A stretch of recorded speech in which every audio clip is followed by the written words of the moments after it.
Alright. This will be the second Final Fantasy 15 stream. As you know, I love informing people on information. That is what we have here today. The first stream, we covered everything from 2006 up to like 2014-ish. We get to see Versus 13, all of its trailers. Some anecdotes I had on that. A bit of a timeline. The rebrand to 15, the release of their first demo. We played through all of the demo. I discussed some of the active time reports, those being ATRs, these live streams that they would do to talk about the things in the least interesting way possible. We get these now in the form of things called Final Fantasy 16 interviews, but back then, they had the dedication to have that director sit there and just say some shit. 3 hours.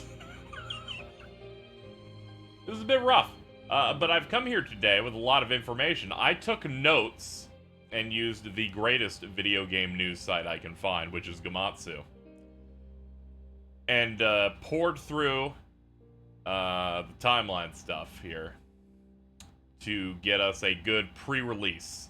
This stream should cover every what I would say important piece of information on the game up to launch. I know you said you weren't going to cover post-launch. There's a chance we get something from the Sorry Games Dead stream. No real interest. My interest comes down to before the game came out, because your perception of everything changes once you have it in your hands. So I'm happy to report we got a lot that we're going to dig in here. Okay? So, here goes nothing. At this point, we are in, I believe, yeah, we're in April of 2015 by this point. Now, a lot of this is going to be an oral history, because it would have taken me dozens of hours to get this presented in a big video that is that comprehensive. However, I took a lot of notes. We're gonna bring our story of where we're at in terms of the world. April 2015. By this point, we've played that episode Deuce Guy demo. Has had a good time with that. They went ahead and gave us the report results.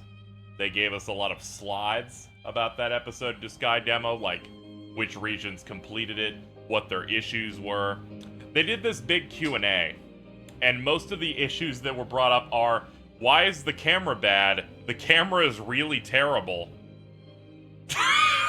And a lot of that over and over, and then they confirmed that they were going to update the demo to add further improvements to it. It's at this point that they said that they were changing aspects of the game from what it used to be back when it was Versus 13 to 15.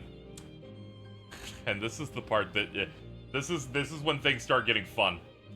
Kazushige Nojima, who you may know for writing many of the most important Square games of all time, was the writer on Final Fantasy Versus 13. Now, I have a statement here that was written by him that they released during this active time report in response to the fact that he is not the writer of Final Fantasy 15. Because as he is credited on Final Fantasy 15, original story concept is what Nojima was in charge of. He was not the main writers when the transition happened. Here is the statement that Nojima had to say, which is, this is Nojima. As director Tabata just announced, the plot that was developed during the Versus era has served as the basis for the Final Fantasy 15 story. I'm sure the story will make many changes as they adapt my draft into a more detailed script, but I believe that the important things I wanted to express will be taken to another level by this team. As I express my support, I'll be waiting for 15 to be completed just like everyone else. So, that is the moment you go, okay, so the main writer is gone. He's like, I wrote some stuff. They will likely change many aspects of that stuff. That's it for April. Moving on. We're now in June of 2015. Version 2 of the episode Deuce Guy demo is released. We played that in the last one. Fortunately, I had no way to play the pre-patched version of a demo that essentially you can only get via a code. So no luck on that one. That's June. Alright, we can now get started on the video portion of this, because I know people have been waiting for that part. We are now in August of 2015, which means we are now in Gamescom. If I remember, after this Gamescom, morale was pretty fucking low.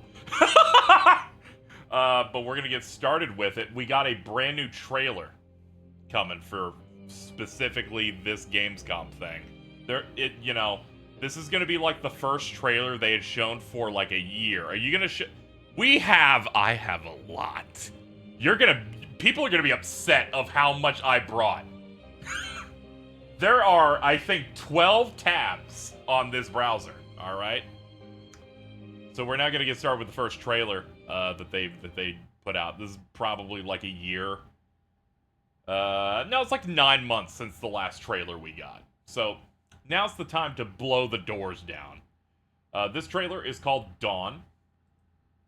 We're gonna roll into it.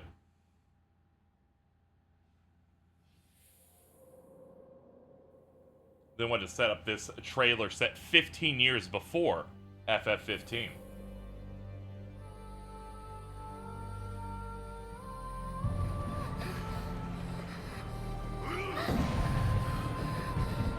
We have violence against young ones.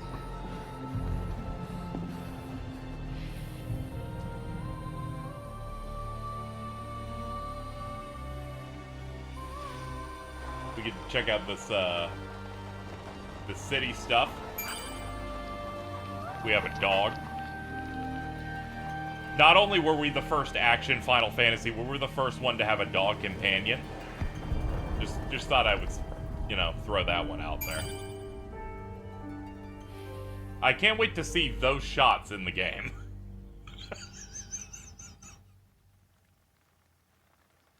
Alright, man, we're only a third into this trailer. I never saw this either. What a shame.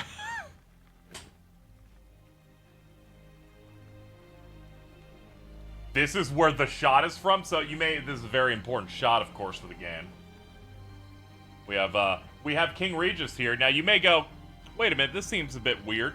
In all of the last stream, as KZ told you to continue looking at this character, looking at Noctis' dad, they've completely redesigned him. This is the unveiling, I believe, of it. He looks in no way at all like what his original design was. He looks significantly worse.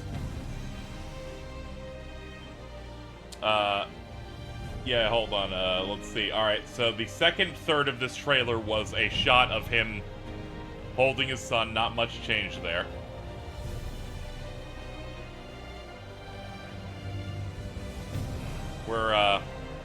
Yeah, no VA, by the way. He's still just standing there doing nothing. It's more of a mood piece. Oh, it looks like there's some water creatures. Or maybe, the world is submerged in water. I'm not really sure what's going on.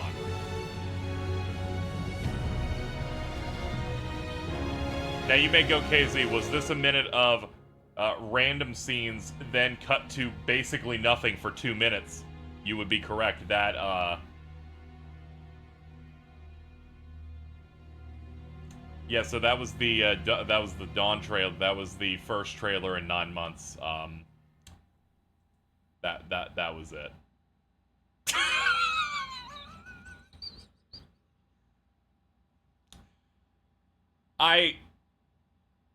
We're just gonna go ahead and just don't you worry about that. We got some stuff coming up. Don't you worry. But I have a weird animal that I may in fact have to present to you. This is the way to get you to stay. Alright? I promise I will press buttons. I may have cooked. So, that trailer's really fucking terrible. Like, I physically could not be prepared for it being that bad. Now, if I can find... my favorite shot to come out of this entire thing is they put out a really bad trailer, which is whatever. People put out shitty trailers all the time. No big deal. But naturally, they did an active time report from Gamescom. Which means they got to talk about that trailer for, I think, like an hour. They're just, like, chilling out. And then they're like, yeah, Gamescom's all about beer and stuff. And then we got this shot of Tabata being handed a beer, and he's just having a great time. They put out a trailer that told you basically nothing. They hadn't been out for months. And he's just laughing at you. He's laughing at you for being engaged. The morale for fans anticipating this game, pretty fucking low at this point in time. Let's see what other things we have here. So as mentioned in the trailer, they confirmed that piece of content is set 15 years before the game. They then start talking, they were asked about the cross-chain combo system. You'll remember when we played the demo last stream, that was when a yellow space appears on the ground, and then you do a rhythmic-based mini-game of slashing the enemy. And as you get a higher combo, you unlock specials with your other partner. And then you can do really big attacks with them. Very interesting system. In this interview that was released 15 months before the final launch, if you don't count the delay, but essentially was set a little over a year before their planned internal release date, they confirmed that they finished this cross-chain combo system. A third type of attack in it is confirmed, and they're like, it's all locked in and finished. I need you to remember that because it gets removed. But at this moment in time, they're like, it's done. Which means that they had to have deleted it because it's not in the game. Next, this is still Gamescom info. In previous streams, they had announced a playable city demo where they would allow you to explore Insomnia. They confirmed that that is still happening, and that they will have more info soon. We'll just hold that one together. They show a video showing a Marlboro fight at this point with no UI on it. I did not include it in what we're going to watch because it is entirely unchanged from the version of it in the final game. It's then that we also got some other news that I think was outside that stream, so we're going to get into those. That is still in August. We have Final Fantasy VII Remake, which had been announced a couple of months before this event, confirmed to not be on Luminous, followed by the additional piece of information that at this moment, in mid-August of 2015, when they have an internal release date of September of the following year, Final Fantasy 15 is 65% complete. Those other percents were really, really hard, though. So, I love percentage progress reports on your video game. It's at this point, Tabata makes a statement when asked that the game will not come out in 2015 or 2017. That is the full quote. Who knows when I wonder when it will come out then. Next, and this, I need you to understand, we have the information that they planned on launching this 12 and a half months later. So be there with me for this next piece of news. Tabata says they have begun talks to acquire some of Avalanche Studios' tech from Just Cause 3 to use in Final Fantasy 15. So, they're like, Tabata's like, I really like the verticality and the tech being used in the open world there. We're looking to work with them because Square, I believe, owned Avalanche Studios. That's still that's a Square thing. So they're like, hey, maybe we can take some of that there. And then they do a video later of going, yeah, we're in with them. And then the Avalanche Studio guys we're excited to work on this thing. That was early August. Welcome to late August. I made it a different section. And this is going to allow us to check the next video that I have here. Video number 2. So we will cut the music. I present to you the thing I've been talking about a while. During active time reports or ATRs, they would put out progress report videos. There are 2 of them. This is a sizzle reel of just shit that they are trying to make work.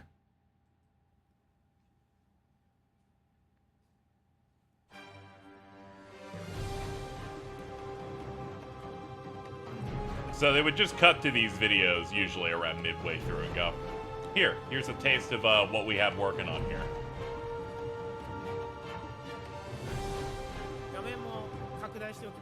I also zoomed in on the actual gameplay footage. So this is their ladder tech. And everything's in English. I think you'll get a good idea with... Why would you show this? Transparency. The entire... here's Niflheim, like, mech jumping out. So that development progress in the upper right, that's for each individual asset, right? And each asset has a progress, so it's like, This is core, right? core being able to run around, 80% done. Comment. Come on. So the locomotion or the So being able to get, like, your AI partner to go up and down that, we're working on that. We're working on the ability of sliding.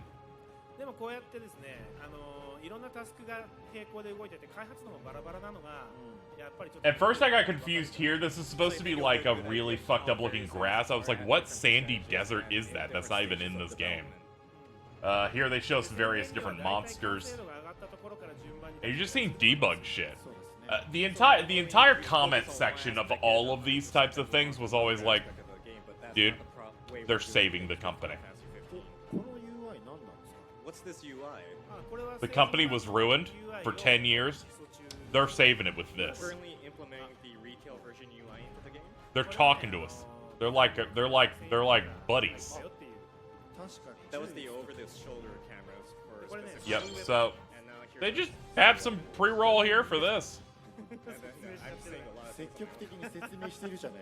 Yeah, you're being very proactive now.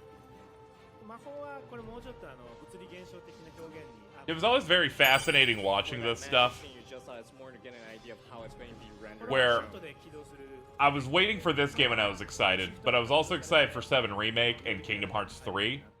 And neither of those really showed up at things, but this was everywhere. So you're going to go through an enemy base and sneak. And even at the time, I started coming to this realization of I really hate this idea. I almost kind of wish you would dip every 8 months. This is more of a technological development and progress report. And then they're like, oh man, there's a Marlboro in the game. We're popping off. Yeah, fucking attack boxes. Alright, well, there you go. That is, in fact, it. That is the first progress report they released for the game. Which they released 12.5 months before their expected launch of the game in their mind. So we got that. They give us details on various locations and characters. They try to sprinkle that shit in from time to time. Do not worry. I didn't take quotes on some of those types of things, but one of them that I'm going to come up with soon, I did take a quote from. Because I kind of have held it inside my chest for the past, like 8 years. Let's see. It's at this point they confirmed to this crowd that's watching shit like this progress video that the game's coming out in 2016, which we called the hard confirmation, because him saying it's not coming out in 2015 or 2016 2 weeks ago did not count, I guess.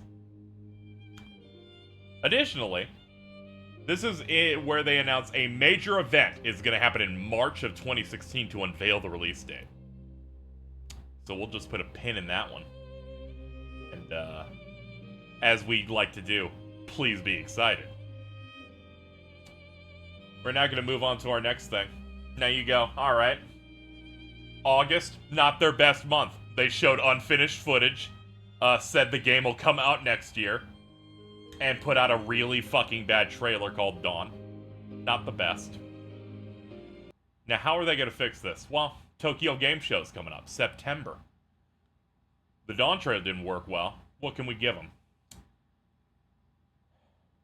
In mid-September, they released a trailer called Dawn 2.0. So we're going to watch that. Their answer was to just give you that trailer again.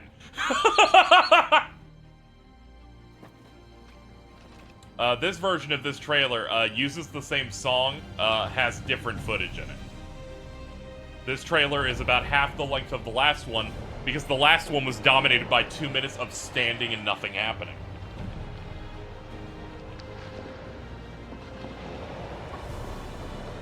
Luna has way more prominence in this trailer, setting some stuff up.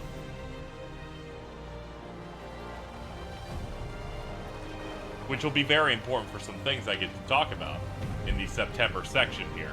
Very pumped.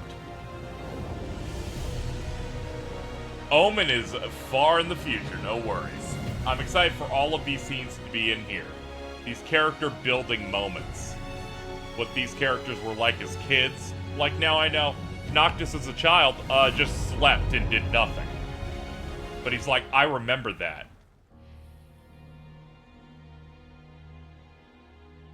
This is how their journey began, folks. Then she's like, I'm gonna walk forward, showing both characters walking toward their destiny, I guess. That is Final Fantasy 15, and it's like, that's a dog shit trailer, but you know what made people pop off?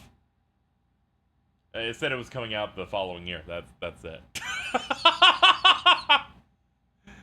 Well, that's what we have there. Another great trailer that told us effectively nothing about the game. Except, I don't know, at one point Luna will look determined. Thought the gameplay was great in this one. Don't worry, they have plenty of time to show that to you. At the time this came out, the game was going to come out in 1 year. Alright, so...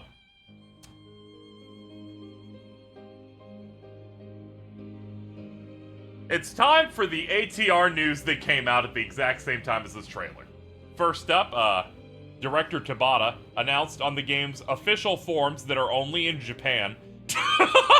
This is where they revealed information about this game sometimes. 2 months later, by the way, they entirely delete all of their forums and replace it with a blog.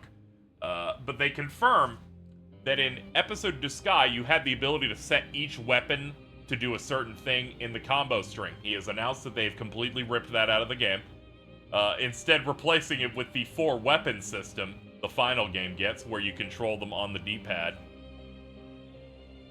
Here's where they officially say that Stella has been entirely removed from Final Fantasy 15.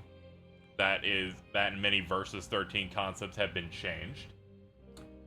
And now is one of the funniest things he's ever said. For people who know about Final Fantasy 15, you will understand many parts of its plot. So I'm gonna read you what I wrote here and see how it matches up for you. Tabata says, Luna is Stella's replacement. She fights, and you'll see that as she is a guest party member.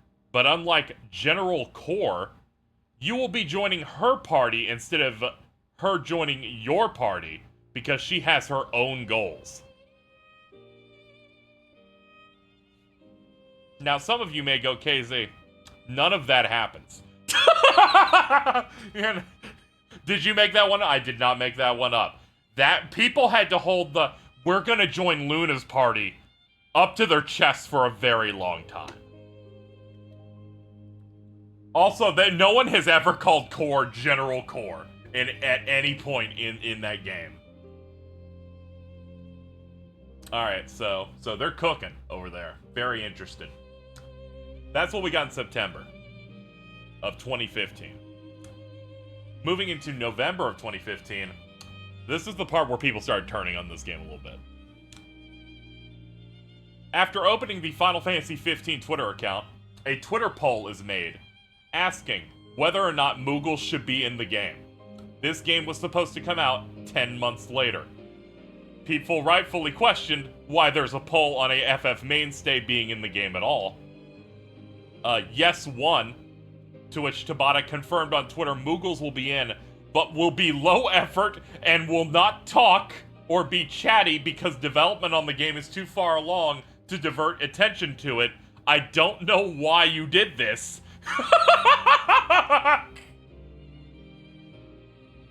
But he sure did. That was our November news of 2015. We are now moving on to December of 2015. Just in time for the holidays, I got some great FF15 news drops here. Satoshi Kitade, a programmer, who thankfully escaped and programmed other games that aren't related to Luminous, confirmed that FF15 is now playable from start to finish. The first half is fully polished, and if you play it, and they said if you played it, you would get the sense of experiencing a game's final form. And they are now beginning the polish of the second half. Now, I need you to keep the concept of halves in your head for later. They also confirmed January is getting another ATR. That's exciting. Let's go to January. January 2016. A question is asked about how much you can explore Altitia and Insomnia, which is, you know, where Noctis is from. The planner, Ishikawa Tomonori, answers by saying that they can't say anything about Insomnia at all, so they don't. And instead talk up the scale of Altitia in, and I'm not editorializing, so I have to write it as they described it. You will be able to check out cafes, parks, and ride a gondola. They are filling it with many unique characters for the city streets. So that is what was said about Altitia. The next thing is a question that they had on difficulty modes, where they said, what do the difficulty modes do? Can we expect any changes to experience gain, enemy states, damage, and AI?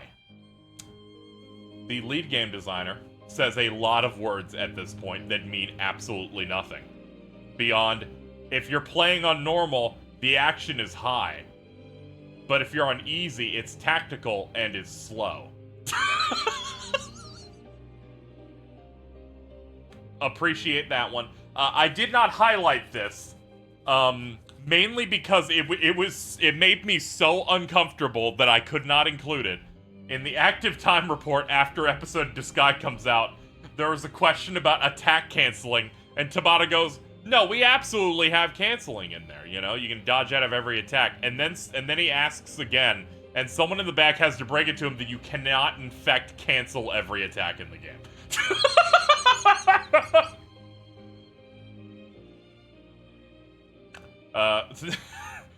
He was not fully. He was like, "Sure, you can't cancel one button into another, but you can dodge and do that." And then someone in the back is like, "You can't actually dodge out of every attack." But you know, there's a lot going on. There's a lot going on over there. What? That one really fucking got me. Let's see. I believe we are ready for the next video. Okay. So let me double check. Okay. This video is special. This video is in two parts. It's in two parts. It is a progress video, so we got another one of those. And then we also get exclusive gameplay. This also has an exclusive gameplay segment. This one's stitched together with it. This is gonna kill me for a variety of reasons, the second part, but you'll have to find out after it's done. We're gonna jump into it. I need you to know this stream's gonna be longer than the last one. There's a lot going on. It is my privilege to bring us back here. Development progress, 60%. And the cope that we had to do for these whenever they brought these out is going, dude, this is a video from August of 2015. They dated it. So it gives us, like, no information because none of it is at the time of it coming out. Like, this is a video from the end of January of 2016. They're showing me things that are 5 months old.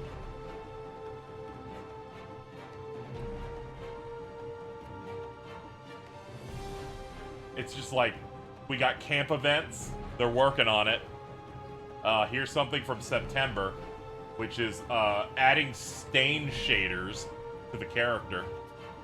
You can see the UI there. Very interesting. Make sure that's what the UI looks like. Make sure to commit that to fucking memory. Here's a completely different UI now.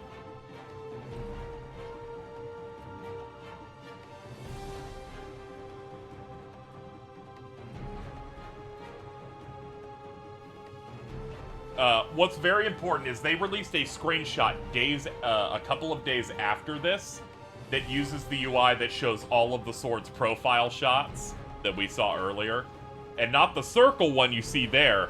So what happens is you're gonna see footage coming up that has a combat UI different from screenshots they released, so we don't even know what the final one is. And a lot of people went, how the fuck have they not figured out what the fucking UI is gonna look like? There's like 4 different ones they show across like a week.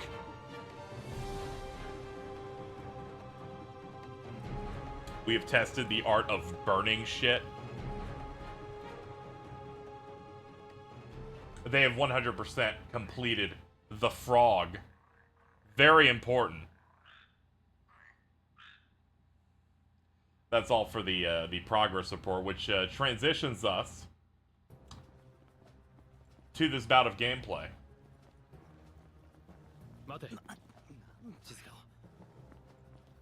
Here's something that's attempting to be close to the actual UI of the game.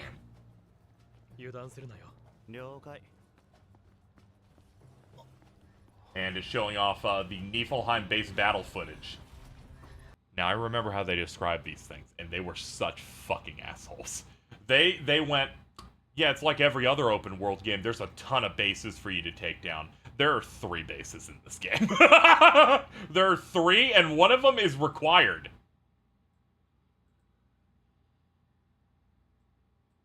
Those bastards. I'm gonna go ahead and pull this up. Here is a screenshot that they released 2 days after this footage.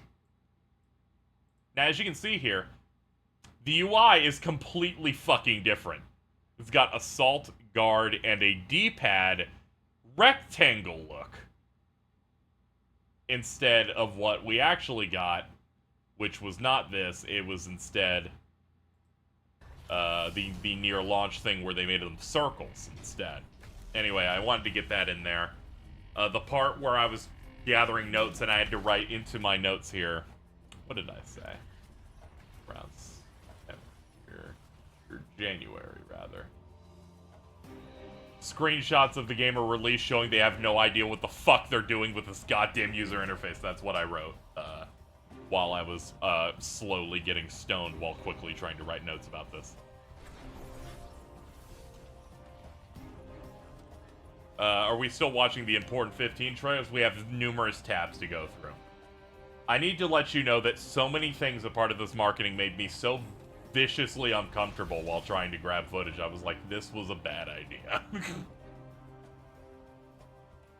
This UI feels really cheap. It lacks some of the flourishes that the final version has, but it's basically what the final version is.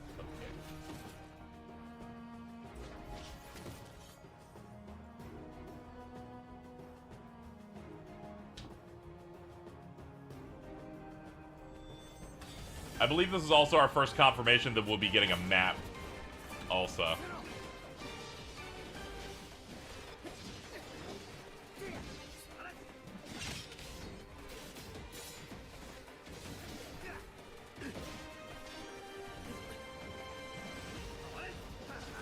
This is a pretty good song, yeah. Didn't the UI change post-launch? Certain characters had slightly different UI when you played them. They're showing off X-Strike here. And we get to see some of the team attack stuff. Which, as you can see here, nothing like it was in the Duskai demo. They've replaced the cross-chain system entirely. Despite the fact that they said they fully completed it and had polished it, they entirely ripped it out. At this point, this is fairly close to what final combat ends up looking like. Just showing you the various different things you can do on the base, because they were really trying to sound like you're going to do a bunch of these, and that they're everywhere and you're like liberating it, kind of like a Ubisoft game with Far Cry, for example. Just busting down bases and taking control of them. You are not, in fact, doing any of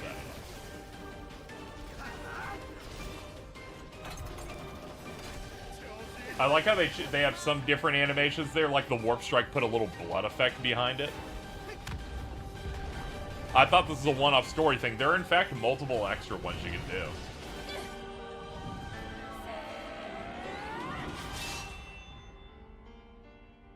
And that's going to do it for the little gameplay show they had, as well as the progress report video. Let's see if I have anything else here. This is one of my favorite ones, because this one genuinely fucking tricked me through the discourse of the game. The team outlines the power structure for the Empire of Niflheim by showing cards on the screen with the characters' heads on them, and showing, like, this person's connected to this wing of the military, this person's in charge of, like, this. So it has Arden, it has the Emperor, and it has Arnea in it. And then they go, this character is General Glauca, and he's a big armored guy, and he said, he's the head of the military. And at the time, I'm like, oh, that's going to be an exciting boss or something for the game. But what I didn't notice when I watched that at the time was that unlike every other member of the Empire that they mentioned, it's the only one that they mentioned for one sentence and immediately move on. The reasoning for this is that he is a character that only exists in Kingsglaive.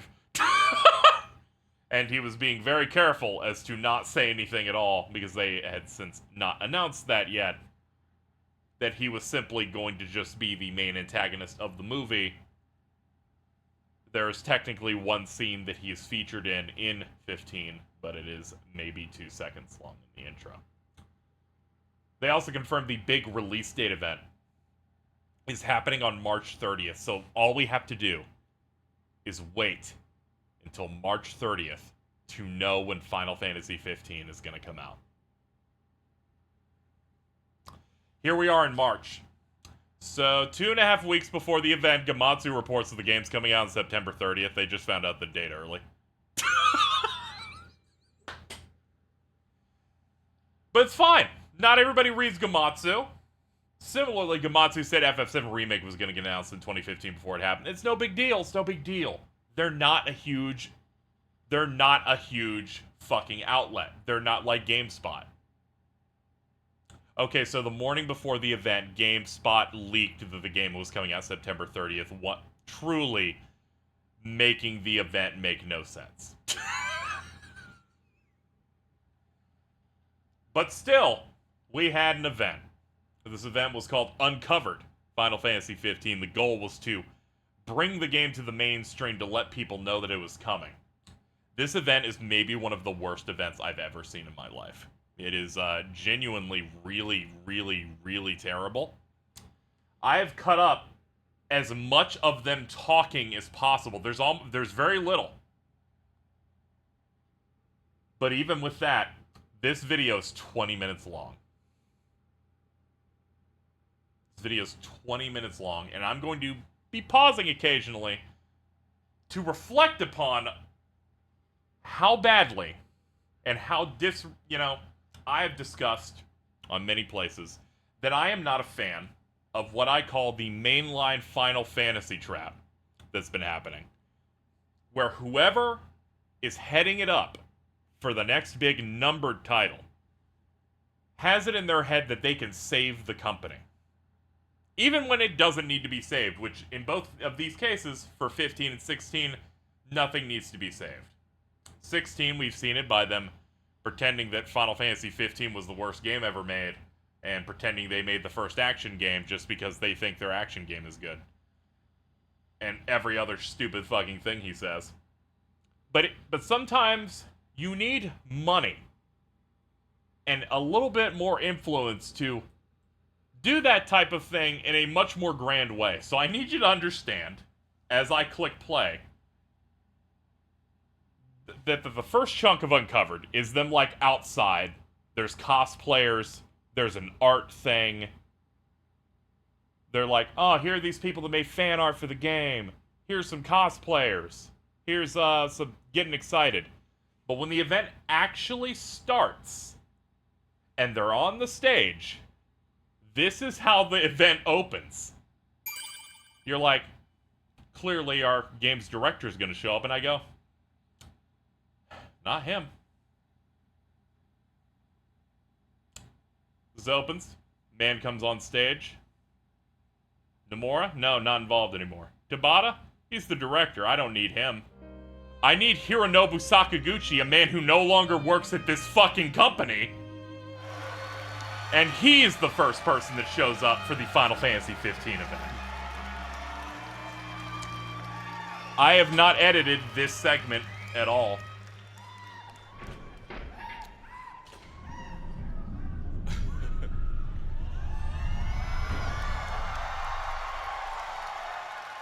Hi,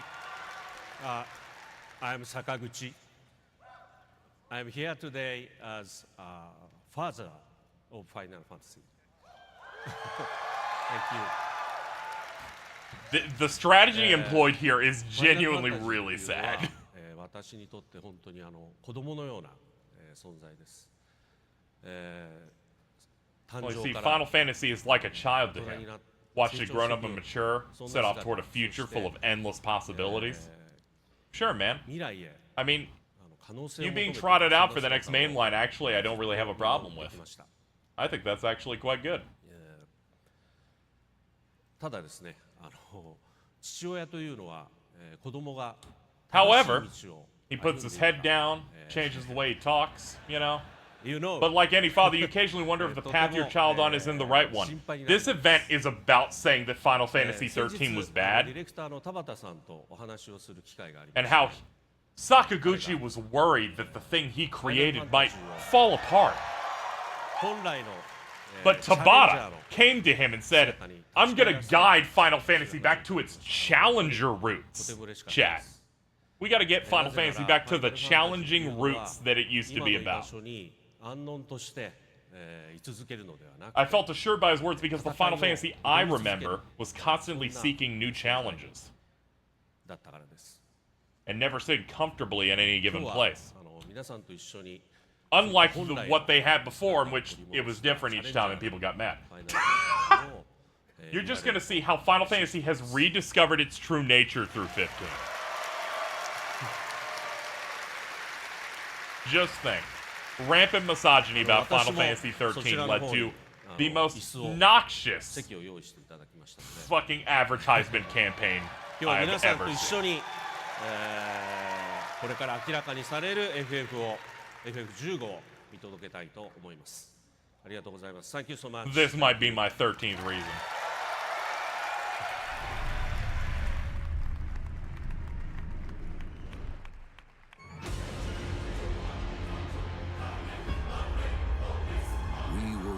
A nation of hope. Alright, so we get this trailer. They in fact made 2 entire trailers for the game that bookend the event. Chaos. This is March 2016. We are broken. Filled by the lies of our enemies. My son. My heir. You are the key to our redemption. We got rocks. Only you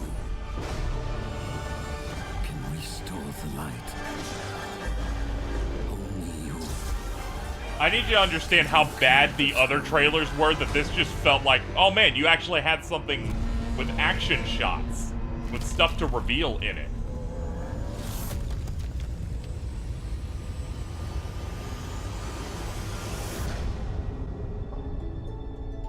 They also revealed the theme song here. I did a test. I will get claimed for this, but it will not block, so we will let it play because, in fact, we're going to have to hear this track, I think, 3 or 4 times. They got Florence and the Machine to do, their version of Stand By Me for this. You know, yeah, it's a good track. Tragically, we're gonna have to hear it a good few times, though.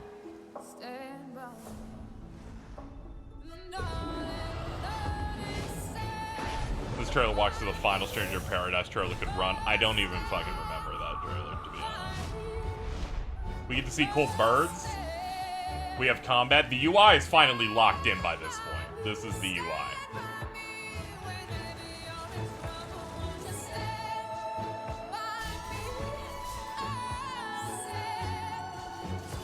we get to see more trailers. I remember all the message boards going, they still haven't fixed the hair yet. And I'm like, it's not happening, guys.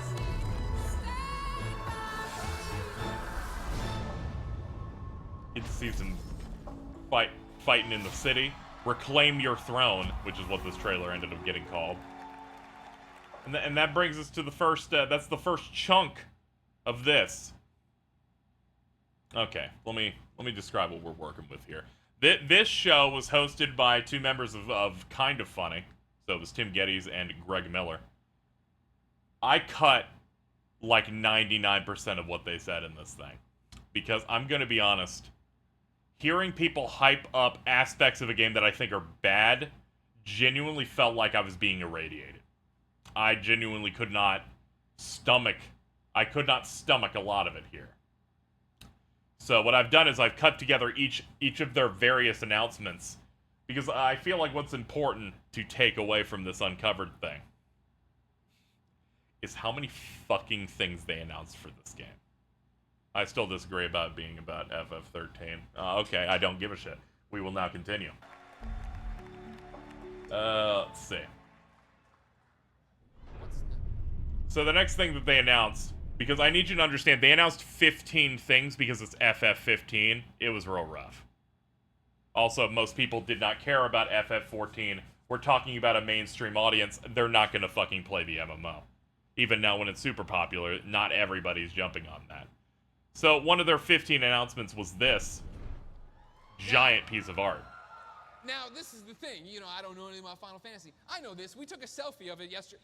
Twitter.com/GameOverGreggy. We took a selfie of it yesterday out in front of it. I know this. This is the art. Yes, this art, obviously done by one Yoshitaka Amano. Who are these people? I may have prefaced it at the start of the segment. This was commissioned by the Square Enix business division. Yeah, this is pre-Greg Miller beard. It's real rough out here, guys. So they pitched him on this where they wanted him to design the 2D image, and then they were going to animate it in 3D. Okay.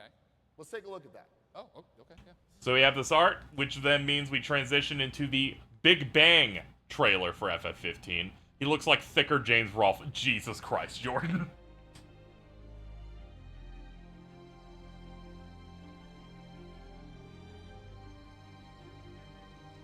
Very important thing, if I roll back to here, to these two guys. Alright, so Greg Miller's on the left. The entire premise of this is that he's not into Final Fantasy at all, because he just didn't play any of them. But Tim Geddes is actually a big fan of them, so it's going to be like, we're bringing in two perspectives. I need you to understand that after this came out, I do not believe Tim Geddes finished the game, and his reasoning was it was not Versus 13, which may be the only time I've ever considered that man based. Is the fact that he's like, I don't know, they sold me something way cooler years ago, and this just did not hit. It was very good. When Kingdom Hearts 4 got announced and they had to cover it, all he did was just talk about Versus 13. Yes, he also liked FF7 Remake. Kind of Funny's Game of the Year of 2020 was FF7 Remake. They, you know, they're one of the ones I like a bit more. But that was a little tidbit that you would not get from this event that I thought I would point out. I do not know if he played Remind. He's not a big KH person. He is absolutely the guy of, I love Disney. Anyway, this is the Big Bang trailer where they animate the Amano art. They actually put this entire mural like out on a building near this event to like promote it as well.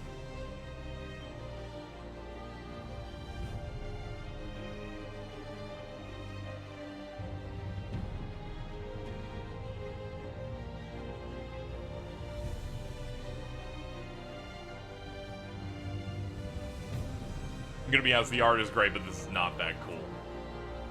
Yeah, but you don't understand, right? They got Amano, the Final Fantasy logo person, to make big art. I think Final Fantasy is getting back to what it's all about now. Every single thing here is just one step toward. It's like we're righting that ship. It's not enough that he does the Splash thing. We're making this and we're gonna make it 3D. it all comes together to then create the normal logo. Then everyone gets to applaud. Everyone gets excited. That's this next segment. So, this is when they start beating you over the head with a lot of stuff, folks. Let's jump into this next one here.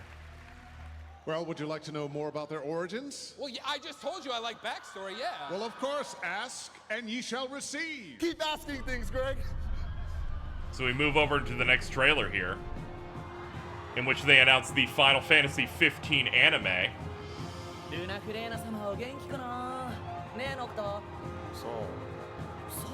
Yeah, they had Dave Fenoy be the narrator that announces shit like it's The Price is Right. So this anime has little pieces of the backstory of the characters. It is a 5-episode anime that came out on YouTube.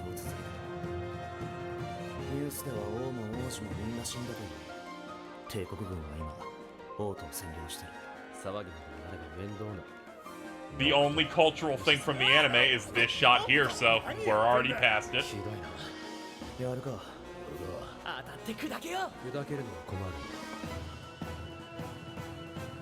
I forget who they even got to do. What studio they got for this. I'm trying to remember, but that is Brotherhood FF15.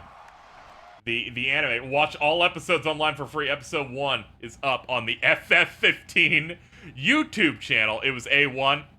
I didn't want to say that it looked like a shitty A1 video game adaptation, but you know, quack like a duck, am I right? So, what they would do is they would show like the backdrop of the character models, and then they crossfaded it into the anime ones, and then they did it again with a different style as they went into this next segment. That I cannot show the full trailer of. I will get fucking hit by it. In fact, it looks better than the game, and that doesn't make much sense. But it does look better than the game, and that's a compliment because the game looks. No, the game looks great. I'm just saying, Dave Fenoy, why does this look better than the game? All right, we'll step aside and take a look at this. From here, they show a full trailer for Kingsglaive Final Fantasy 15, the movie. And oh boy, guys, I can't show you the full trailer, or I'm pretty sure it will get blocked worldwide because they're fucking terrible over there. But they unveil it, and most importantly, they do segments with the actors here. I of course had to include it. They pop off with the Aaron Paul hit. I have included some of what he says in this part. Wow. Thank you, guys. I play the role of Nyx. He's a very... There he is. Oh, you see him? Oh, there he is right there. That guy looks like a You get to listen to him try and describe literally anything. He's a badass. You know, when I got to tell you guys, when I read this script, it was sent to me not that long ago. I couldn't believe that they were, first of all, making another Final Fantasy movie that I didn't even know about. But I read this script, and they just painted such an incredible world for us to play with them. So I couldn't wait to dive in. So now Lena already did her lines. When are you recording yours? Have you? I started yesterday. And I gotta tell you guys, what I saw yesterday in the booth is just out of control. I mean, I could not handle that shit. It's just, dude, he's awesome. What can I say about Nyx, dude? It's great. They also have ones of, we got Sean Bean, we got Lena Headey or whatever from Game of Thrones. But for some reason, I feel like Aaron Paul's way more like coked up on that it was way more entertaining listening to him attempt to say shit. So our next announcement, because this is still not over. can't believe they have it here. Seriously? Let's get inside this machine.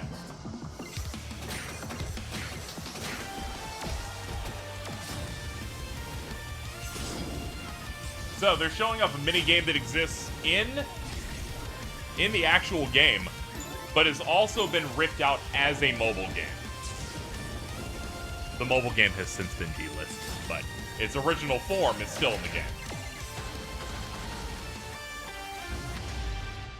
Justice Monsters 5 is the name of this thing.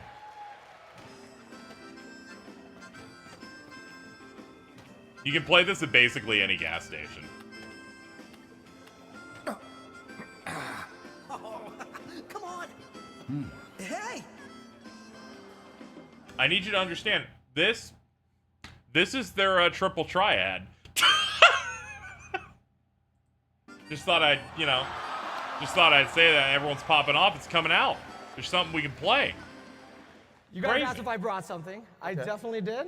So let's start it off with the trailer.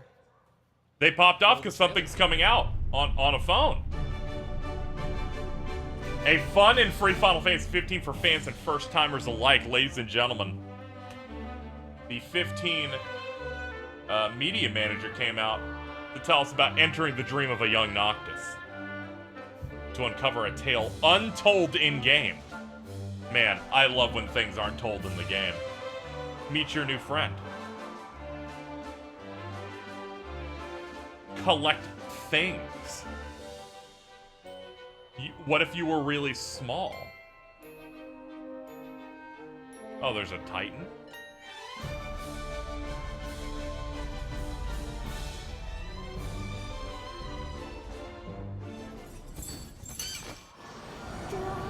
Oh no, things are under attack though. See the world from a curious new perspective.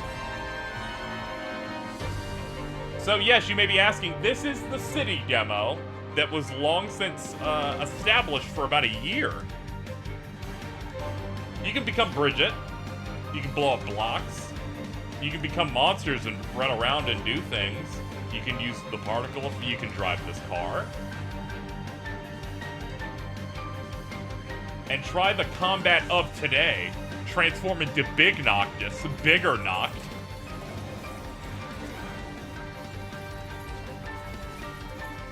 And you get to fight an Iron Giant here in the Citadel. They'll throw you around a little bit. You can do the parry.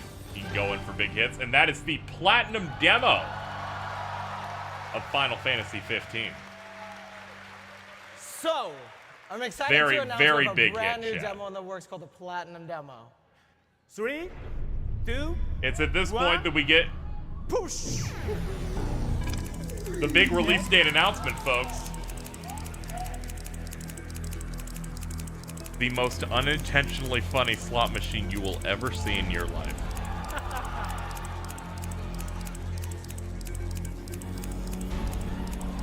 It's coming out on the 30th of 2016. But what year? September? October? November 30th? That is when it actually came out, though. No, September 30th! I almost lost my mind that they delay it from September 30th to November 30th, and the slot machine knew. The slot machine fucking knew it was going to happen. The most unintentional funny thing that happens in that entire thing. Anyway, they close out the entire event with one more trailer that we will check out here. どうなってんだ今どこに外だよそっちに戻れない何なんだよこれ俺たちはどうしたらいいんだよバカに Anyway, I highly suggest you check out the whole uncovered event for yourself, including the part where for 12 seconds the French translation came in and started talking for Greg Miller. この間冠を作ったお花です覚えてる So-called free thinkers. 君たちに案内ができるというより俺にしかできない何が言いたいんだ Epic mealtime? You think we're done? Don't you, just you wait. 何がだよ一体 We're only halfway through my tabs. バカ言うな俺たちはオルチシエに向かってたさすぐに帰れないことだけは覚悟しておきなさい You fuckers thought this would end? Did you know that games get way more press the closer they get to release? We haven't even reached, what I would say are two of the worst trailers of the entire game.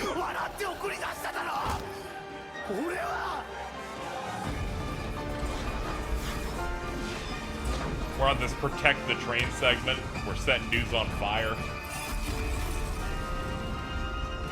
Casey, I might hate you a little bit. You control the places you go watch. We're here to learn, folks. We're fighting samurais. They're showing off the guest party members. They're showing some big set piecey moments. Just wait until we get to see how that Titan fight goes. Boy, do I have something for that as well. Showing all the different summons.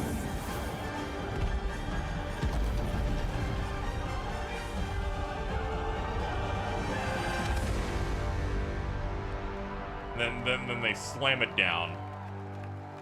You think, oh hey, that's a good trailer, we're all done? No. No, because now, like many trailers from them, we need to have the theme song portion. The trailer is like 5 minutes long. Oh, I'm so nostalgic for that Dawn trailer that I was the only thing I could look at for media for the game for a year. I will lower this a little bit. They love the sad dad scenes. They love it so much that they want you to see it here. They want you to know about it before you've even gotten in. Another thing is my understanding of something might be wrong, so I'm actually gonna double check so I don't want to give you guys wrong info on the multimedia empire that is Final Fantasy 15. That would be irresponsible of me, and I do not want to do that.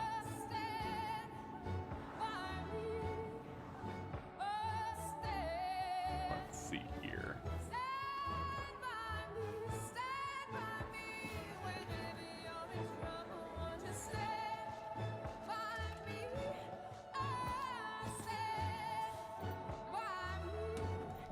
Oh yeah, so one of my favorite things was them talking about how Kingsglaive needed to come out 1 month before the game came out. And while that was absolutely true, it immediately had to change. It did not work out the way they wanted to because the game got delayed. So the movie is just ends up coming out like 4 months before the game's out. Because they're like, we're not going to move the movie. So it ends up getting spaced farther away from it.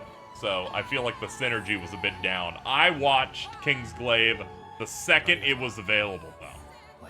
You best believe. I will check the donation in a second, by the way. Thank you so much for that.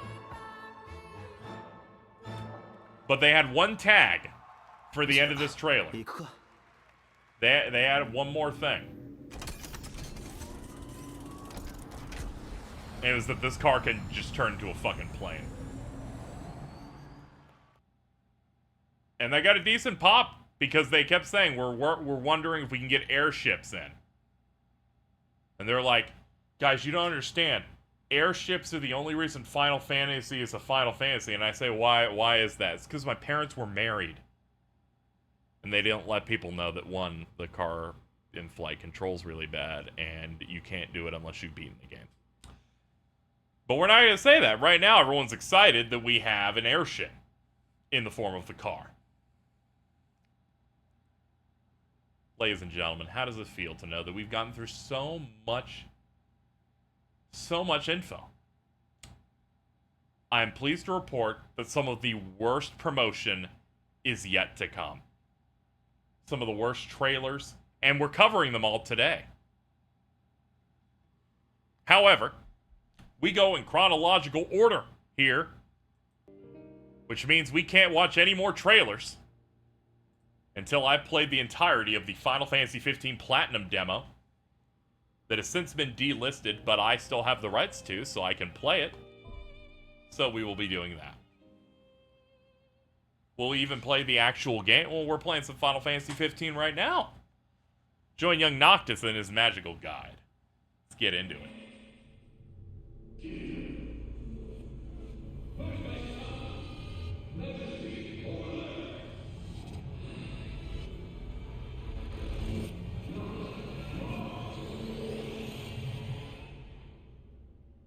I'm also excited to see how this runs on a PS5.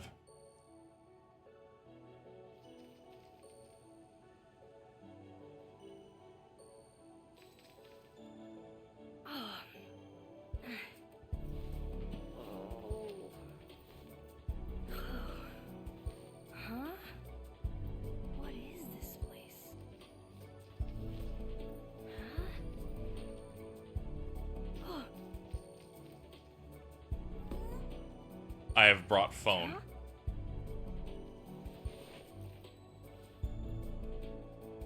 The music's throwing me off because it's not in the actual main game at all. I'm like, they actually made some unique music for this. There's no need for anyone to join the call during the demo because the demo is going to be significantly shorter than the one we did for Disguise. And then we have to immediately jump back into more trailers and featurettes. Oh man, chat, I've got, you know what? Make sure to not leave during this demo segment because I have some great news. Because one of the things you're going to see next is, I wrote in my notes, a developer diary is released. I can't not make us watch it.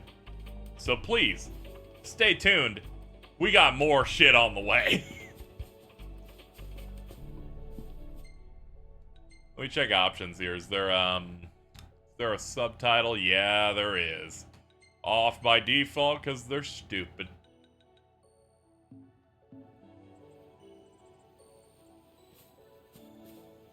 Alright, well, let's get started with the Platinum demo.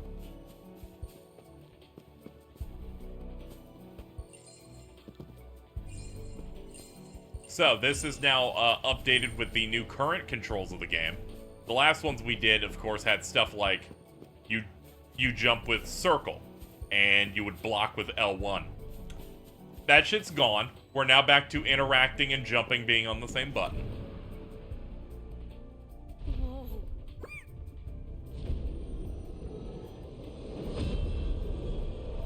That is true. This is, you know, this isn't a young witch song, The Disappearance of a Neighbor's Cat in a Village in the Alps. So this type of thing comes off more like a tech demo than anything else. A lot of people, you know, would talk about the Astro's Playroom thing on PS5 being a tech demo.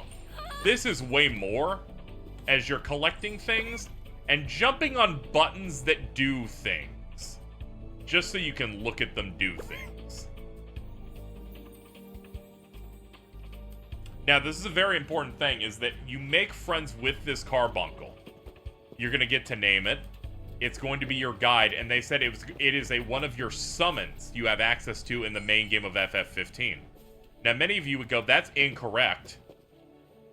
Yeah, it's more of a here's what the Luminous engine can achieve. It can quickly do time of day type stuff. It can do all that kind of thing. You may go, the Carbuncle was not featured in FF15, and I would say that's where you're wrong. You see, the Carbuncle's it is a summon you get access to if you die on easy mode, and only easy mode.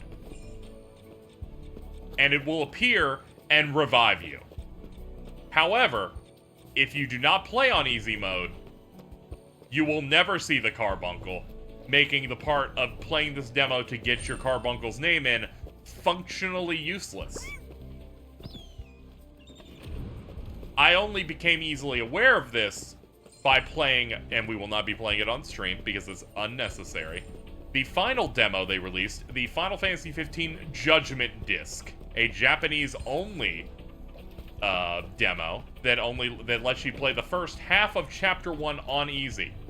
And I put 15 to 20 hours into that demo just wandering around and playing it. But I died a couple times, and that's how I noticed about that. Try checking out our new equipment. We got a squeaky hammer here. And a toy sword, so we'll put that there. Put the toy sword there. Then we can swap between them.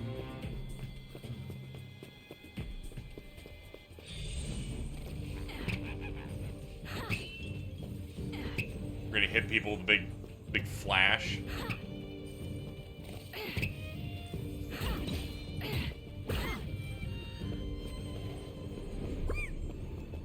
We did it, and we're getting more smartphone text from our buddy.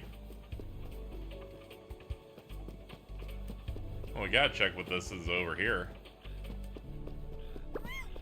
Yeah, you can sometimes see Carbuncle in photos and stuff, but the core of it's kind of missing a little bit.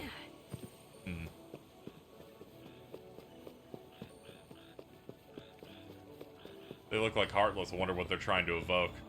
Small little enemies.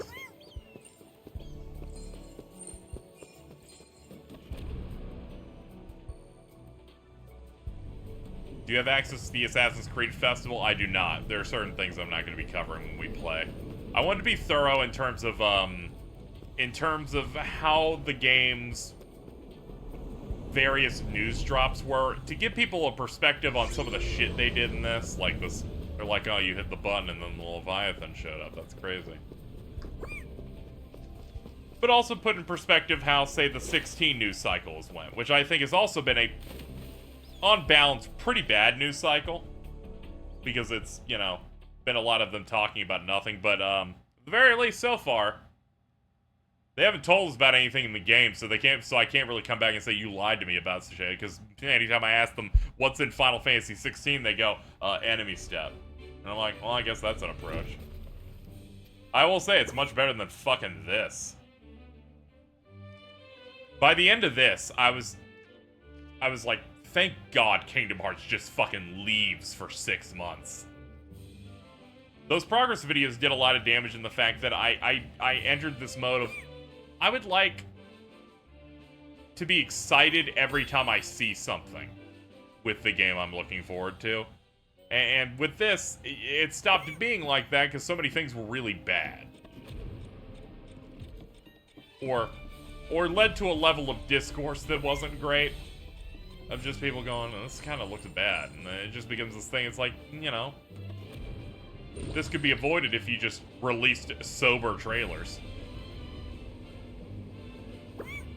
Here's the car. This has better turning than the car you get in Final Fantasy 15.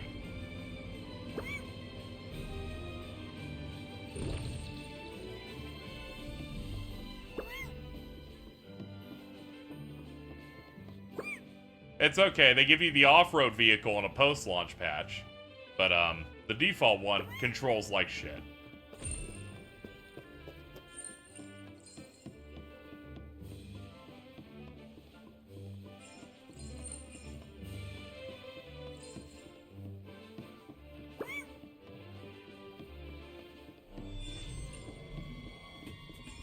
Ah, we got more little fucked up little dudes.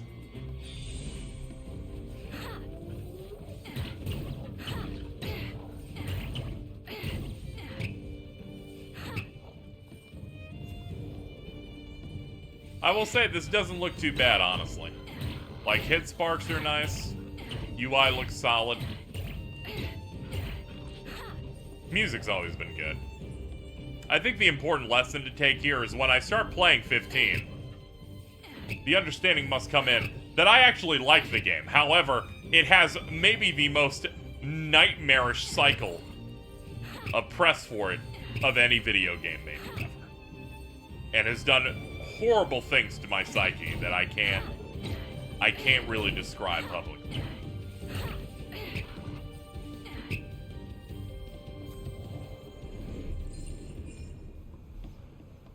I enjoy 15 quite a bit.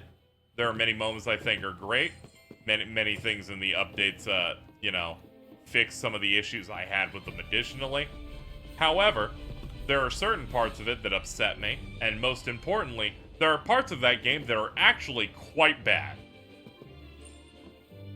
I usually hover around a 6.5 to a 7 range on it, depending on the type of thing. Except for certain sections that come up that are like a 5. Coleman's, of course! Coleman's camping equipment is one of the many sponsors for FF15, alongside things like America Express. Or, I'm sorry, American Express. Forgive me.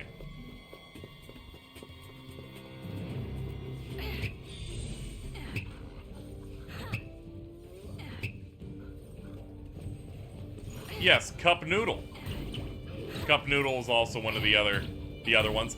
Vivian Westwood is another one. They designed Luna's dress. We will find out that in the exclusive Vivian Westwood quest that we will be playing when we get into the main game. At some point. But we don't have to worry. We're not worrying about Final Fantasy 15 right now.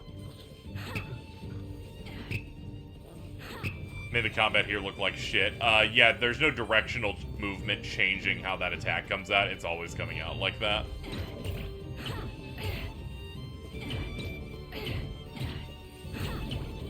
Part of this is because this is the young Noctis model, so they don't want to bring in all the adult Noctis animations, so his combat has to be even less involved or intricate than what we even have in the main game. Anyway, let's collect more of the crystals. Also, there's physics involved here, so you can, like, break the blocks. Showing you, once again, some of the things that Luminous could achieve as an engine. As we know, through hindsight, it only made one more game after this and seemingly might be entirely abandoned. But we're not in that timeline right now. Right now, we're in 2016. We are in March of 2016 right now. A mere 6 months until the game comes out, unless something magically changed. Now they get to show off that they know how to make rain. Which, honestly, this looks better than the rain in Resident Evil 4 Remake, so maybe they had something going.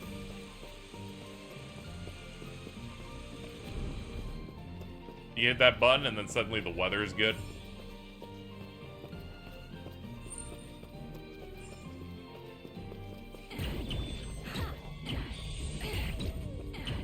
Now, if I recall, we are going to get some alternate combat options in here. We just got to find them.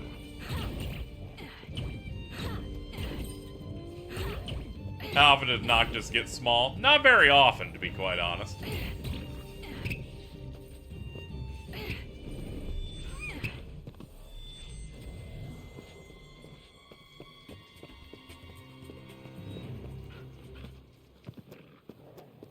I think Nas is a very big Frey fan. I mean, hey, you gotta respect when a woman be rising. You know what I'm saying? You know what I'm saying?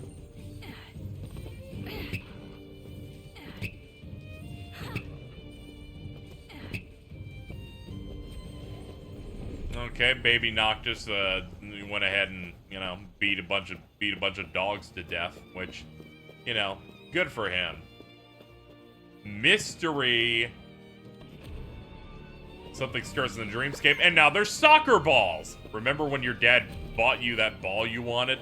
See, this is very important because this is once again another vehicle for them to give you an idea of the relationship between Noctis and his dad in a demo that you cannot download anymore. Here's this one over here. It's another weather option. And I can just keep stepping on it and just get whatever weather I want. I control this shit now, dude.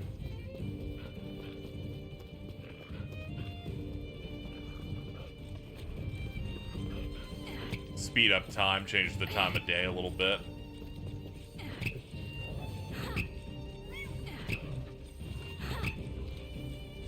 Some people on the staff for Final Fantasy 15 went up and expressed some issues with combat design with Tabata, saying that the way they were trying to design enemies, a lot of them weren't going to have tells because animals naturally don't really give you a lot of tells that they're going to attack from time to time.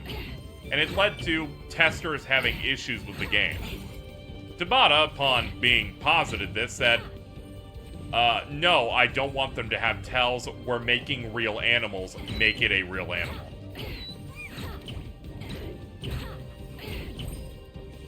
So, which is why when I praise Forspoken, I go, good for Forspoken. They understood the video game idea of when an animal attacks or an enemy attacks me, I should have any idea it's going to. Because you'll notice in some instances when we play the main game of Final Fantasy 15, I will in fact get hit by something that does all of my health on frame 1 where it has essentially done nothing. The damage will just spawn inside me.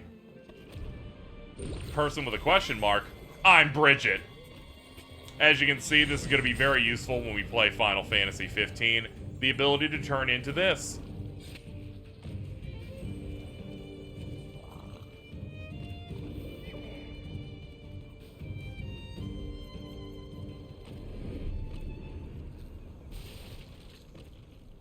This is just my life now.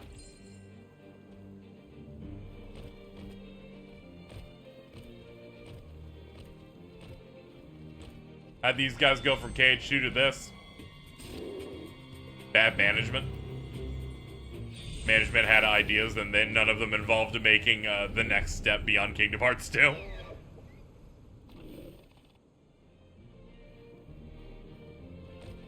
Also, that was the Kingdom Hearts 2 team in 2006.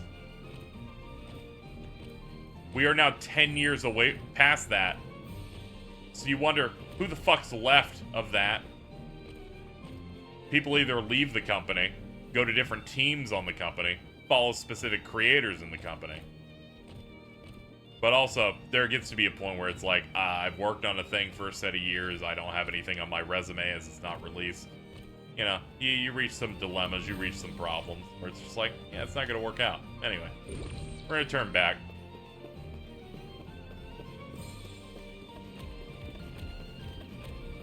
Got a bunch of locked plates.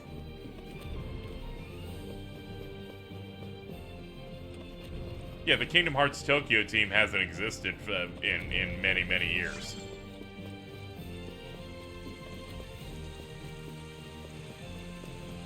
Most Kingdom Hearts fans are unaware of that, but then again, they're still using terms like Osaka team when those got old, and let's see, when they were, when they were 12 years old.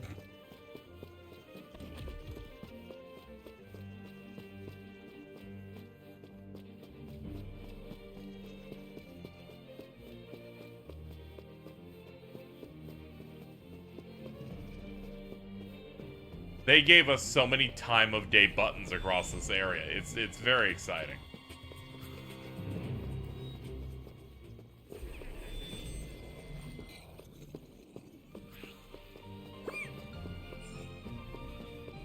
This must be the place, chat. This is where our dream ends, the one where you feel safest. Now, some other things in this is you have the ability to unlock magics with Kid Noctis. All of them are like basic sparklers and tech demoing stuff, and look at our particle effects. That's it.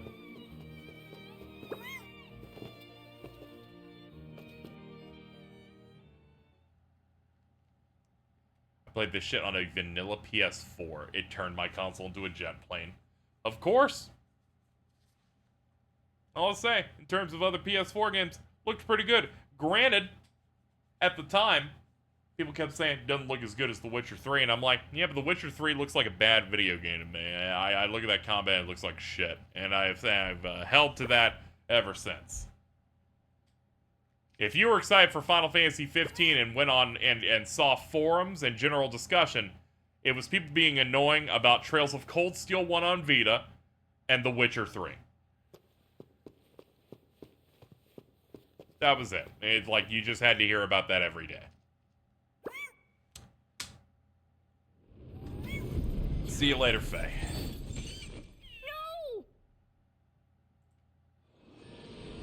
No! Let me check that donation we received earlier. By the way, any donations are appreciated. I may have like $7 in my bank. A little scared. But I was so concerned with F15 history, I'm going bankrupt, not shilling. My bad. Dreams. But remember, Noct, in the world of your dreams, you are king. See, the Carbuncle is really a figure that his dad gave him because we're in the dream. And now we're older. Smash Game Boy at $50 earlier went, I've never been more fascinated by something I'm growing to hate. This is great presentation. Thank you. Alright, to close the demo, you just fight this guy.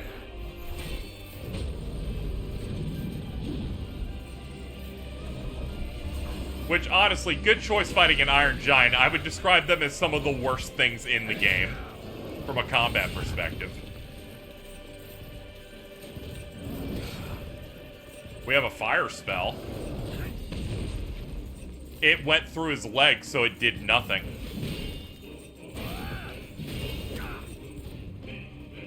Unfortunately, we are on the new combat system now. No more of that picking techniques.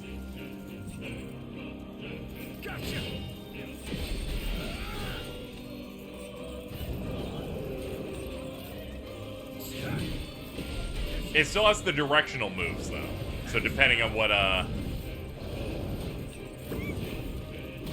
depending on the direction you're holding as you attack, will determine, like, what attacks come out. Anyway, we killed it. there are a lot of people I knew that were like, I'm gonna really like dig in to this demo and like figure the combat out in it. So I know a lot of people that really did that fight quite a bit.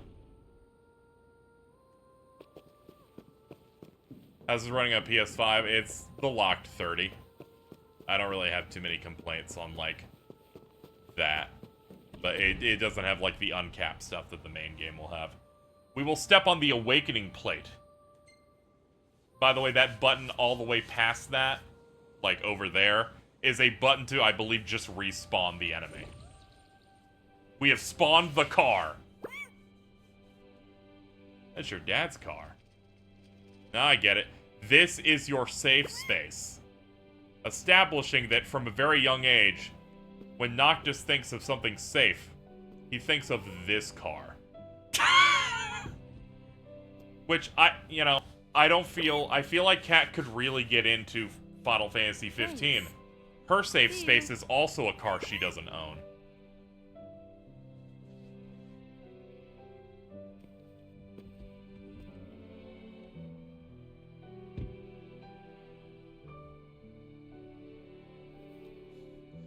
If only she played a demo that is unavailable to download anymore.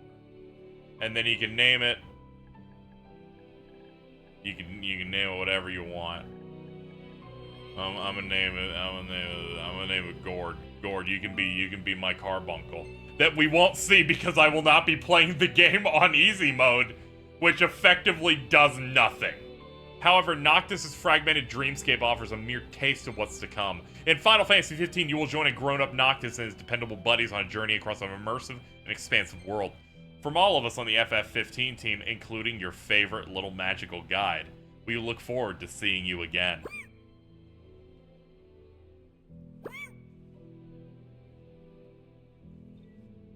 Would you like to order Final Fantasy 15? No. Purchase the game at any time by selecting the order for FF15 with the title screen. I can't give them shit. Every fucking demo does this shit. They're always like, hey, I'm gonna take you to the store now. And I'm like, yeah, you could. You very well could do that. Anyway, that's just a little brief demo. If I remember right, thoughts on it at the time were cute tech demo and like a large swath going, that sucked ass.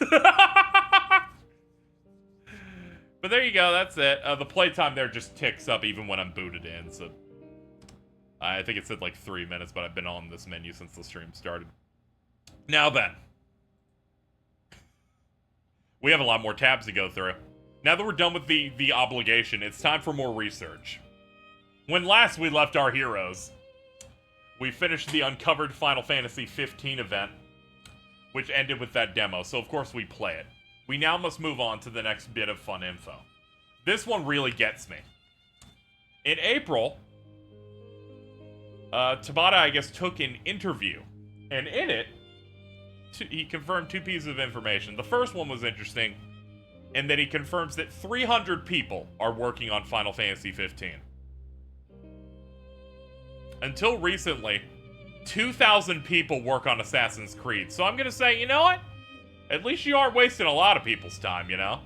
Like, I've seen much bigger ballooning staff, but it was interesting to have, like, an idea of how many people are working on that. The next thing he said, and this one's gonna be funny. In regards to downloadable content, DLC will be announced in the summer. They want the DLC to, and this is in Tabata's words, provoke enthusiasm for players, and to not be basic. That's all of the news we have for April of 2016. We will now move on to what happened in May. And I love May, because we're gonna look at something I vaguely remember, which is always great. IGN got IGN first access to FF15, and that is exciting. That's when they get the exclusive on stuff, so they make a bunch of content. They showed some high-level magic trailer, a bunch of that stuff, but they provided something that I think might be very good. This is an 8-minute-long video titled The Long Road to Final Fantasy 15, Part 1, 10 Years in the Making. Now, they made a bunch of these featurettes, but I think one should be enough. This is in fact one of those behind the scenes style videos. FF を作るにあたって一番大事にしているのは挑戦することです。It's important to take risks, guys. というものが自分にとってどういうものかというと、FF に取り組むと全力で挑戦をするので、ものすごく成長させてもらえる取り組みになるんだよね。だから自分をすごく成長させてくれる取り組みっていうのが As you can kind of tell, like the map is a bit more updated now. でその理由は僕が得意なのが I think that my forte is team building. I imagine that when the company was re-envisioning 15, they'd place an emphasis on crafting a team, and that's probably why I was chosen. He's kind of like a team maker here. チームをしっかりと作って、 They've grown together over this time together. チームのメンバーたちと目標を達成するごとに Learned a lot of things. どんどんみんなが成長していってここまでたどり着いているの They で themselves have experienced an epic story 僕らを体験しながら by creating the epic story of FF15. Dude, I swear to God, there's just a chunk of employees over there that whenever they get the opportunity to push a big main line, they have to be the savior figure. Like Tabata did it, fucking Yoshida's doing it right now. And they each do it in their own like way that fucking annoys me. But this shit was crazy. This man never stopped talking. He never stopped. 素晴らしいチームができたかなっていうふうに思ってますね。FF15 に昔からファイナルファンタジーに携わっている The significance of having people who've worked on past FFs work on 15. This is subjective, it's just my personal opinion, but I think we can I think we can really bring our abilities fully into play by drawing on our past experience and add some little 経 extra. 験を生かしてそれにプラスアルファということでより強い力を出せるのではないかなというところが大きいかなと思います。Keeping some of the good elements of the past. やはりシステムとかなんかでも一部は昔のいいものが残して Adding something new, さら we に can really そこに increase 新 the しいもの impact. を付け加えるというこ Not と the で HD version, 合計の fucking パワーを X. 増 I'm やす sorry. ことができるな That's と what いう we ところ have が on. That's what we have on our servers. All right. だから昔のそのクラシックなファイナルファンタジーを好きだった人からするとどんなキャラクターなのか想像するのが楽しかった人たち It was like it was funny to see the pixelated versions of the characters. We stopped seeing those in 1997. そのリアリティとかそういったものを今チームのみんなと一緒にどこまでもそのリアリティだとかその想像を奪うけれどもその代わりここまで追い込んで見たことないものを表現してそれをユーザーの皆さんに届けるっていうところは心がけてます。で、まあちょっと余談なんですけどこの前キャラクターのピクセルアートノクトたちのピクセルアートをちょっと久々にこうちょっっと書いて I can't even say they lost it down to big pixel art since the person that made that pixel art still works in the company and still does sprites. But you know, そのピクセルを起こしてみたんですけ let's ど stay on target. やっぱり変わらずやっぱり FF のキャラなんだなってその自分たちもそのピクセルアート見てこうほっとしたっていうか変わらない FF なんだなっていうのはちょっとやっぱり思いました。今回、オマージュっていう意味では結構モンスターは広くオマージュをしていて天野義高さんのデザインをとかかつてドットで登場したモンスターを多く採用していてそれを今回リアルな表現で They mentioned Yoshitaka Amano's designs and then cut to a monster designed by Tetsuya Nomura. 今回15で挑戦してるのはねまずねファイナルファンタジーそのものを近代化するっていうことにまず一つ挑戦してます。以前ファイナルファンタジーはカッティングエッジな RPG だったことがやっぱりあるので Up until now, it was always viewed as a そういう cutting edge 姿を取り戻したく franchise. て今取り戻すんであればどこに挑戦すればいいかと考えてウエスタンのトリプル A の RPG に So something happened that made it so they have to reclaim the throne. そうですね。ぜひこう15 Looks でユー around. ザーの皆 Someone's さん like, に I think it's that 経験してもらいたい MMO 体験 that してもらい barely たい anyone ことを played at this point そう in ですね time. 僕自身もこ Or れ at か the ら very least was 完 on 成し the て up ま and たもう一回 coming. プレイは It's して definitely いきま that, す not けれども shitting on や their っ last ぱり big 今回 main その仲間 line. たちとの旅そうやって今までちょっとお話してきたような、一部ですけど紹介したそのキャラクターの作られ方してきてその彼らがこう仲間となって実際に自分たちの周りを行く今までみたいにこう後ろをついていくようなキャラクターたちじゃなくて自分たちで考えてそして喜怒哀楽があって Yeah, them talking about how it's like they're not hitting certain visual, like,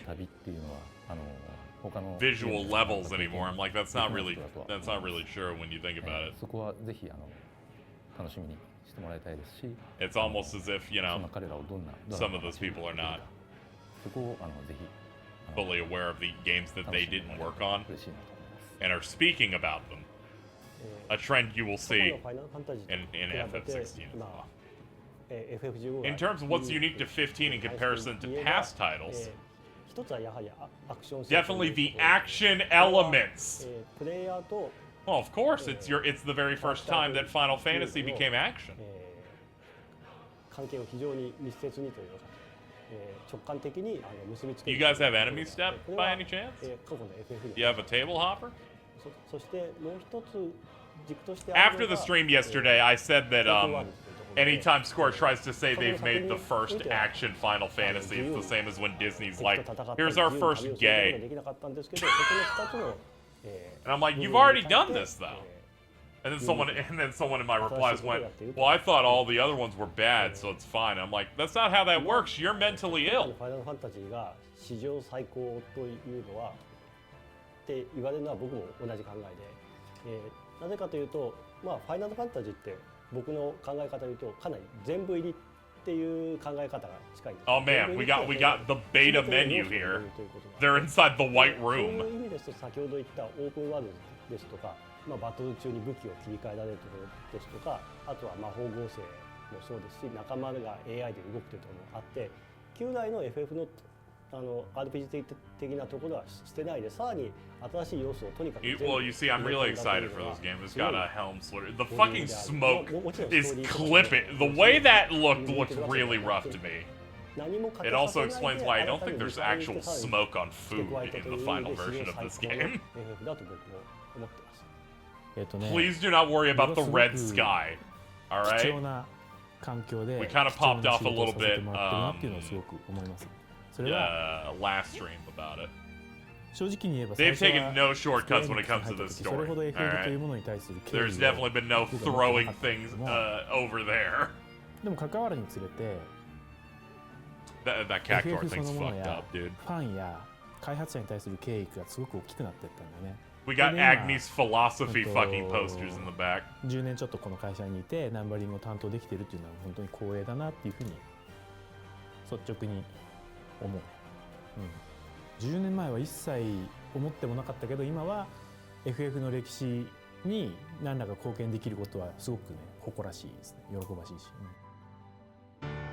I like that it's like 10 years ago I wouldn't have thought about contributing to it. I'm like, I mean, yeah, you weren't actually working on this 10 years ago. Anyway, that is the featurette. There are more of these, but I don't feel like we need to pour through every single one. But I feel like you need to experience at least one bad featurette. It's kind of a mix. Let me see here. So that was May of 2016. Which would mean that we're approaching something very exciting, folks. Welcome to E3. Welcome to the Electronic Entertainment Expo 2016.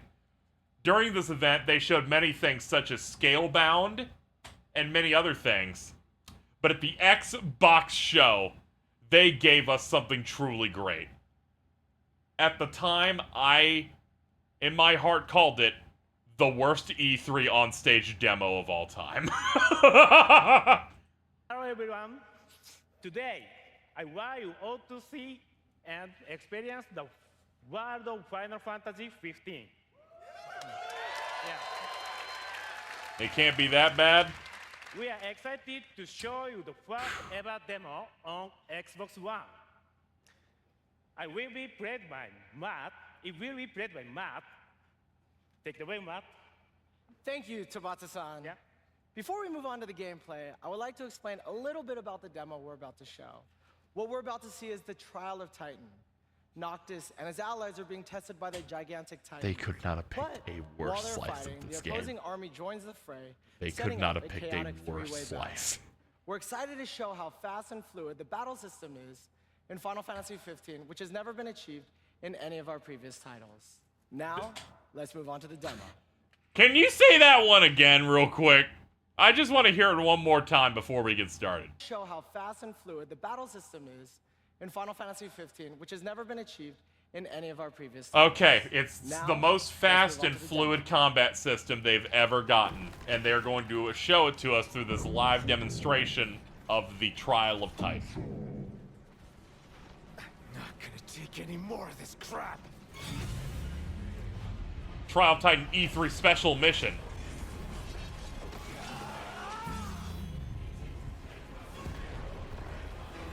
And we'll just watch it play out. This is this is how I would remember the Titan fight.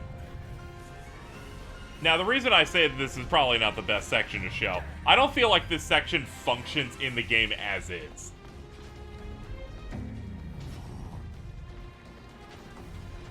I don't think it I don't think I've ever had a cool Titan fight, and I played through this section maybe 10 times. Apologies.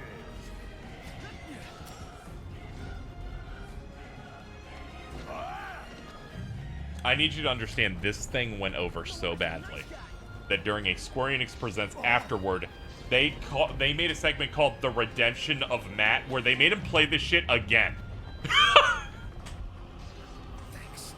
And they said they had him practice for the replay.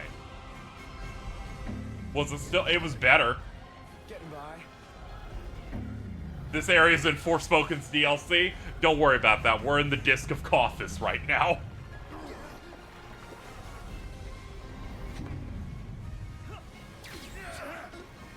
And that dude down there is like, can you see this shit? He's just whiffing. What is... Bro's cooking nothing! 2 people are dead. Oh, that wasn't a parry. He got hit again.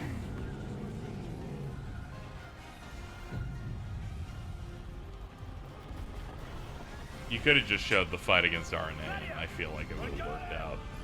You could have just showed the Leviathan fight. That's significantly harder to fuck up.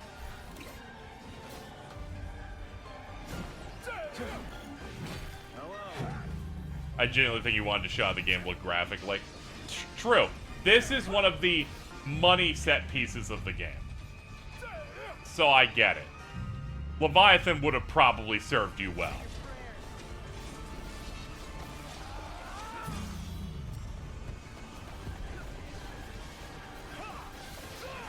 Alright, so now we gotta lock onto Titan's arm and strobe with Blizzara, so gonna watch him do that. Unfortunately, it's friendly fire. Dude, the discourse about this fucking thing was so bad. People were like, they're throwing Pokeballs, I guess? I couldn't track when he was winning.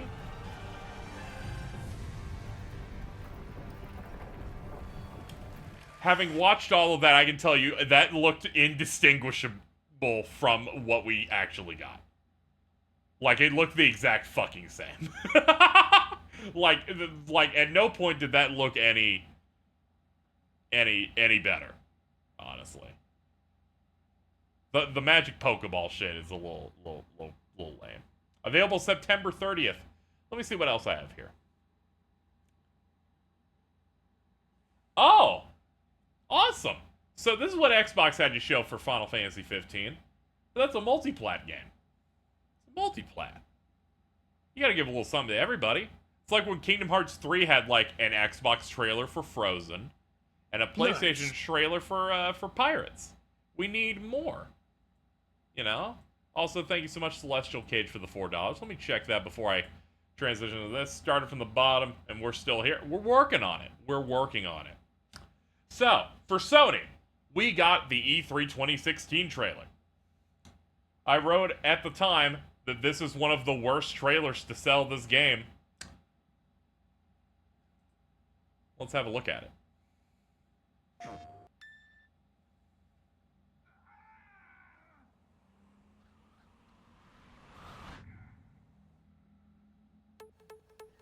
Ladies and gentlemen, this is the Afrojack trailer.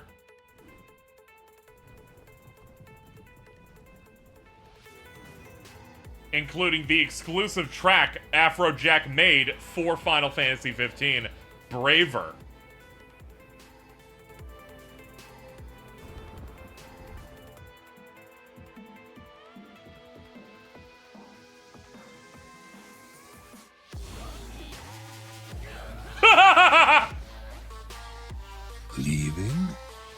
What's up, Yuki? Wub wub time, baby!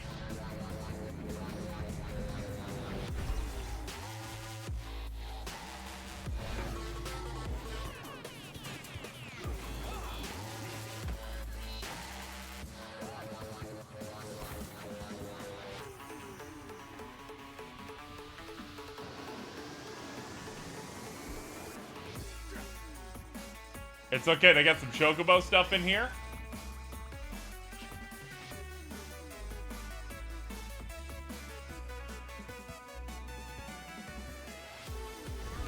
Oh man, there's chaos. Oh man, we're gonna have some epic car chase stuff at some point.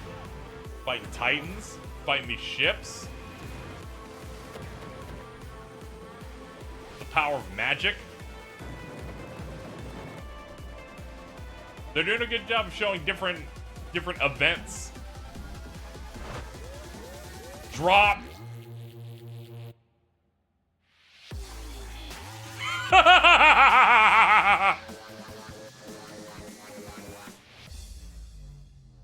Final Fantasy 15 coming out September 30th, or so they say. And more, because ladies and gentlemen, the tag at the end of this is for another FF15 product. This shouldn't take long. This unreleased project for Final Fantasy 15, of course, is the VR project where you play as Prompto. Let's go!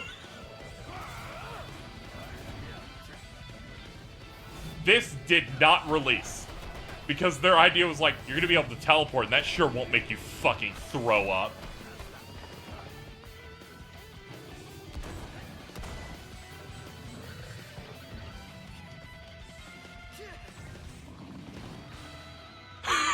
The FF15 VR experience that was later canceled, and then they made the fishing one. What's the other feature of it? Oh, you can sit next to Cindy in the car and look at her tits. Okay, that was their E3 presence.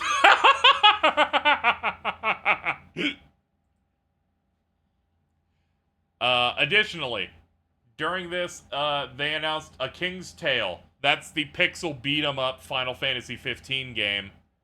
I didn't really have a trailer for it because I'm not even going to play it at all. I have no interest. But they made that as a pre-order bonus.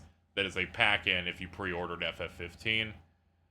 Additionally, they announced Wait Mode, which was an ability to slow down time that they made in the last 6 months of development. Which anytime someone mentions Wait Mode, I'm like, yeah, it has about as much prominence as the fact that you have the ability to slow down time in Kingdom Hearts 3, and most people don't know that's even in it. So very cute, but that's our June stuff. Now you may go, KZ, you had to have run out. That was a trailer that showed some of the final scenes of the game. Would you believe me that I still have multiple tabs left?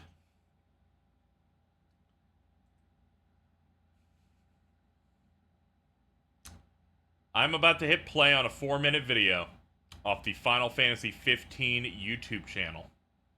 The title, Behind the Scenes with Epic Mealtime and Final Fantasy 15. Released at the end of July. It's time for our Epic Mealtime collaboration. Because we can't get the fuck out of here, dude. The crossover you didn't know you wanted. 今回エピックミールタイムのみんなが日本に遊びに来てくれました。でみんな日本に来るのが They brought these motherfuckers to Japan. 日本の料理とか包丁とか日本のことを紹介したいと思いました。で一緒にいろいろ料理したりしたんですけど、すごく楽しかったです。Final Fantasy 15では And just think, I'm cutting out massive chunks of the promotion of this game. Like them tweeting going, we took a picture of a rock and put it in the game. すごくよく似ていて、いい感じがしました。There's many things I have It's been an included. incredibly awesome experience. I always held Japan to high standards of expectations. I always imagined it would be wacky and very unique and different from what I'm used to at home. Quite And, wacky. It was all that and more. Everyone was really hospitable. Appreciate the whole group. I'm getting squished. Yeah, no, it was awesome, guys.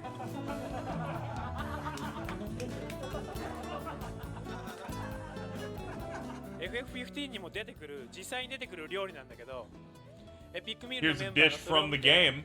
ぜひ俺たちに作らせてくれって言うんで、料理長のアートディレクター長谷川と一緒に実際に作ってみようってことで取り組み。 Final Fantasy 15 is the story of marketing and how less is more. Unless it's like Neo 2 where you don't promote it at all. But, you know, like less is more might be an approach we might have to take here at some degree, at some point.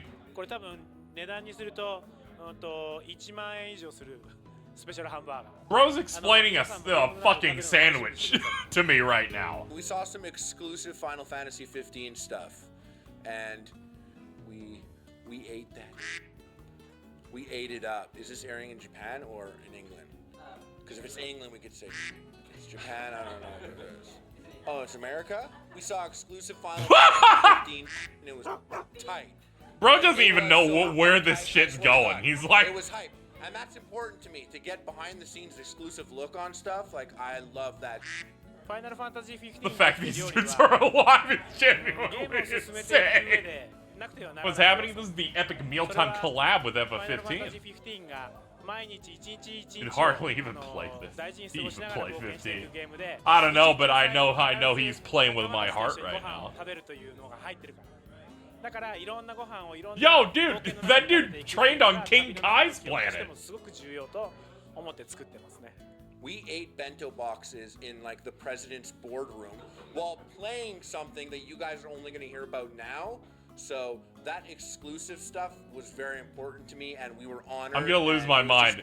Don't cut to a demo we've already played when you're like, we played some exclusive stuff. I'm like, no, we played that.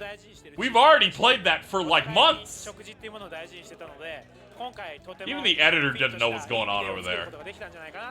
Yeah.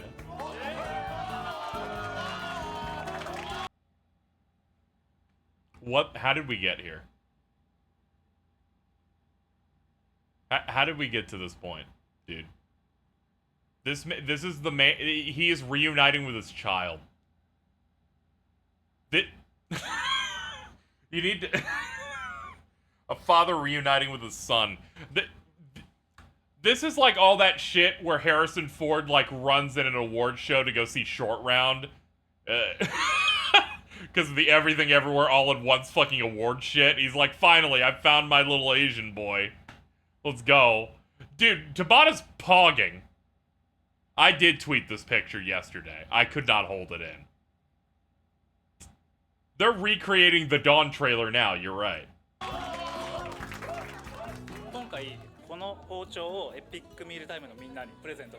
You know for a fact Tabata was scared out of his fucking mind that this giant meat man did that to him.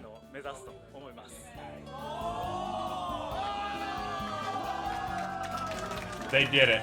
They cut open a sandwich. The game is incredible, by the way. You guys need to check it out. I guess we should talk about the game once.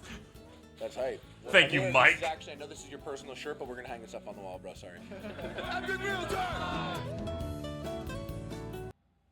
Coming September 30th, Final Fantasy 15. How's morale, chat? How you feeling? You having fun? You having fun? Because I'm having fun. That wraps up our July coverage. It's time for August. In August, we got the unveiling of the Final Fantasy 15 Season Pass that would have a playable episode for each of the other three bros. They were hyping up that it's going to be a really interesting DLC, really engaging story that only strengthens the core experience.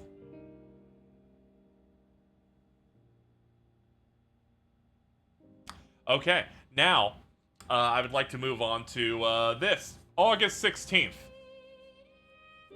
The excitement's coming in. We are a mere 6 weeks before Final Fantasy 15 comes out. So it's as good a time as any to go. Alright, so we're delaying Final Fantasy 15 from September to November. End of September to the end of November. Tabata appears on screen and tells us the reason is because he doesn't want to hurt people with bad internet connections with a really big day one patch, so they're going to avoid that by delaying it. So we don't have to worry about a day one patch. That's why they have to delay it. As an apology, he releases a gameplay video of FF15. This gameplay video, thank you for the donation, is 53 minutes long. You may go, what variety of stuff did they show in a 53-minute video? It's the first 53 minutes of the game. They just hit new game and lightly edit 53 minutes of footage. I'm not going to boot that up. It's just the game. They did release this. It was like at the same time as the delay, they put that out so people could like watch that to like get through that whole thing. It's time for one of my favorite statements. One of my favorite things that gets said in the entire press cycle. Tabata now begins discussing the game's structure. Here's what he had to say. The structure of Final Fantasy XV is a fusion of open world and linear gameplay. Now, I told you to pay attention to halves earlier. Well, this is why it's going to be crucial. The first half of the game is open world, but the second half is entirely linear, focused more on traditional Final Fantasy progression. The main story will take you 40 to 50 hours. So at this point, you now know that half of the game is open world, and the second half is a linear style game.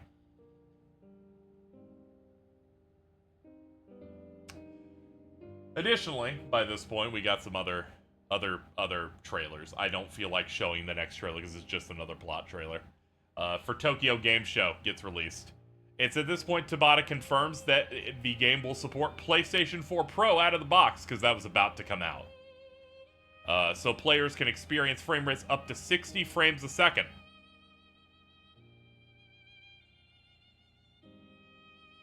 That's our September news. We are now going to move on to October.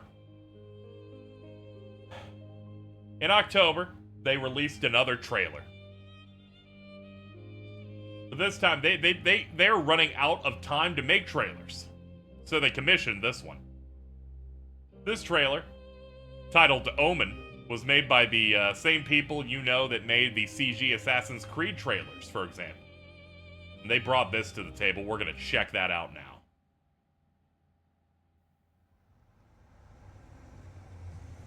See what they were cooking? This came out October 28th. 2016, 1 month before launch. You can tell this is cinematic. They letterboxed it.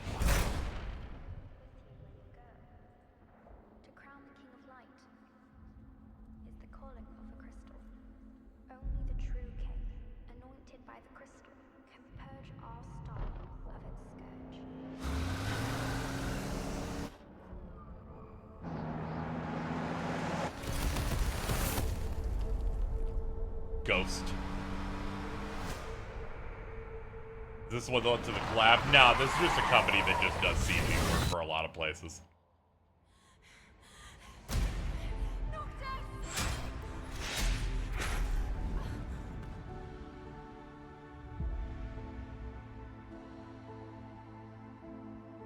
Oh man, we're in a vast desert. I cannot wait to explore this vast desert in Final Fantasy XV. I can't wait to explore this subway train in Final Fantasy XV.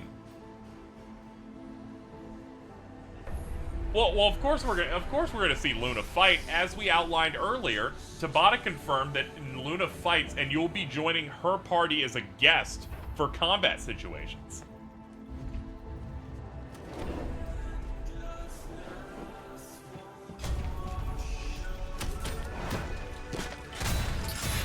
Why do I so vividly remember this trailer?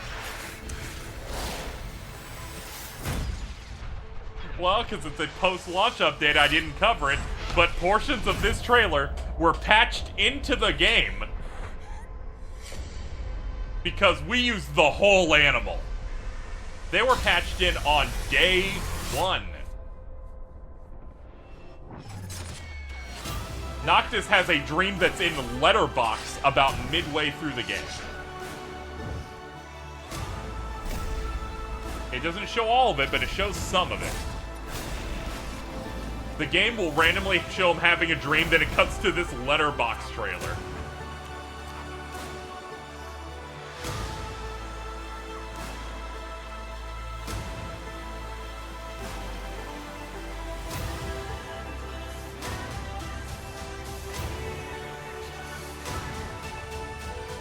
Something really funny about this trailer where they're just like, yo dude, Noctis is pulling out the AR-15 and he's gonna get some shit done tonight.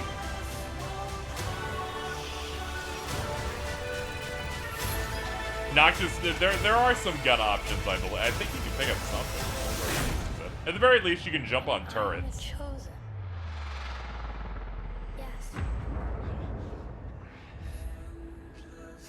Oh man, I can't wait to fight these Cerberus in Final Fantasy 15 in a post-launch update over a year after the game comes out. I guess I can do it.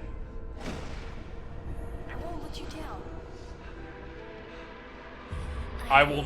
Dude, that one in Royal Edition, these are a required story boss. How many must die before you are satisfied? How much did I not play this thing? No, it's just, there's just little spots. I just get excited that I could point out one. He will take responsibility, you know. As must we all.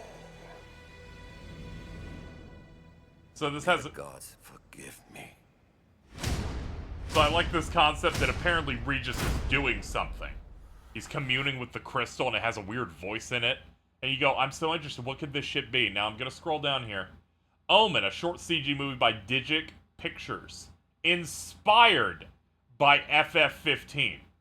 Depicts an omen of a catastrophic future. It has nothing to do with the story of this game at all. It is, in fact, a thing inspired by Final Fantasy 15. So do not use it as a thing. So it's like, they're like, here's a bunch of materials. Here are the characters. Here's some basic ideas. Now just make something. And that's what we were given with this trailer. We were not given a thing that's kind of going to inform things. I am convinced that because the Cerberus in this trailer are not, like, in the main game, I want to pretend that they were made for this trailer, and then Tabata went, we should put one of those in the game, and that's why there's one in the game later. Anyway, that's our October news. Congratulations, we've now made it to launch month. Let's get these last bits done for November. First up, they detail something called the Crown Update. This is the day one patch they said that we weren't going to get, but we got anyway. This makes the delay reasoning even more transparent that they just didn't have the game done in time, and they were lying about that, but whatever. The Crown Update had things like the ability to play the music in the car, outside the car, using an MP3 player. The ability to use your Warp Strike Sword while walking around outside of combat, because that makes the movement in the game significantly less fucking terrible. And seemingly a ton of things to fix parts of that game that were broken. I say this because I played the Judgment Disc that was the final version of the game without that patch, and there used to be stuff like, if you looked at a cave wrong, all of its surface would become neon. And then you're just looking at this thing that's made, an entire surface made of pure light, because the game's breaking apart a little bit. So they needed that. They did a launch stream where they played Final Fantasy 15 Mystery Disc. And you may go, KZ, how the fuck is there still more? This thing was basically a thing where they ran around and it had a young Prompto in it, and young Prompto's like fat. And then they made him like really big, and then he ran around. It was kind of like the Platinum demo magic shit's happening. But it concluded with Noctis having a solo 1v1 boss fight against the CEO of Square at the time, Yosuke Matsuda. Now you may say, that's the Nier thing. No, they made this shit first. it appeared in this first. And he goes, I'm the CEO of Square Enix. And then they fight. And then Hajime Tabata appears on camera and says, this CEO boss fight will be DLC later. This does not happen. But he said it would, but it did not happen. I have 2 trailers left for you today, and then I will have covered, and what I would give you is a basic understanding of the entire marketing cycle of Versus 13 and Final Fantasy 15. The second to last one is the most we made this shit for the West trailer you can possibly make. This is the Final Fantasy 15 Stand Together trailer. And you may go, what makes it a Western trailer, KZ? It's a live action trailer. Bro's holding his fucking fireball. That's right, baby. Live action video game trailers. That's how you know this shit's about to come out. It's time for live action Iron Giant.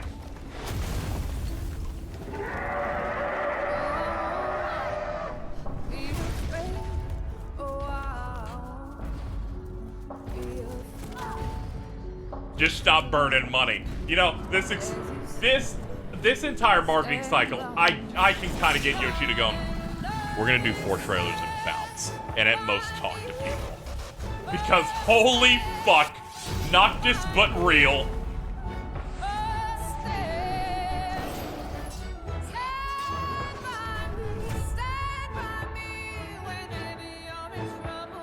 They're like, we cannot show them. We cannot show the video game characters. It will ruin this fucking shit. It will fall apart instantly. And there you go. Folks, there's only one thing left.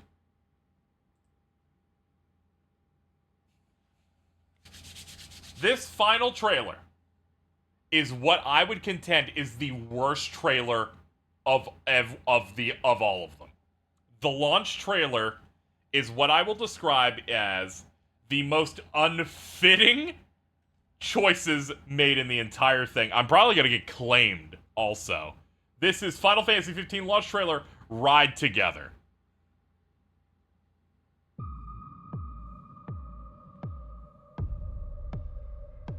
The decreed hour is come. Set forth with my blessing, Prince Noctis. I was already playing the game by the time this came out. Your Majesty.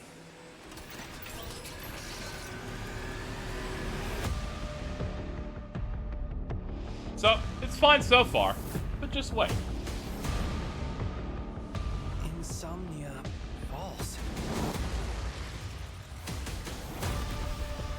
The king. Yeah, interesting. Found dead. Lies.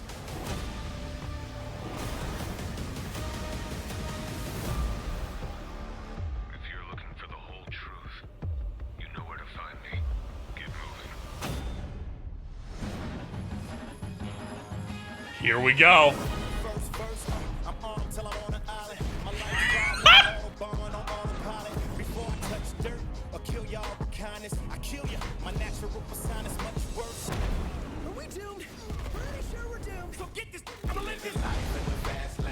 Life in the fast lane, chat. I can't slow down.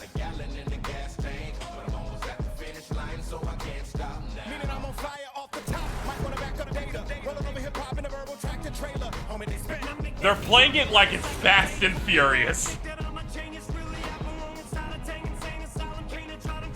We have Eminem in the Final Fantasy 15 launch trailer.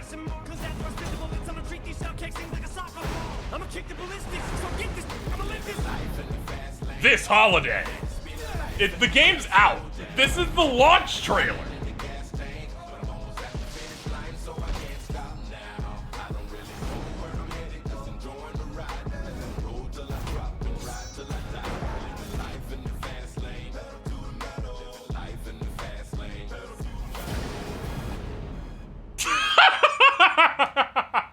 And it concludes showing you some more key art of the awful fucking Western cover of the game.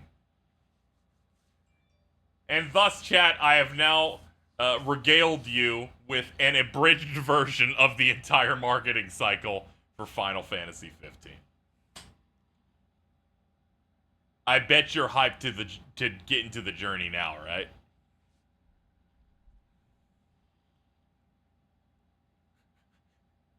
Part of the reason that I did this entire stream recap was so that I could force you to watch that.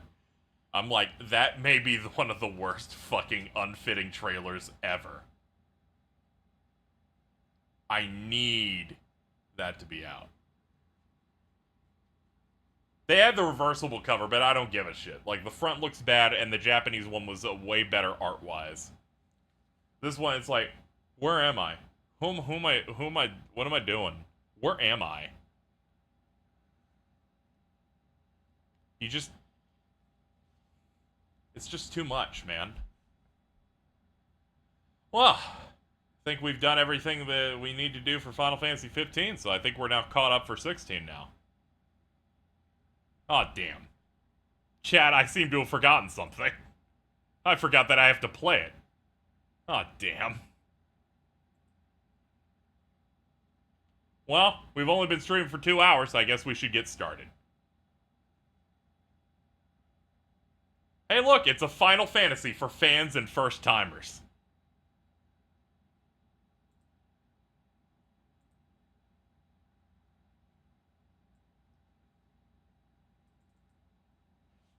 Oh, okay. I can check this.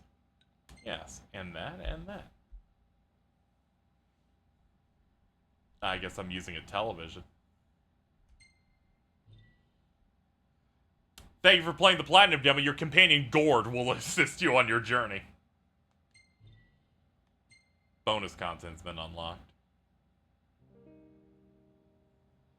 And just like that, it only took us about 5 hours of preamble to, in fact, get into the full brunt of this game.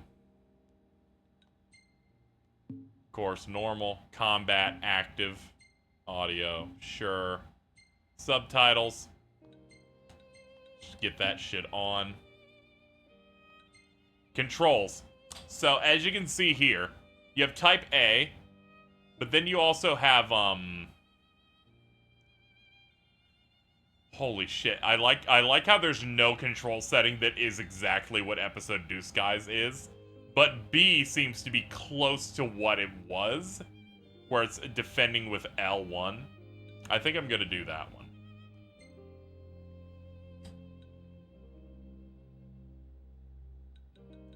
Then you have stuff like this, stamina on, so you can actually see the stamina bar. When someone asked if the stamina bar could be added to the game, Tabata sounded scared like it was an impossible task, and he said, at some point we can get it into the ROM. Things were fucking scary over there, dude.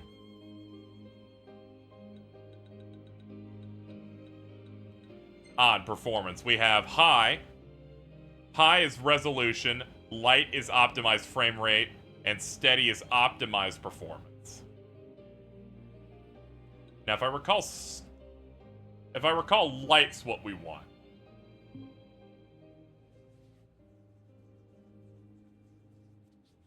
Yeah, I believe that's what we're looking for here.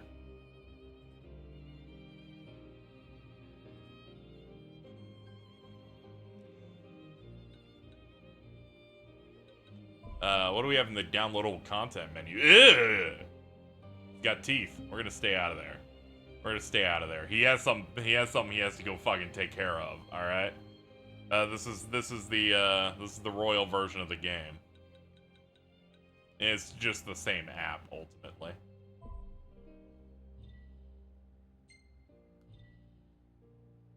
The tutorial offers interactive explanations about the story and combat system. No.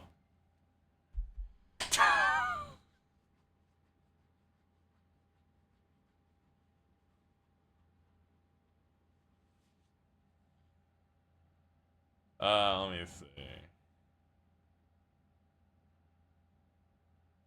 Apparently my stream over here has the call going.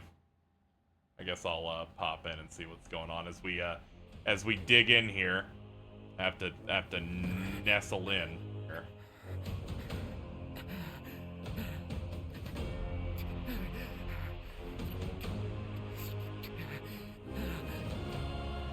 On 2 separate occasions during active time reports, Hajime Tabata described this intro as the same as Final Fantasy II. Having played both, I can tell you the only difference is in both fights you don't immediately win. I guess that's what he meant. Hang in there, buddy. Stay down. We'll keep him busy. If Jordan and Aries started playing Street Fighter, can we get a pop-up window in the corner? No, you do not need to announce that you would rather watch something else. Here it comes.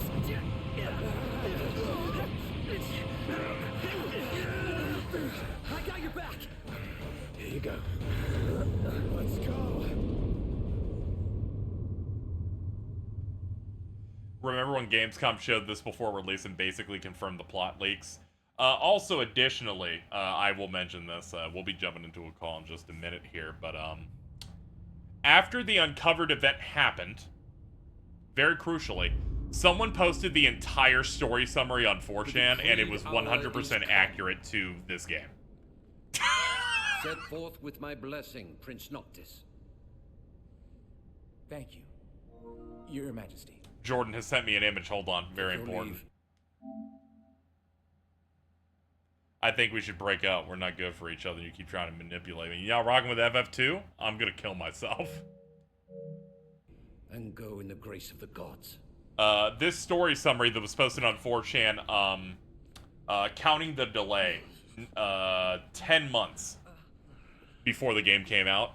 The only thing it was wrong about in the story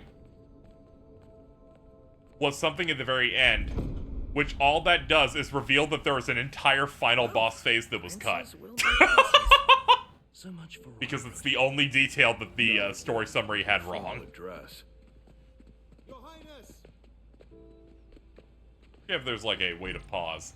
Alright, so this is gonna be important because we are not watching Kingsglaive. The guy directly next to King Regis here is the main villain of Kingsglaive. He is actually the evil General Glauca, who is a double agent, who is not only the leader of the Kingsglaive, so he's like the leader of Regis's main fighting force. He is also the lead general that is in control of the entire Niflheim military. But he secretly hates Lucis because Lucis had a plot point where they would take over small surrounding like countries and cities and not care about them. So he thinks that there's a lot of shades of gray with this kingdom. And then Nyx fights him in a final battle, and then they both die. Anyway, he appears in this game for this one cutscene. What now? You tend to not notice him because he's just mostly a background guy here. I fear I have left too much unsaid. You place a great burden on those who would bear with you. You're one to talk. I ask not that you guide my wayward son, merely that you remain at his side. Indeed, Your Grace. We'll see the prince to Alticia if it's the last thing we see. Yeah, what he said. Hate to break this up, but Kor's got the motor running. Draudos, he's in your hands. That's his name. And another so thing. Noctis says, Draudos, my dad's in your is hands. bright In the to movie Kingsglaive, Final Fantasy 15, Draudos, who is really Glauca, is kills right. Regis. Try to mind yours around ours. He kills Noctis's dad. At no point does Noctis learn this in this video game. Once you set forth. Ever. All he learns is that his dad dies. He never, like, learns who did it. I didn't learn this either until now. Yeah! Nice. Take care on the long road. Thank you, General Glaucoma, for the $4. Wheresoever you should go, the line of Lucis goes with you. Walk tall, my son. In the end, that general's defeated by Nyx, played by Aaron Paul, who puts on the Ring of Lucis and talks with the past kings and says, I don't care if I live or die. I need to put everything on the line here. And then they give him his power. And then he gets to, like, summon the Knights of the Round, and then they have a giant kaiju fight that's 30 minutes long. And in case you thought that shit that happened in the episode Ignis DLC that we'll cover was unique, they did it in the movie first. There's also a really funny scene in which Luna tricks a random dude into putting the ring on, and it sets them on fire and incinerates them instantly.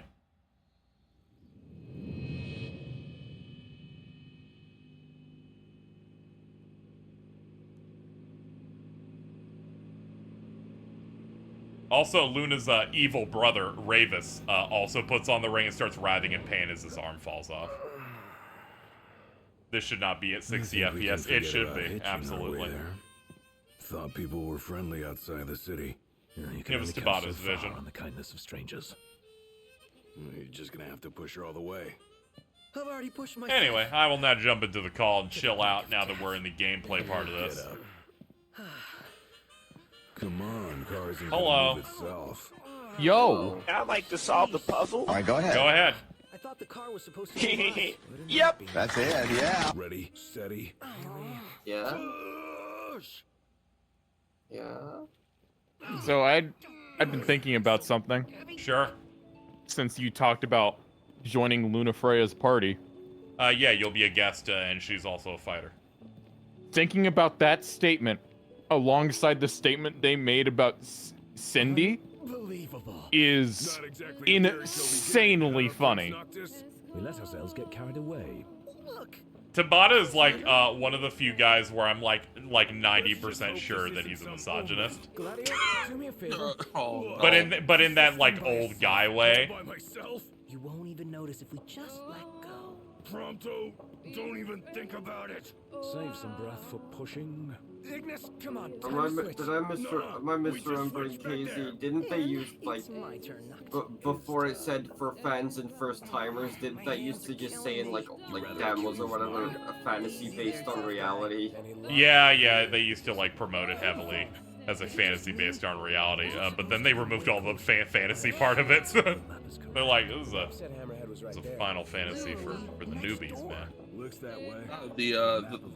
The fantasy stuff is there if you're walking out at nighttime and get jumped by 8 Tomberries. Now you're hunting down a giant fantasy boar outside the 7-Eleven. Yeah, that's important. That rock I'm is gonna be a pushing the total car, rock. dude. It's great. The world's a big old place, filled with wonders. Tell that to my legs. So how are we all doing? You guys even pushing? I'm still sick. You're always sick. Not feeling as terrible as I thought I would. Yeah, I was about to say, did you get your shit done? Yeah, I got my shit done. Oh, okay. Well, you're able to talk, so I guess that's a win. Yeah.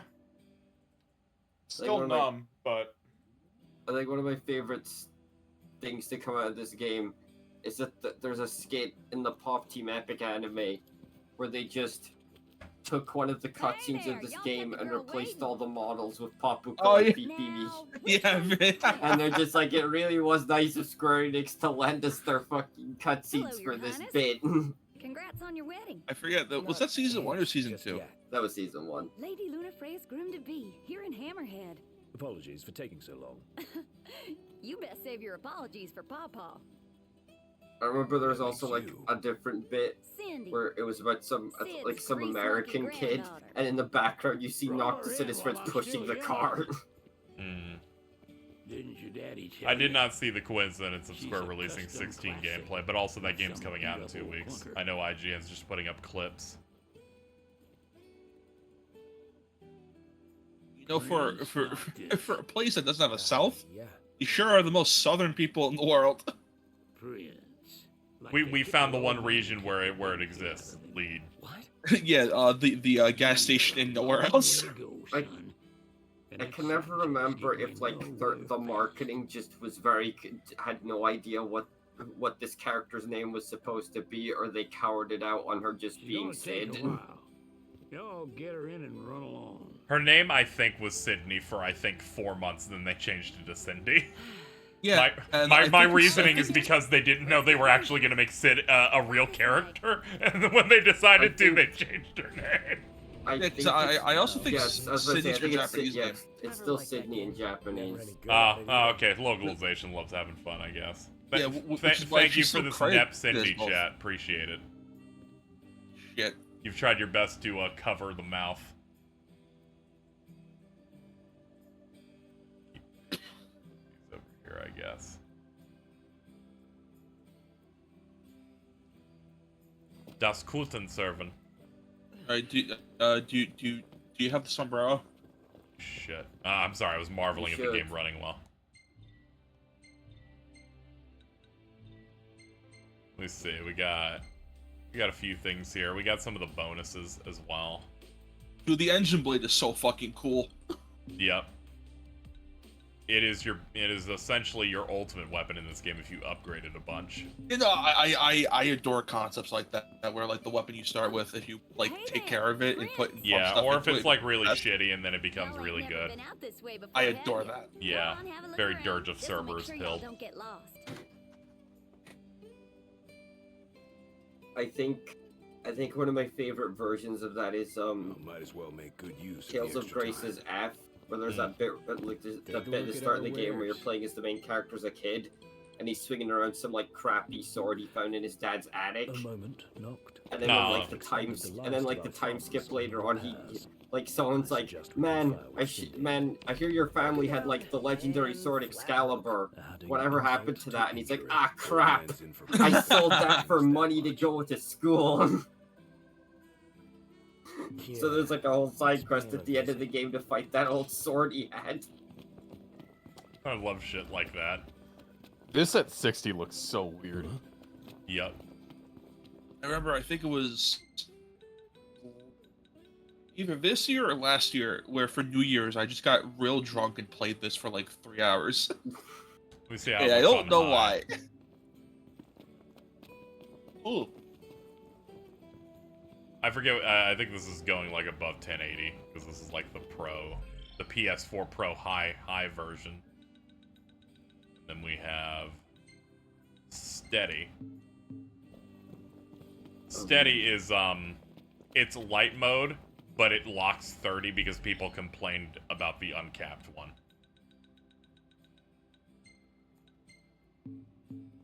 And now we have this that ran at like 40 on PS4 Pro, but now it's just effortlessly 60 here.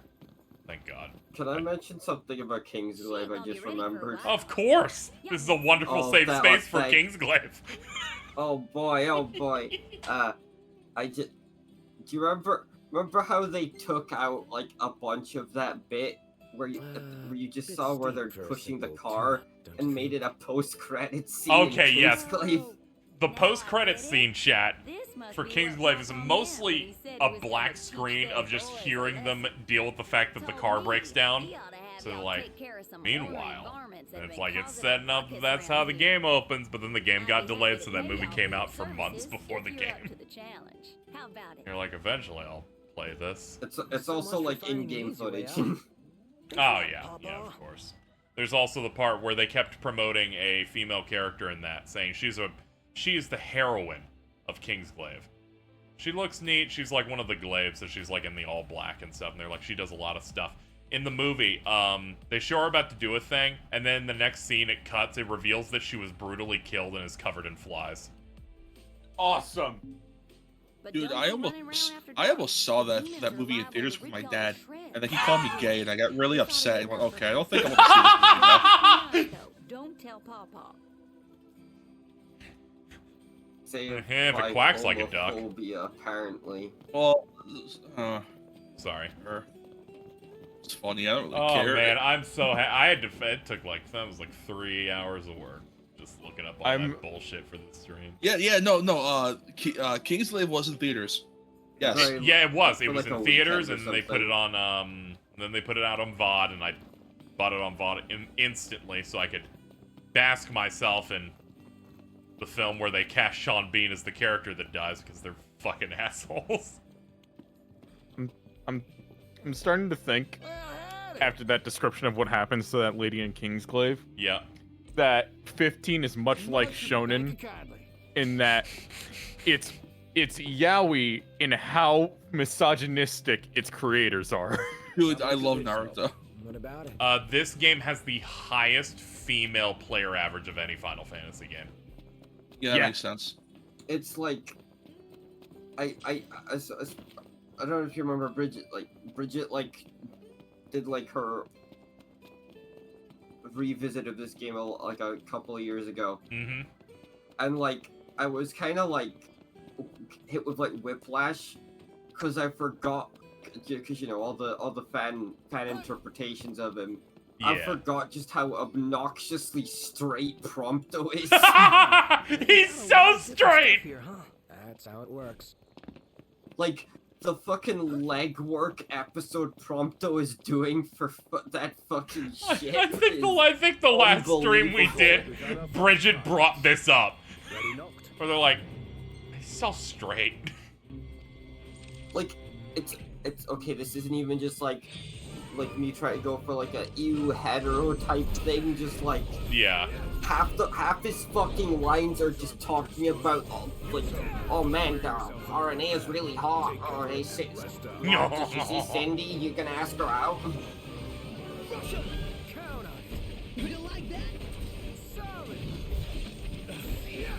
It's absurd. The big takeaway from many surveys, and they even addressed it, is people wanted Prompto removed from the game entirely after the Deuce Guy demo. They thought his ass was so annoying, they asked that character to be deleted. Oh my god. What is with Robbie Damon? No. Oh wait, I got Robbie Damon and Max Middleman confused for a second because I remember how much Japan hates Ryuji. Oh, okay.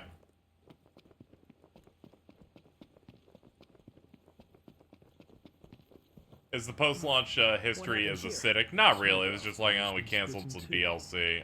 Here's some bad collabs. Here's the DLC we're putting out. Or, here's the mod tools we're going to make for PC so that you buy it. Okay, now that you bought it, we're canceling them. Maybe a huge monster came And then we repackage them as the exclusive Stadia content. That's also now gone. What a funny game. Yeah, it's very funny. I have a great time with it. Can we at least watch the stream where they cancel the DLC after this is done? It was... Imagine, did they hype that shit up?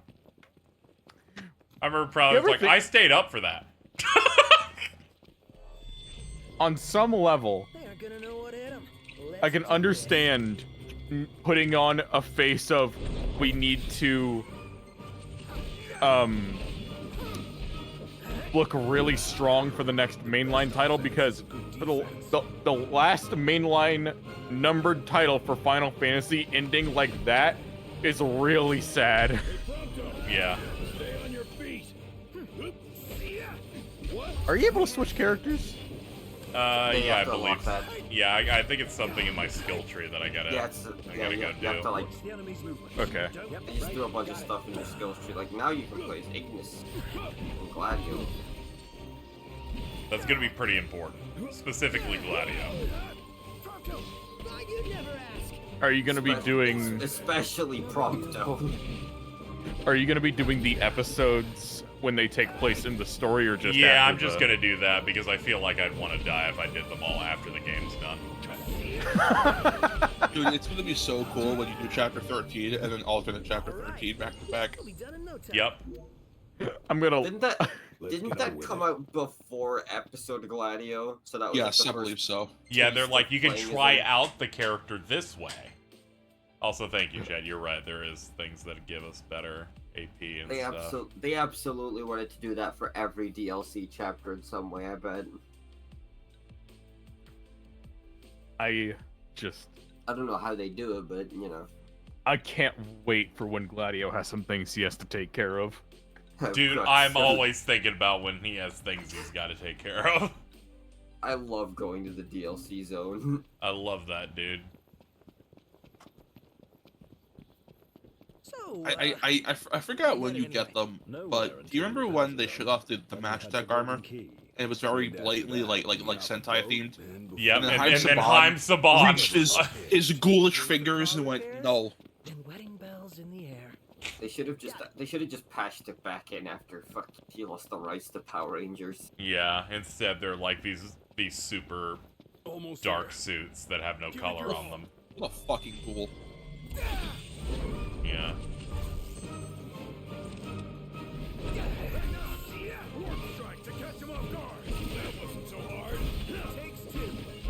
So there aren't a lot of mechanics to combat, but one of the few they have is if you hit them in the back, you do a lot of damage. They count that as like a special status. Coming off the sky, what are you thinking? See, this is really tough, right? The combat in Disguise is way better and way more filled with depth, but this runs at 60. True. So from a game feel standpoint, it feels 18 million times better. Nice. Mission complete. I think my thoughts on the game are in fact going to go up by the end of this than any other playthrough because I've never played it at a good frame rate before. It's a shame because that thing where like you're like I really like the thing where you map weapons to like buttons or like Yeah, they'd like let you choose what the opening hit, what weapon would come out for that, for the regular hits, for the finisher. Like that. Yeah. Oh, got it. We'll take a look. Yeah, there's the alternate ending DLC stuff, but I never had interest in that because all it told me was to respect Tabata as a person less and an artist less. Yeah. Is that like, was it most of that DLC to feedback or something like that? Yeah, they asked at a convention would people be interested in like alternate story stuff because people kept asking they wanted a different, different fun ending, that type of thing. So they said we're gonna try and do that with DLC episodes, and I'm like, that defeats the purpose of your entire game. I don't want it. So when it got canceled, I went, good. I'm glad it's canceled. Yeah, that's crazy because like the ending, like I genuinely enjoy the ending for this game. Yeah. I think Tabata games really nail the endings, even if they are mostly the same. I could never tell if that is that whole thing supposed to be like an alternate ending because I always thought it was supposed to be like, oh well, here's like it just kept going. Yeah, it's supposed to be what if a completely different thing happened. You okay? What if instead of following the destiny that Bahamut sets out for us, we do something different? In this one, Insomnia lifts into the sky and Dark Luna's there. Dude, I love Are we caring about spoilers for this, sir? And then the rest, all that shit got fucking put in a book, and I'm like, I'm not gonna read it. I didn't want that content to exist anyway. Oh, it's not. No, even okay. This is, as someone who like read a couple of those chapters, it is very clearly a script just thrown onto a book and not like an actual book. That like concept image of like Demon Luna is so funny. It's like no. Good to go. Yeah, I'm like no, I'm not interested in that. There.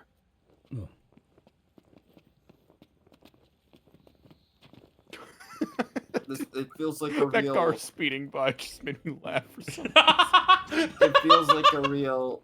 It feels like a real monkey's paw for someone who wants Luna to do something.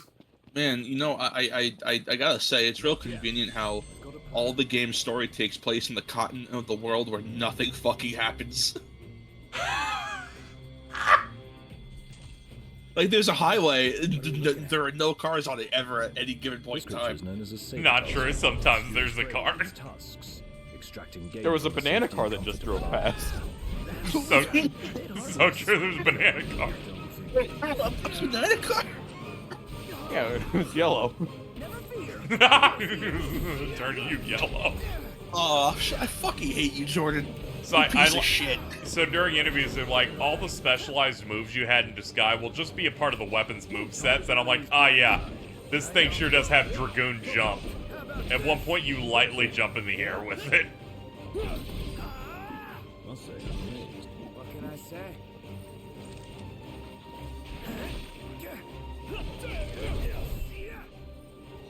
Good job, we killed the dogs.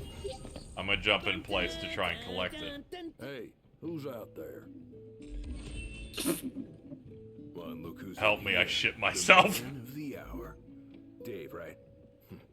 Dave. Shout out to one of the important 15 characters, Dave. Been stuck here on account of my sprained ankle. He's got some tats. He does. I gave him hell, but couldn't finish the job. So what new Vegas quest do you have for me? Dave Bumbry? Much like hunters. What do you say? Put So are you planning on interacting with the camping system normally, or waiting until the funny hotel? Oh man, you're right. What? The whole bit is if you sleep at a hotel, you get way more experience to bank. Oh. Like, and there's a, what's the ocean, like the city that's mostly water? Yeah, Altitia. Altitia has that one that I think is what, like triple? Yeah, you get triple all the EXP. Yeah, so you bank a shit ton, and then you go to that one, and then you level up 26 times. You can usually buff this a lot by picking up any like droppable material that's considered money in this. If you synthesize magic into it, it's experience casting magic. So you you throw a fire, and then that fire gives you 20,000 experience. Yeah, it's like a Minecraft experience potion. I remember doing that and a trick where you would don't relate Final Fantasy to Minecraft. That's what that is, though. I know. A mind based on crafting. Ignis is going, that's it! And then he starts laying down some redstone. You've even got a sweet insignia on him. In the crown sky, your attire identifies I wish this game came out like a year later, so this way the fucking like Xbox port of Minecraft could have a Final Fantasy 15 collaboration. It does. Does it? I'm pretty sure. Hold on. I'm looking this up. You better not be lying to me. I do not think there's a Minecraft FF15 collab. I do not think that exists. No, there is. There is. There is. Oh, I'm posting it. Jordan, you better not fucking steal this from me. You better not fucking steal this from me. I forgot. All right, when you said that, I thought you meant Minecraft stuff in this game. No. Chat, we're in hell. Oh, I'm so dying.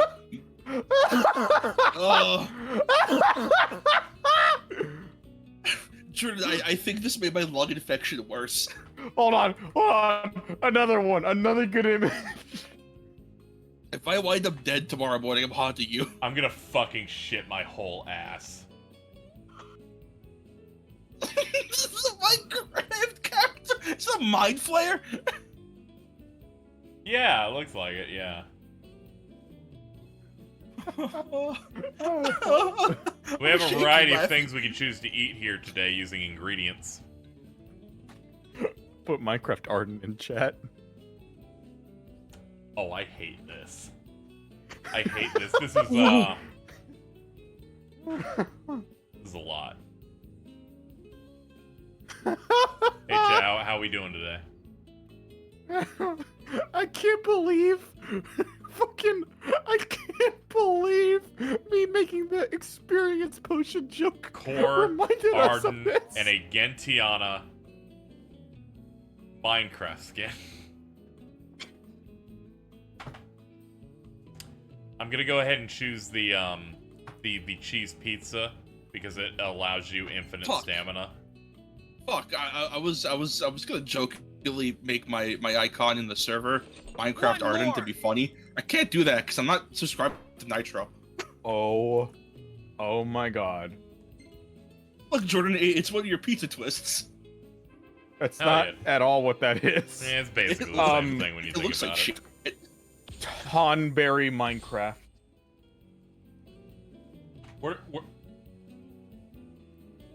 Dude, there's a lot of these that look really bad. Crow. Yo, Kenny Crow. It also has Kenny Crow, one of the most iconic FF15 mascots. For real? Dude, I hate that Moogle. I love Kenny Crow. That Moogle has clamp proportions. Yo, shout out to Nap. I'm so sad. Okay. I'm so sad you can't get that one carnival event anymore. Oh yeah, there's some things So I you miss can't- out on, which thank God I don't want to spend 8 years on this, but good lord. So where you can get attacked by, where you get the Kenny Crow everywhere system. Oh, dude, he's a serial killer. So Prompto will take photos. These are AI based in that he will just pick them randomly. Straight. I'm going to pick whatever I consider a good shot. One thing that I think is really funny with this game is they ensured that Noctis is the least photogenic person ever. Because he always has that face where he's like slightly closing his eyes. So, good photo. How about this one? I got a fish this big. Wait, hold on. I think that's maybe what he's meant to be doing because he does love fishing. Also, big important. When this game came out on Steam, we of course got this costume. You got the exclusive Gordon Freeman Noctis outfit and crowbar. He looks like a non-threatening feminist boy. Yeah, just talk to me on Skype. That's Prompto, by the way. Yeah, that's Prompto. Perfect timing. Okay, good. Sparkle on! Sparkle on! Sparkle on! What's that one? He looks like a caveman. He looks like he's grilling. Anyway, we're gonna have to camp a decent bit, because every time we camp, we get some of these. Yeah, you're right. Hey, KZ, I'm gonna post something in chat. Okay, let me open this up here. Okay, hold on. Here's this one for Final Fantasy 15 Windows Edition. Players who purchase the Windows Edition before May 1st, 2018 get the Sims 4 pack. Who the fuck is Plum Bob? I don't know about Plum Bob. Shut up. That's a real thing. Like a father to her. Ever since they got back, Sid's been the only one looking after her. Rather more than a middling mechanic can handle. All things considered, I'd say she turned out okay. Another thing of discourse that came out around here is when they described the magic mechanic, and that they explained it as it's Final Fantasy VIII's magic system again.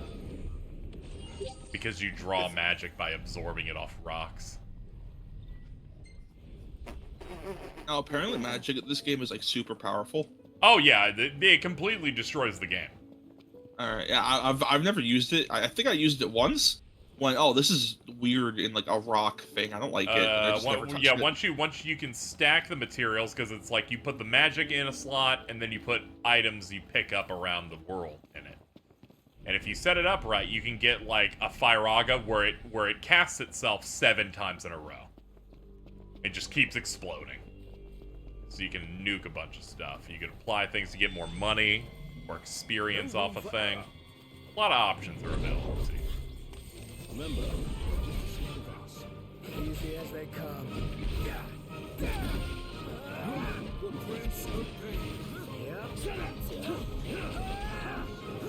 I am the Prince of Pain. Yeah.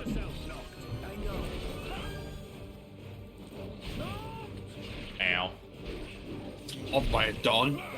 Don't mention it. I can't wait for us to get the upgraded car that lets us drive off-road so that we can hear the really bad voice clips that they do for that one. Oh, I've never heard those. I'm excited. Yeah, we also need to unlock the very unique voice lines where Prompto makes an air horn with his mouth. So are you is the one Prompto voice line where he just references Earthbound for some reason? Is that like a random thing? I don't know that one. Oh, because he goes save Fuzzy Pickles, and that is specifically from Earthbound. The photographer in that game says that. Oh yeah.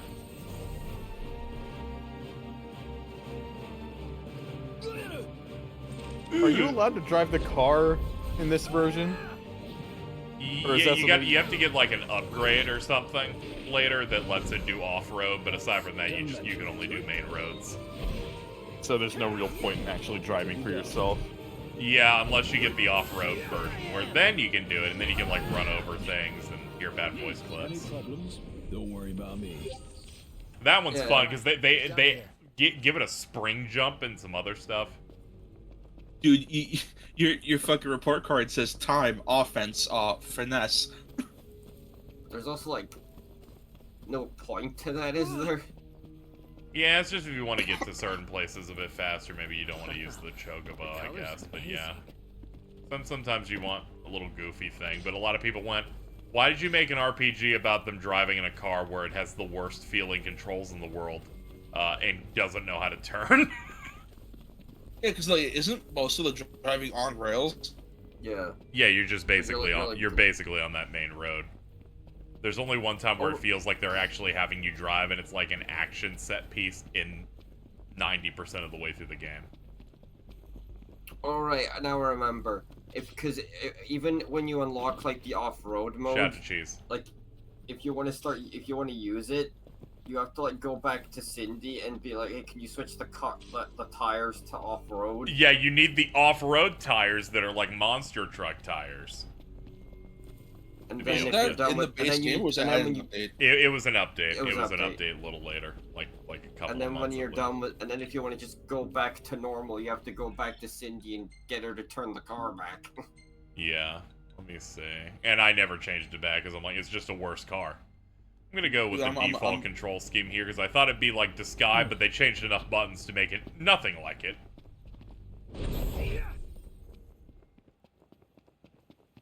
I'm so excited for you to get the one that flies and then you just crash immediately.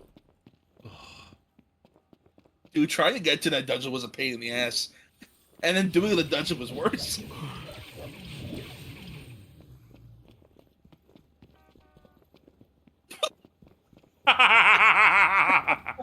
See, there's cars.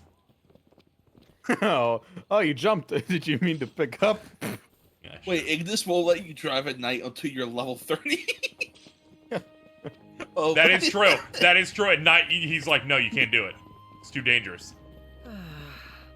Sometimes I wonder if we'll ever sit inside that beautiful car again. Sitting most of the day was pretty nice. Napping was even better. So, do you think they re-recorded all of Ray Chase's dialogue as Noctis in between episode Disguise's response of his Christian Bale Batman voice, or do you think it was just a change they made voluntarily? As they explain it in one of the active time reports, they're like, Of course there's an answer. we rushed out the English VO so quickly to reach the deadline that they probably had like 2 weeks of time to lock that in. So that's why the direction is so terrible. In Sky? Yeah, in Sky. They're like, we don't want it to just be Japanese VA only. So we need to rush this out as soon as possible. Things vicious. I'm sure. Looks tame to me. Yeah. Look out!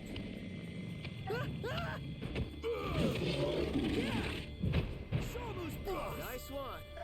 It's not over yet. Ready for round 2. Bring it. We've unlocked the technique menu. Cross chains entirely removed. We now just hit L1 when we have points and do a thing. Gladio. I was worried he was gonna miss. I'm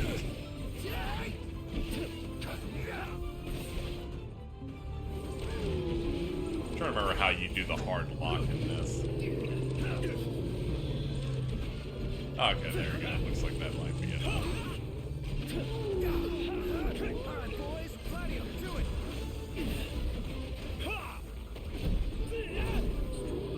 Hell yeah! Solid. It has a lot of tracking, but it makes the animation look real bad. Ring, ring. Yeah, he's like, eventually I will hit my target. Hello? Dave just called and said he's safe. Thanks for finding him. Okay. Thanks so much for finding Dave. The old girl's looking good. Yo, Dave. Oh, while I got ya. Dave's a crucial character. Before you roll out, let me know. He's the key to all of this, if we can get him to work. Oh, no. I joke about it, but he's like one of the more prominent NPCs in the entire game.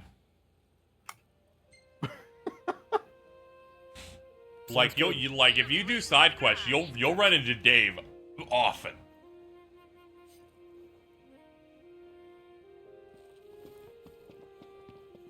So, who's up next behind the wheel? Ignis should take it and never let go. It helps that he can keep 4 eyes on the dash. I couldn't even keep one. Not sure I'd do any better. Put me in the driver's seat. Good. Because I need the legroom and back. I want to experience life in the fast lane. We can't slow down. You know, somehow I'd never seen that trailer before. I can't believe how bad it is.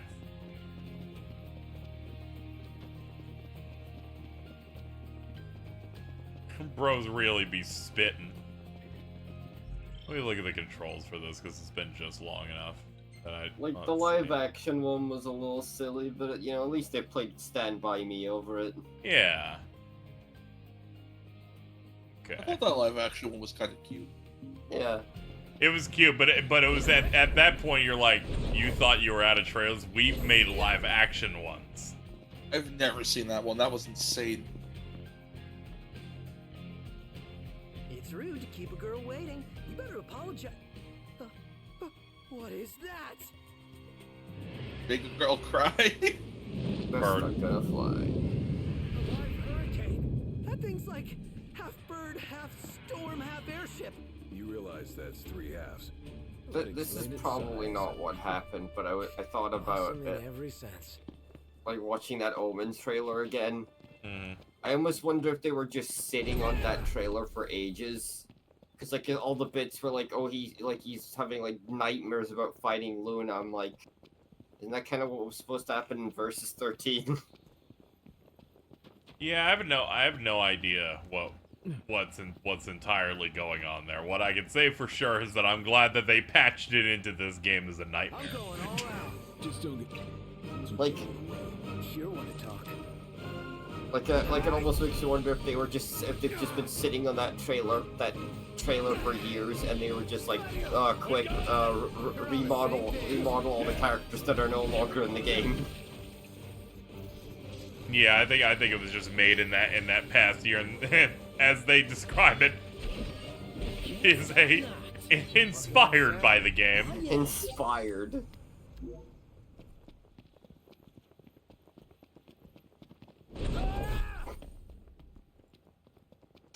So I'm just imagining, like, Tabata getting that video back from the studio and then just realizing it's nothing like the actual game they've ended up with. And it's like, hey, it was inspired. We're all good. Tabata's vision is important. It is based entirely on whatever the surveys say.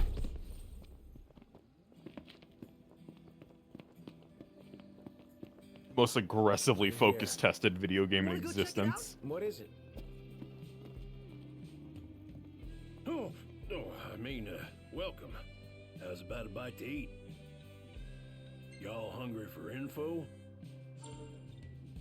He marks things if you talk.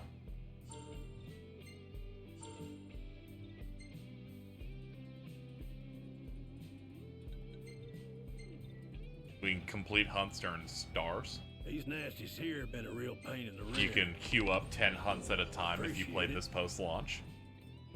Or one at a time if you played at launch. Ugh.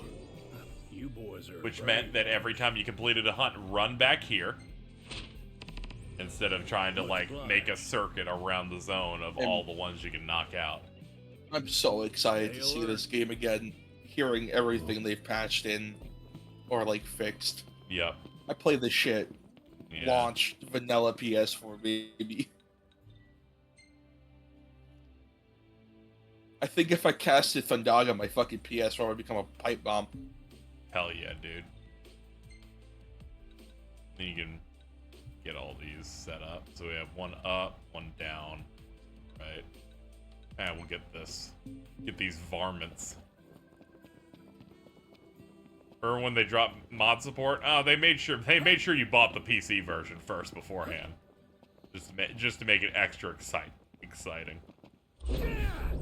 This one, the game still had mods, or like. It does. They were gonna create complete mod tools and support for it. Yeah, to make it like really easy. They were to showing do. stuff like golfing in this game, and like other mini games and other things you would be able to do with it, and then. during one active time report, they're like, we have nothing to talk about it, but we will soon have some really exciting things to share about it. And then a month later came the live stream and they canceled everything. At least we got the most important mod, Donald in a mech suit. Yeah, we got that fucking quickly. Surprising. All in together now. How about this? Wanna team up? Stay close. Got Donald Duck in the Morty skin. You ready? Yeah.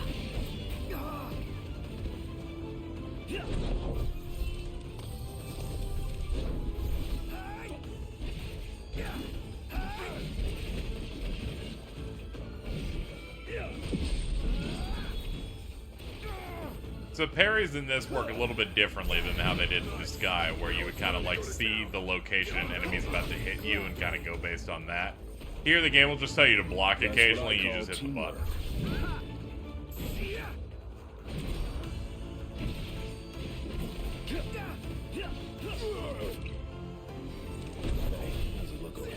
I think we might be winning. Gladio, you should hit some really hard.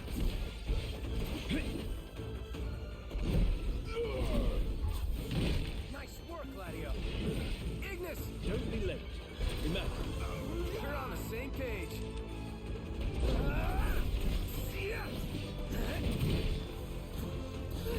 Orb Sharks are good at disorienting enemies, as is just hitting from the back. Going for it! Gotta love it! Hey, where'd you learn that one, Knox? How are we? That wasn't so hard. There we go. Takes two. Far less trouble than anticipated. Nah.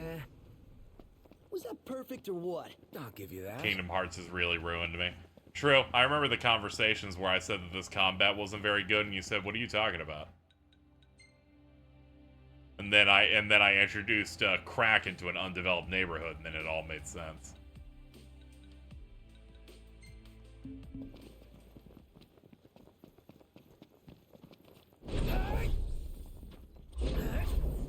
We got a nice cup noodle billboard.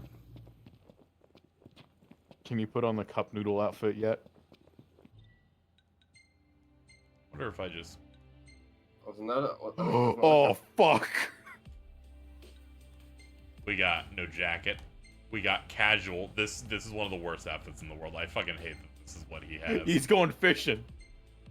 It's like so bad. I think he has that as an alt in Tekken 7. This is one of the few like okay outfits. Mainly because the jacket, which you cannot see here, has a cool behemoth style thing in the back.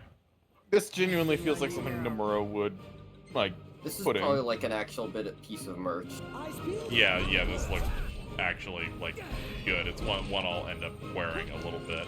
Let me clear these guys out. I can't change outfits at a time like this. Not when the saber tusks are hunting.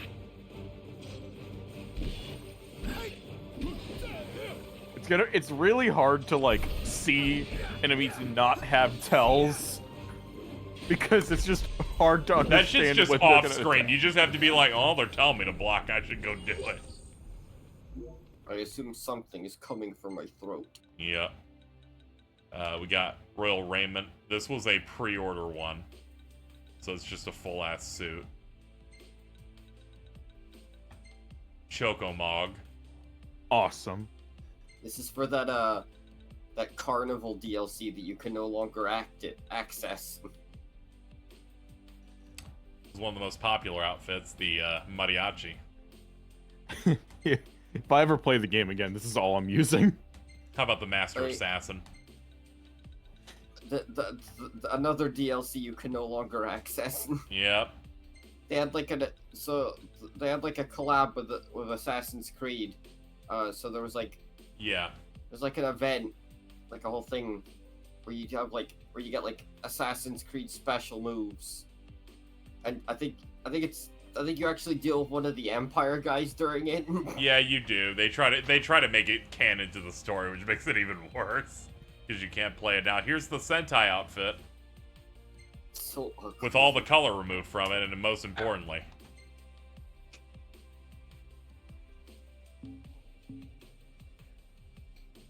My height finally matches Gladio.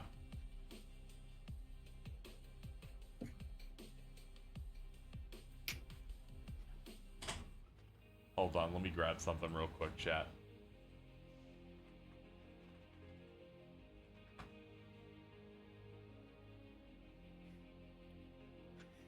I need to pull up the ad.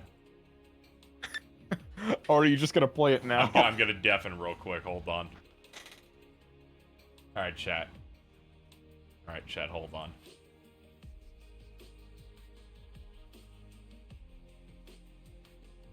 This is really important.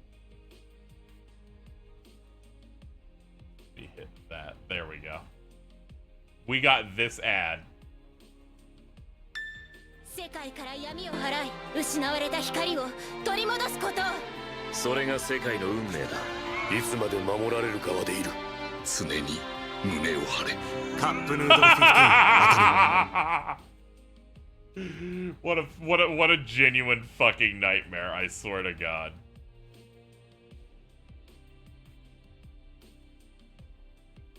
Dude, I love cups. I thought you were about to bring up just the Gladio moment. No. No, Don't make that happen. No, I had to bring in the official cup noodle commercial. It is okay. It's beyond fucked up that you can't do the what's it called, the armature, and you can't they didn't have a way to replace all the swords with the forks. Yeah, they should have just let me have that. Sorry, sir.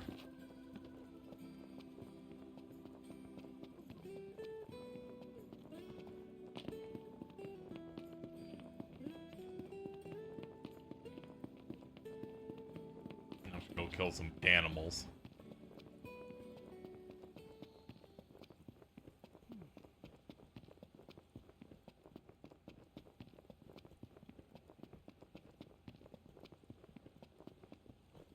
You like see some of the shrimp in it too.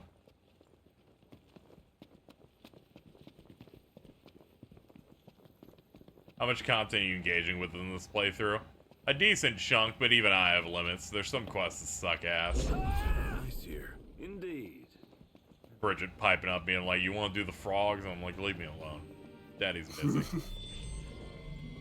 Guys, we got a little problem over here. Cool. Go take care of it. That wasn't part of the deal. Not. You got another one out. We're on the same Thank you, page. Prompto.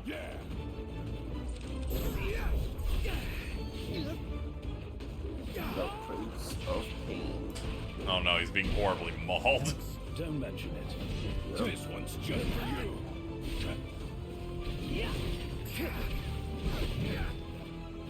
I don't know if that's set to. I don't know if he responds with that every single time, but remember when Bridget did it? Every single time Gladio went, the Prince of Pain. You just a second later, Noctis would just go, yeah. Yep.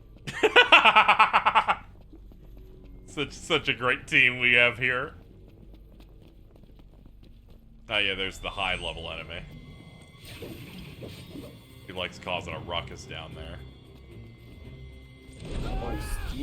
Oh yeah, he's like 38. Want some?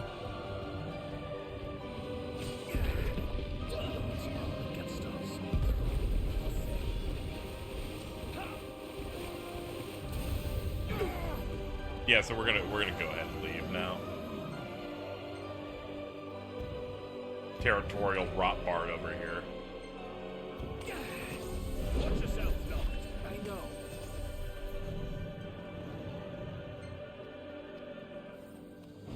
This makes me upset because it's a Versus song. This is actually a Final Fantasy 15 track, as you know. Not sure what Versus is. He got all of Versus' materials in the wedding. And then they're like, we don't want these parts. What parts did you not want? Oh, all the cool shit. And I went, oh, okay.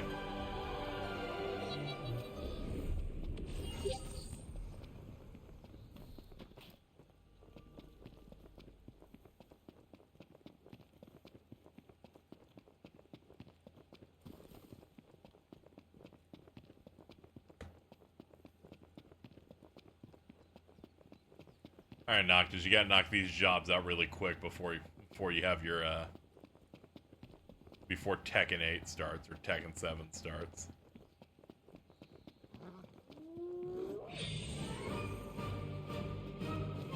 Who knows, maybe they'll do what they did for Akuma, where they'll just make a character that's basically just Noctis. Yeah. I remember coming home from high school being so excited to watch the 15 DLC stream VOD from Square. That's great, Cheese. I'm sure you really enjoyed that one. Let's do this. Okay.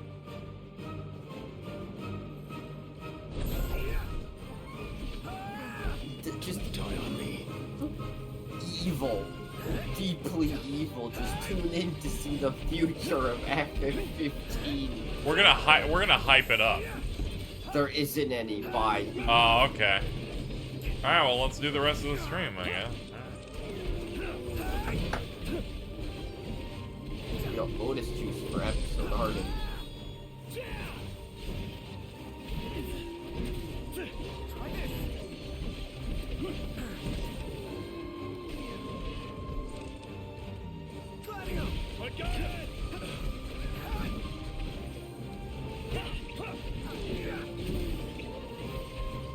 Probably mentioned it in the trailers, but man, it's so weird looking at like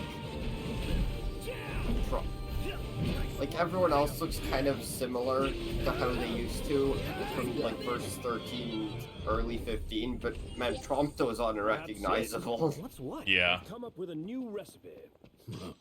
Yo, he said it for you. The first of many. I can taste test it for you.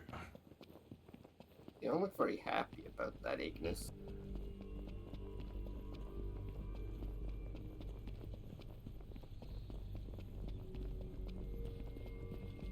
Ooh, we got a little treasure thing over here. Giant hairy horn, thank you.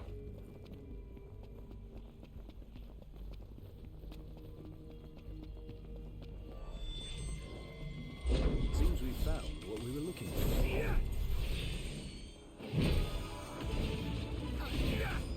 Okay, kill them all, Peter.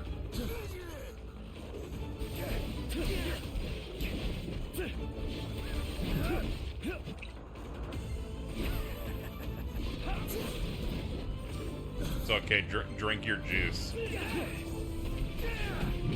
How are we? Getting by. Gladio!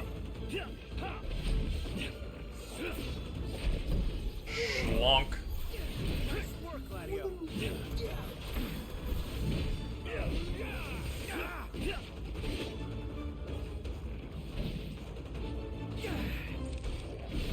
I gotta get up early, so I should probably be in bed. Oh, okay. Well, I'm glad you're able to stop by for a little bit. Bye-bye. Bye-bye. Yeah, have a good one. Bye-bye. Yeah. Drinky, drink.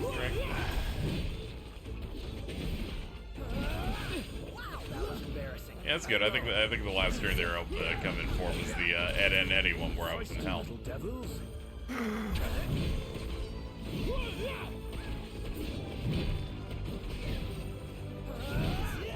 Anyway, there we go. Target eliminated. Gorgers in the dust. They, I just can't stop looking at the cup noodle. Now, Jordan, imagine if you were high and playing this. You'd be like, oh, fuck. I want cup noodle.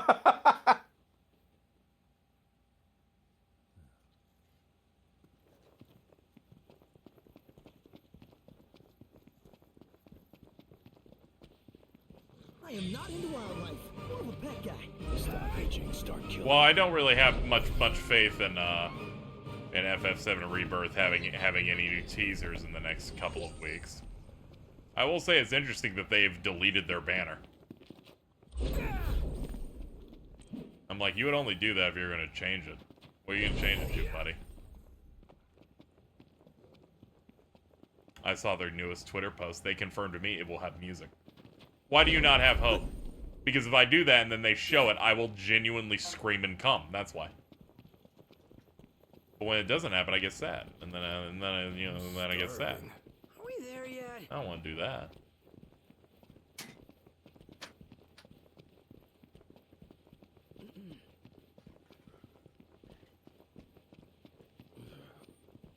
It's better to do that than people who go like, I'm expecting it to show up here, and then I will base whether the show is good whether or not it shows up, and I'm like, I can't be that. I'm older than 10. It's important. Gotta be careful. Heads up. We also enjoy more than 2 genres of game.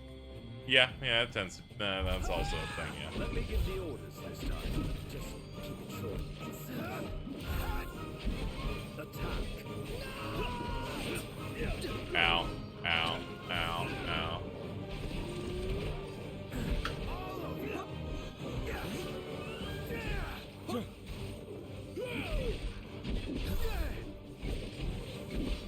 Is Summer Games Fest for that soon? It's tomorrow. Yeah. Fuck. Yep, streams, come on. Wow. The first gameplay of MK1. Very excited to see what Ed Boon has brought for me today. I remember there was something else they were doing for as well, I heard. It's like... why is it escaping me? Hold on. Me when I capture people in my closet. Why is it escaping?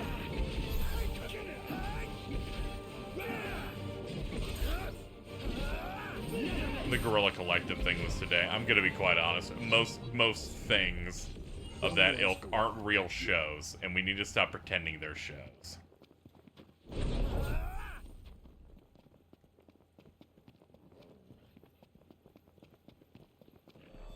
Guys, we got a little problem over Remember here. Summer Game Fest was something people were hyped up before we realized it was dead air wasting people's time. Now, I've never found any of Just shows to waste my time. I do this thing where I play more than 2 video games a year, so I was able to like find enjoyment of all of them. Yeah, I'm trying to think of like events that have been bad recently. Like, They've had bad endings, like we're gonna end on a fucking Fast and Furious game or whatever. But I have this hidden ability where I can remember the whole show and not like a portion of the show. Yeah. So when people are complaining that they're doing a Last of Us remake segment, I can go, yeah, there's a whole other show also that happened. Yeah. Like I don't think of like had a truly terrible. Alright, well that's not true because the fucking wholesome director is fucking garbage. But like aside from yeah, whatever, fucking kill me. I'm like aside from that, dude, please.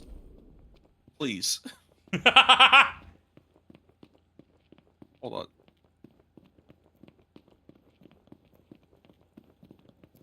It's okay, I can't kill you yet. You're buying my copy of Dokapon. I can't do that to you. What's up? What? I can't kill you yet. Such a nerd. You're gonna give me my copy of Dokapon. I couldn't kill you. Oh shit! Yeah, I am, aren't I? Yeah. I'm just waiting until when we're actually getting close to doing it. I'm still in the nightmare zone of prepping for game release, but we're almost there, chat. Yeah, but you've been in this mode since February. Yes.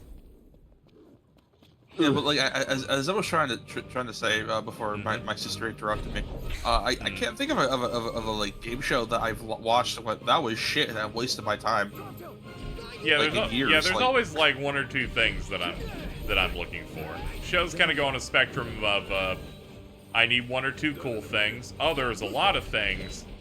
Oh, there's some stuff I didn't expect in here, and then there's the ones where it's like the reveals were targeted at me. This was stellar. Oh yeah. It's like even if there's nothing in it personally for me, I get more value out of watching it and just being on call with friends. So it's like even if there's nothing I'm terribly interested, I at least like I come out of it being like, yeah, that was a good use of time. I got to hang out. Even if they show me the reveal of a game that I'm not gonna end up picking up, I will still think of some reveals as valid if I'm entertained while watching them. Yeah. Just generally how I tend to be as a bastion of positivity, perspective, and handsomeness that many people cannot match. I mentioned it earlier, but it's like, yeah, no, I also enjoy like I enjoy multiple. Like, I think the only genre of game I don't really enjoy is like sports games. It And would even have been I really enjoy great those. just now if you said, I just really hate games where it's horror themed and you're in space. I fucking, Because that one time where they showed like 10 of those. Dude, I fucking eat those up. I don't give a shit. Like, ooh, cosmic horror beyond human comprehension. boys? No surprises.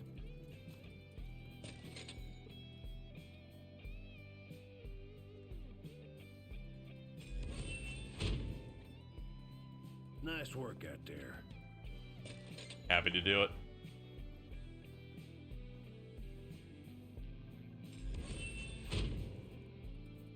No surprises. Big fan of Vince hitting gold rank in Street Fighter 6 with Zangief. What can I do you for? Aries like, On how did modern you controls. achieve this? And I'm like, modern controls and some Long Islands. And Aries like, dude, it's still, you still have to take a lot of skill to even hit gold. Vince immediately replies, no, you don't. No, you this early on, no, you don't. I love it. It's like, to get gold, you at least have to have something. He's like, I can assure you, no, I'm getting drunk and, and fucking playing modern controls. Especially modern Zangief. You press one button, half the enemy's HP is gone. You just have to guess correctly and hit one button. I'm thinking about any character that's a charge I should just play on modern and be like, guys, I'm thinking about taking Edmund Honda into ranked.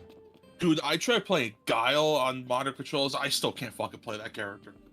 Yeah, Jeff makes some well-produced shows, and I do like his presentation, and most importantly, whatever shoes he's wearing, because he's always busting out the Nikes while wearing a suit. Have yourselves a good browse. What an absurd looking man.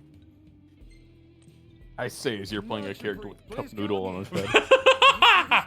What about it?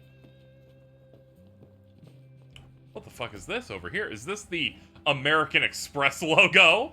Are you what? I never know. Oh shit! I never noticed. This that. is What on the every fuck? gas station in the game. This is one of the many Wow. sponsors the game has. The American Express logo. Our Crown City upbringing How didn't much? prepare us for this. How much money do you think this game had on it, like, as a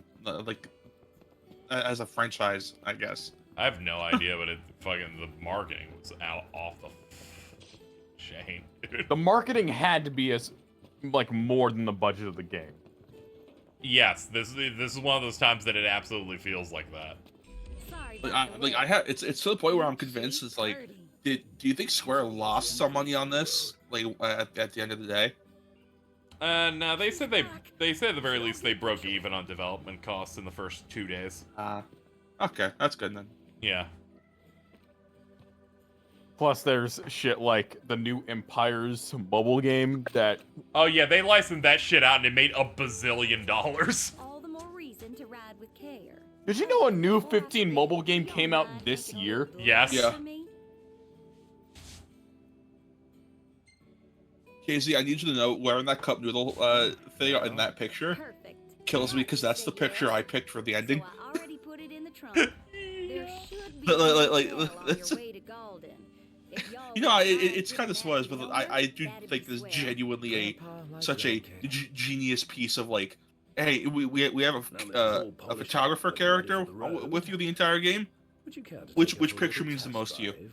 Yeah, I think this game is mostly good. There's just parts of it that make me go insane, and there's outside elements that I would equate to a tribe of bees attacking me at all times. Yeah, I've said a few times. I think Tabata genuinely has a bunch of really smart ideas in terms of the narrative and the gameplay meeting at some point, and it's really cool. It's just everything surrounding it is a very mixed bag. Yes, he also only has one video game ending in his brain at all times. Yes, yep. Every game he's ever worked on has the same ending. They do. Can I read about this game for Final Fantasy 15 War for Eos? Oh.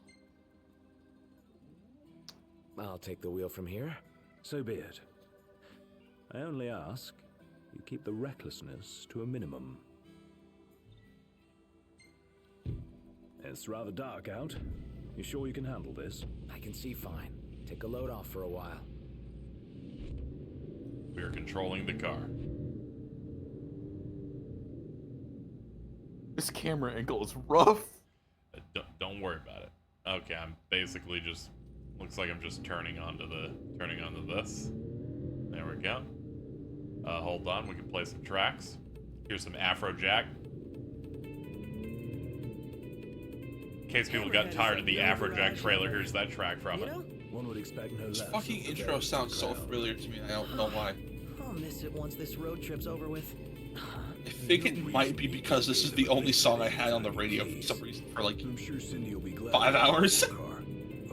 Right. So I'm not holding the stick in any way. I'm just accelerating. Whoa! This is what turning is. But once we're back in the Crown City, I think I better score my own wheels. This fucking whoop whoop.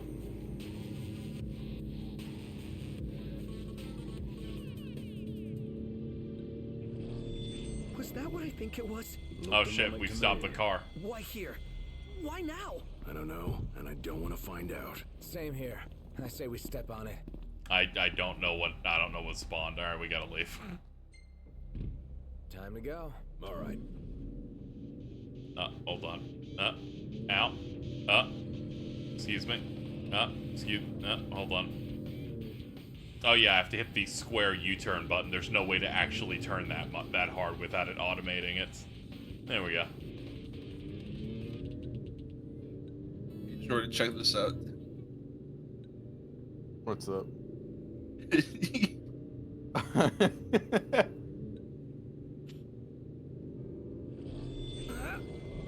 Oh no, it's Jeff the Killer.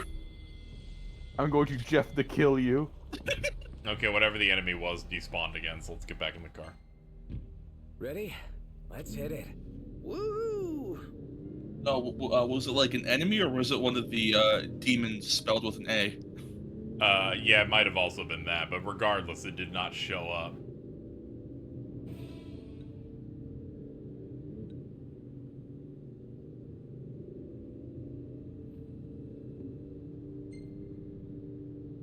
The demon mechanic is so strange. Like, do they give you any bonuses for killing them? Do they give you what? Do they give you like bonuses for killing the demons as opposed to normal Nah, enemies? they just Like, kind of do they- make it more of a pain in the ass. I mean, it's Oh, like, okay, so- enemies come out at night. Aspects of this game's plot also make it so night starts coming earlier and earlier as the story progresses. Oh, I never noticed that. Yeah, you'll reach a point in this game where 3 in the afternoon it becomes dark. Here to deliver the Oh, that's goods. Well, cool. Thank you Yeah. kindly. We'll take it out of the trunk, so you all just sit tight. Because I always thought it was like a risk reward thing where it's like you can go out at night and it's more dangerous, but the game will reward you more so for doing it. Umbra. Well, it's nice that I've met my dog companion here in the first action Final Fantasy mainline game. Certainly knows how to find us. How do you always know, boy? Just a sec.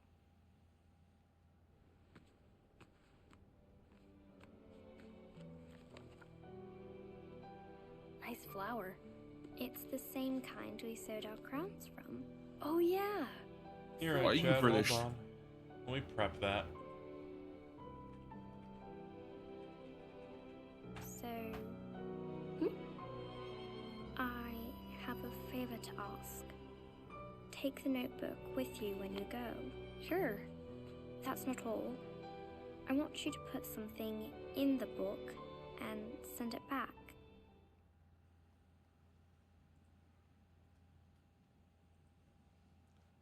So this dog was actually in Versus 13 initially. Some art got released. The dog could turn into a human. In that, this is what he looked like. What the fuck? I've never seen this. Yeah, a bunch of art eventually leaked in some manner for this, but yeah, he was gonna potentially be a party member that also had like a human form. Dude, I can imagine the shit that would have caused in like 2012. Yeah, that game was real. All set. Take care out there. I know. You're not gonna tell me. Then don't ask. Oh yeah, yeah, it definitely looks like a Roberto Ferrari type of thing. Art was. Now that our work's done, let's see ourselves to Golden. Yeah, there was a bunch of versus art that came out at some point of stuff. Like these two are on the phone together. Few other shots of Stella, for example, but you know, it's not good to post gore on the fucking stream. What? Yeah, you know, after she was brutally killed out back. Oh, yeah. Tabato's like that woman has agency in the story, so I'll just make one that doesn't. What do you say, Noct? Might as well while we're in the neighborhood.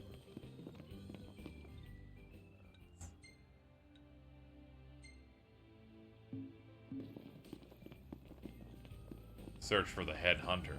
Okay. Roberto Ferrari's like an Italian-Japanese guy who has been working at Square for a bit. He worked on various like Nomura projects and stuff. Did various designs. Did a lot of designs for Type 0. Designed the Avalanche characters in 7 Remake. May have made a post on Facebook very upset about the sheer amount of things that Final Fantasy 15 cut of his work. Welcome to the Crow's Nest. Where he went, I made a bunch of shit, and they used almost none of it. Well, that's gotta suck. Yeah, thankfully he gets to do some other stuff with Nomura every now and then. Have a look at the menu. Be careful. Okay. Earlier, His Majesty King Regis addressed the kingdom on the matter of the peace treaty. Some among you may regard the terms of this peace with apprehension. You may wonder if your king has forsaken his people, when it is for their very sake I have acted. The lands of Lead, Duskai, and Clain shall be ceded to imperial governance, granting us assurance that the people of these regions will be spared any further bloodshed on account of this war. Life will go on, and all will continue to know liberty and prosperity. An appeal for understanding and support from His Majesty. Every chapter in the game, chat, happens to have a plot that is in the radios. So it's good to check them out every now and then. Oh, wait, like every chapter? Huh. You just tune in and they're immediately talking about some plot-related stuff. There is, in fact, one where you walk up to one in an entire cutscene that is from the past plays. Oh, is any of it super important? I'd say so in terms of giving you an idea what's going on in some places. One of them includes part of Luna's backstory. Okay. Well, I guess that explains why I knew nothing about her. Yeah. Time to go.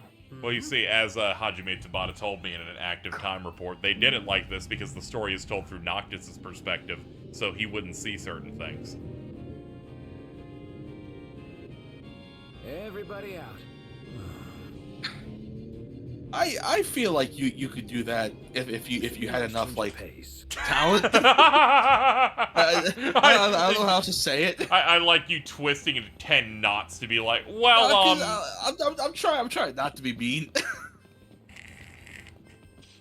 It's like you could do a game story where you miss out on a bunch of stuff and only get it through like you're very like, that could diegetic work means. if that was the reason you neglected to show something. Yeah, I mean, and not you just didn't have the time to, so you will go. Well, because all right, doesn't Kaseki do that? Like some games will have newspapers related to events that aren't happening, like in the game you're currently playing, but are like be like, hey, if this is happening over here. Yeah, but they follow up on it. Also, they have a really cool thing in those games where sometimes they will fade out and show you a cutscene of someone else somewhere else. Oh yeah, true. This game has like one of those very early on, and then they just stop doing them. If y'all happen to find any tags lying around out there, would you do me a favor and send them my way? Yeah, sure. Word is somebody spotted a tag around these parts. Try asking the local tipster. He'll point you in the right direction.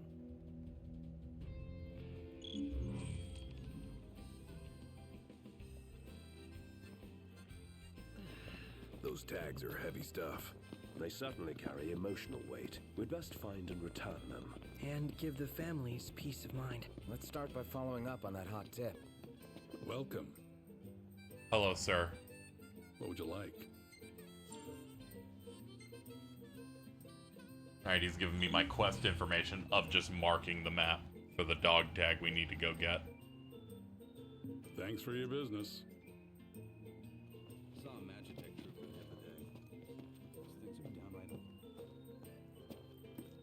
Could it be? That's right, chat. It's Justice Monsters 5, the delisted mobile game. I was about to ask, was this also a mobile game? Yes, it was. The Oh my evil God, Grim dude. Gargoyle and his Bahamut Grand Fleet have launched an invasion on the peaceful Nova Galaxy, threatening the freedom of its monster denizens. Back once more to fight for what's right, the Justice Monsters zoom to save the day. Are you ready? High five for justice.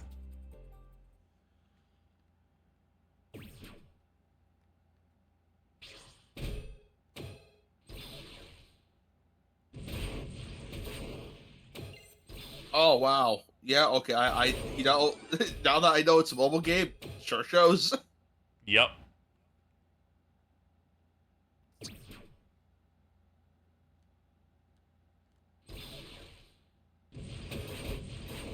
Like, is there meant to be no music or?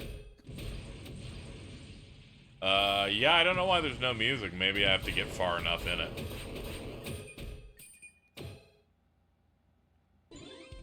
Oh, here we go.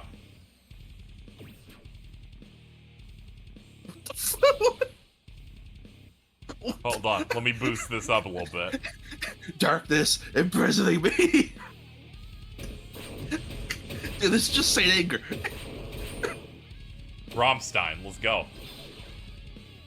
Dude, Du Hast. Let's Du Hast it up, dude. Be mindful of that bumper in the center.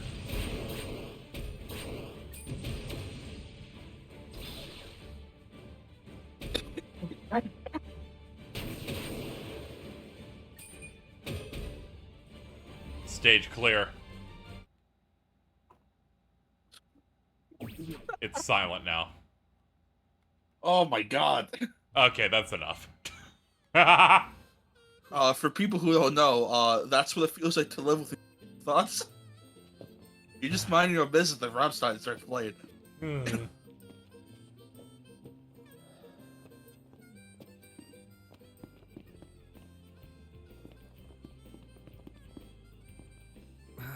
done. Yeah, broke a few bones. Let me get this shot. Oh, love the lighting. This game feels fake. Yeah, it does feel a little fake sometimes. I forgot you still had Gladio in the bottom left.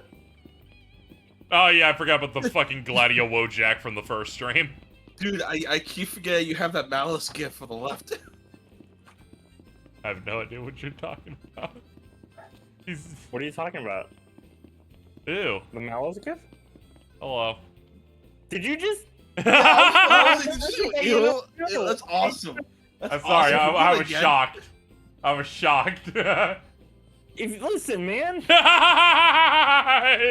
What's up? Are we friends, man? Yeah, we are. Let me get in this car. You know, it's like... I gotta go to this quest location real quick. Hold up. Like, what the fuck? What? Sometimes a person does a speech 0%, and I'm allowed those. You're allowed it.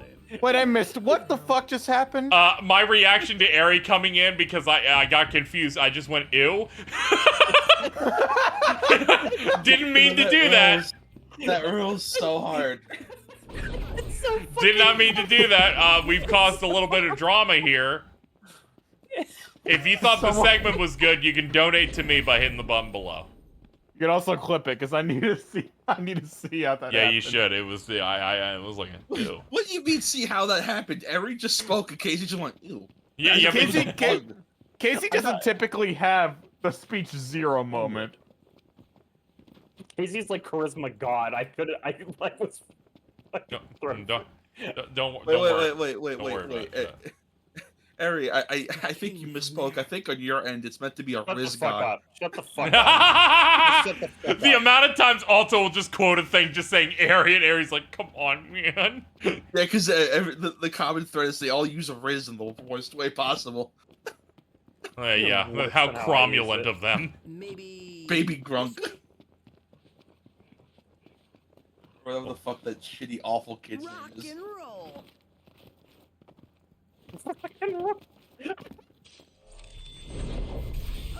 It's because we picked up minerals just now that Prompto wanted to say rock and roll. Yeah, I get it. Yeah. I'm getting mauled at 60 FPS. This is fucked up. I think I'm dying.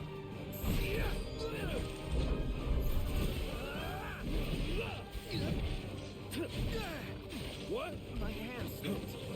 Watch yourself, Noct. I know. Nothing. Gladio, do it. Fuck him up, Gladio.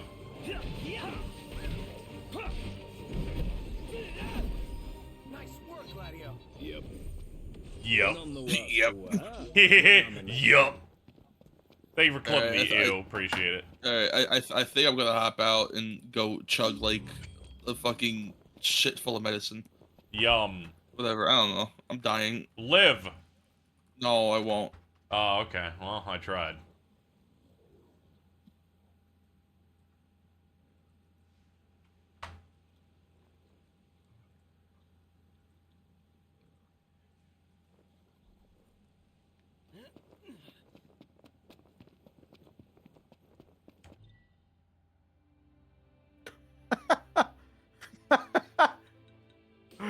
Disney is making a Henshin belt.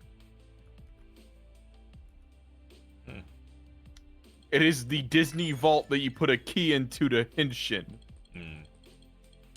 KZ, how do we feel about the Xbox show?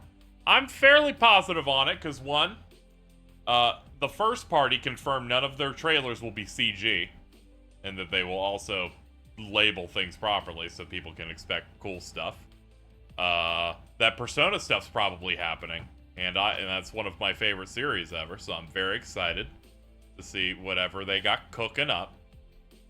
Especially because certain websites went 404 now, meaning that they're changing them, and they're doing that days before an event, so that says all I needed to know.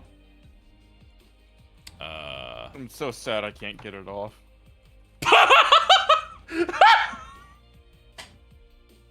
Clip it! Please, God! Oh, yeah, that sounded bad, huh? I'm so sad I can't get it off! I'm so sad I can't get Sunday off. There we go! Many such There we cases! Okay, I feel great now. Alright. Okay, so there's certain investments you can make in this game early that are important. Mainly if you waste AP on getting more AP for doing actions, it's actually smart if we do it early. Like this one for the car. Let's see. Dude, fuck him up, baby Diggs. Gronk don't got shit. Baby Gronk don't got shit. Don't bring that shit into here. You son of a stupid asshole. Have you seen this beef between Baby Gronk and Baby Diggs?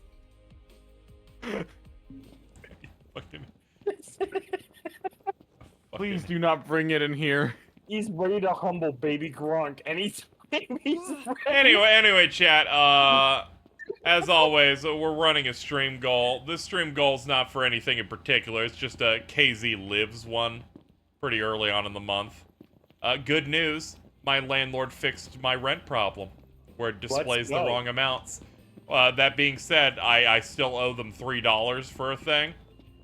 And at the start of the stream, I couldn't afford it because they charged $10 when you use your card, and I only had $11 in my bank account. So any help is very much appreciated today. KZ has fucking been emptied out. You really just live life on the edge, dude. Yes. Yeah. When I had my IRS call, they're like, "How much do you want to pay a month?" And I said, "Does it have to be higher than what I did?" And they're like, "Yes." And I'm like, "What is the minimum?" Fine, I guess. And then we worked through that. Found one already, huh? You just taking it. Well, try to, even though I ain't one. How do you only have $11? I can't imagine living like that. Well, thanks. And I don't know. That's why I tell all my. I've got great news. If you, hey, as a guy who's Welcome lived to- like that, Welcome to capitalism. it's fucking nauseating. I'm sorry, I have to buy the games I do for content. I gotta, do all the stuff. And I only ask for I only make my goals what I need, and I only make them when I need to make them. It's not the best. This is not a help KZ live in excess moment. This is a I don't get to do that ever. I never get to do the live in excess goal. Ready for more?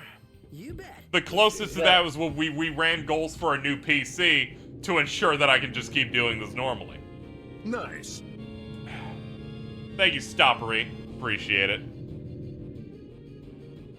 You have to guess your tax so the government can take even more when you fuck up. Yes. Yes, that is true. If it makes you feel any better, chat, it shouldn't necessarily. I owe so much money that doing an installment agreement, they have to direct deposit it. They have to, like, take it out of my own bank because I owe too much money for them to trust me to do it on my own. What time is the Xbox show again? Nice. I think it's like 1 noon or 1. Do we have a confirmation on how long it is? I don't think we do, but it's that thing where Starfield's its own separate thing afterwards. So. And I don't care about Starfield. Yeah, I know. That's it's hour to 90 minutes, 2 hours at cap. Okay. I might be able to work it out. Hold on. Simple formality. Yeah, 1 EST. The peace deals. So it's more like Was KZ called tax evading? No, it's just I file them and they're like, you're a content creator, so everything you make isn't taxed initially. It's taxed afterward. What's that? And I can't afford it, so I'm on an installment agreement. So at no point do I ever dodge. I call them like weeks in advance and stay on hold for an hour and 50 minutes. Listening to their hold song that loops 20 seconds in.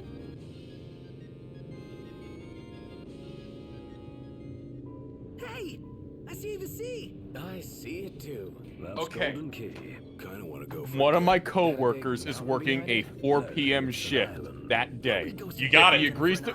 If he agrees to shift with me, then I can make it happen. You can fucking nail it then, yeah. delicious. Sounds great. Yeah, because the main Xbox show, you'll be out of there at like 3 o'clock. You still have the room to get there on time with space. Like some space to breathe. That's wonderful. Gonna text him. We're gonna see if he agrees. Be like, please God. My throat's bone dry.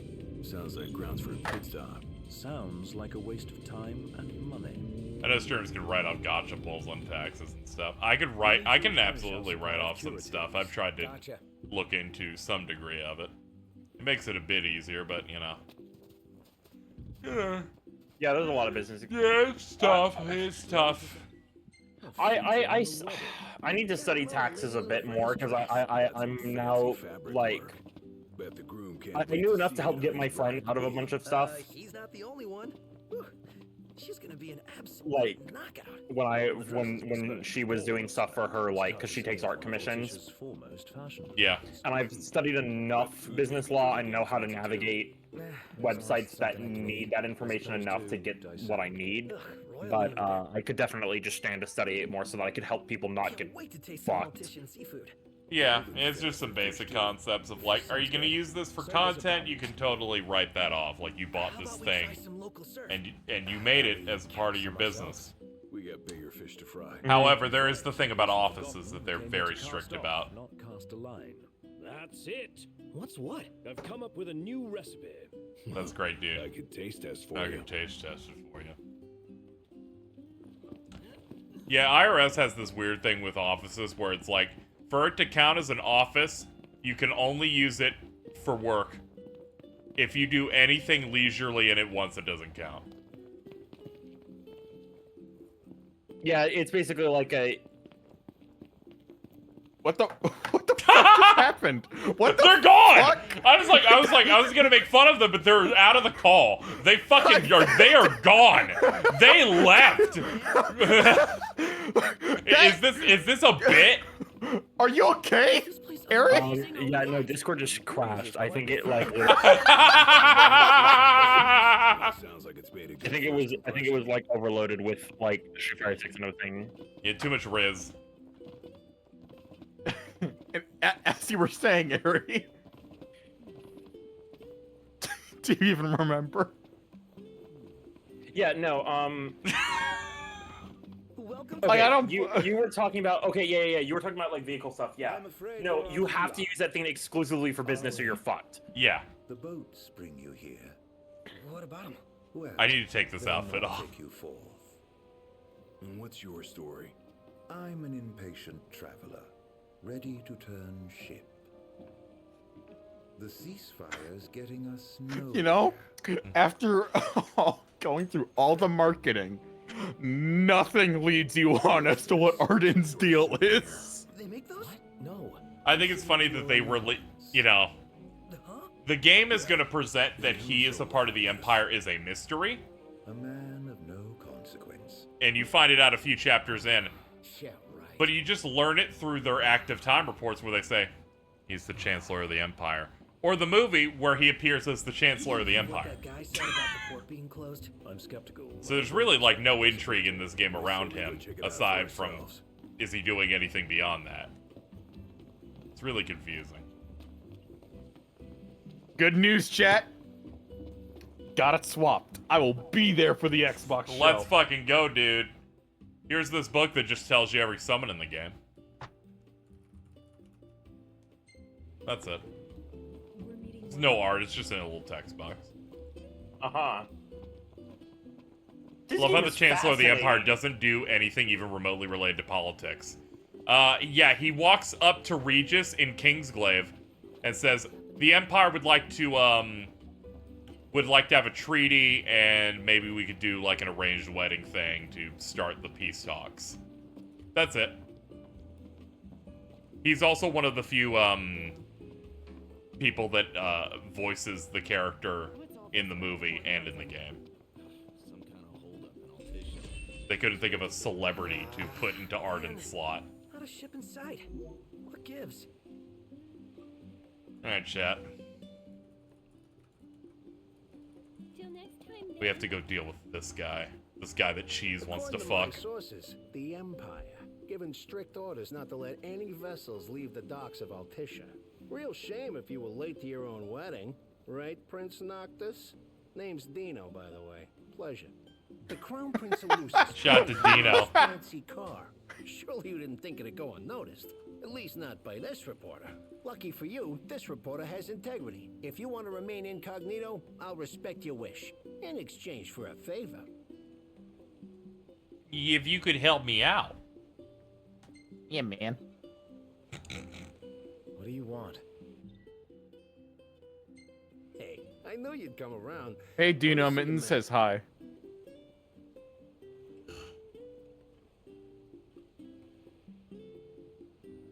Marked where you need to go on your map. Won't be saying All you anything gotta more do after is the find muzzle me gets some put rough on. gemstones, like this one. Do this, and your ship will come in. Don't, and the papers will run you out of town. Capiche? Capiche? You are a cartoon character, but sure. Whew, he's really got your number, Nox. Not like we made much effort to keep it secret. Even if we had, the press always finds a way. We needn't befriend him, but we'd best not make him our enemy. Shout out to the fourth photo contest. The Ignis theme. Director's Choice Award. These are like real photos people sent in for contests. This one's pretty good.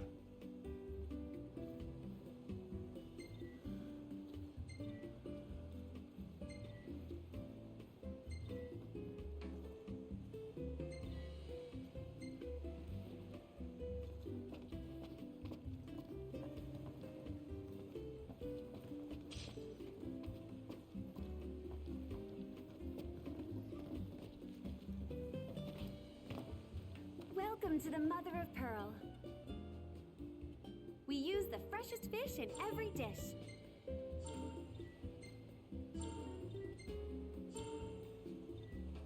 It was all just Gladio. That was the theme of that contest, yeah. No end of headaches, this lot. Can you kill these crabs? I'm like, I can absolutely do that, yeah. Take care out there. Remember when the guy who said welcome to Golden Key had an entire fan base dedicated to him? Dude, of course. He said it. He said the thing.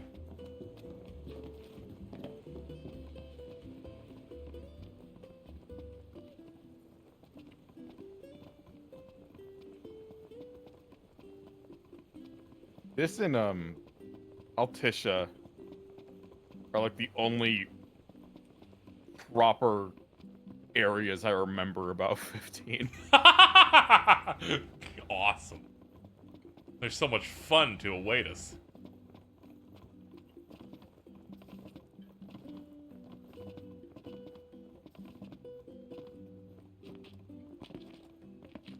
Very early on, people realized that your standard jog isn't as fast as you mashing jump over and over again.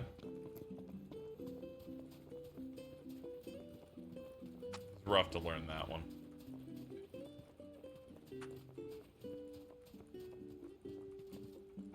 Hello there. Come to fish the deep blue sea? Always a pleasure.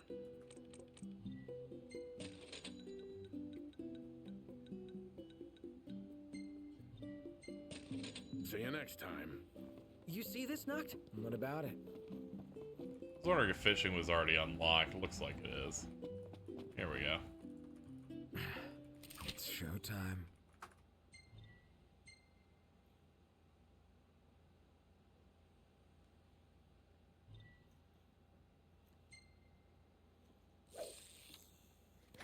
Are you just gonna keep the cup noodle head on the entire game? I might have to switch at some point, but I'm feeling it at the moment.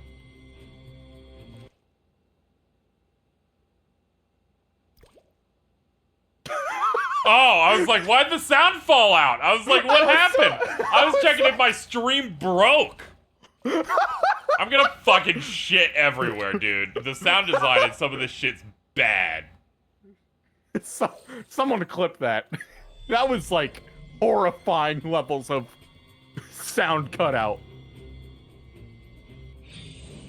Like, I thought the game crashed.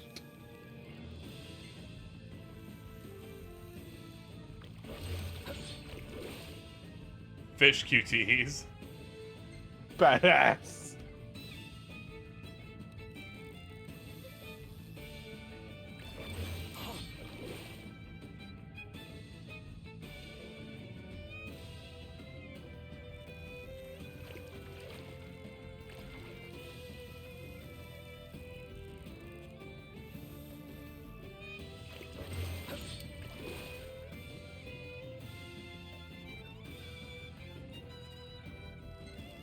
This is one of the few fishing minigames I actually kind of like. Great Pick job, this Noct. asshole up.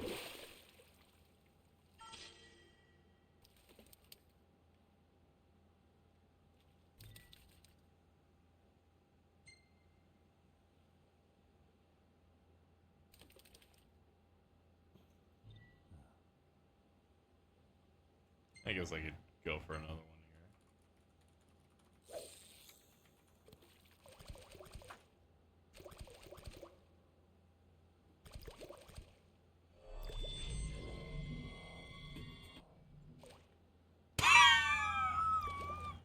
I gotta get out of here. Did it cut out again? Yeah, I was like, duh. I'm just like, and then I just hear bubbles, and I'm like, I gotta get out of here.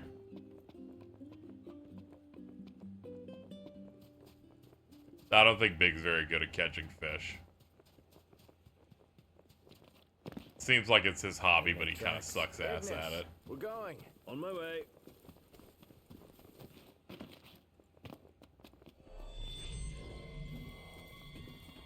Hold up, we got crabs. Ready for this? Here I am. One time. Sure thing. Glad you entirely missed. Knowing your enemies have the battle. Gladio.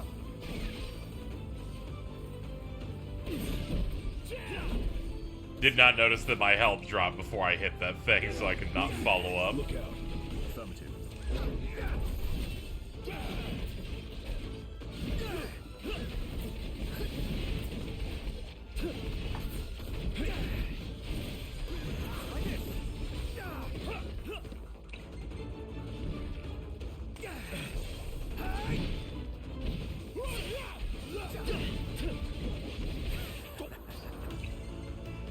These crabs are so dangerous. Gladio, fuck him up, please, God. Try this. Nice work, Gladio. The game having another health bar when you fall down and die is so weird. Yeah, I don't fully understand this second health bar system very much.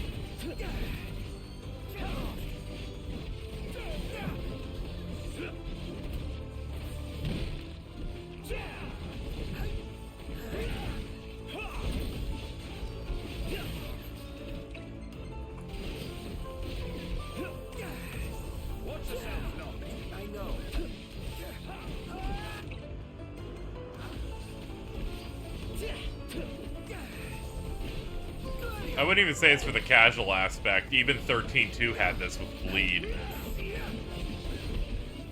Where it's like, it's a system that eventually peters out your health, but here it's just a bit weird.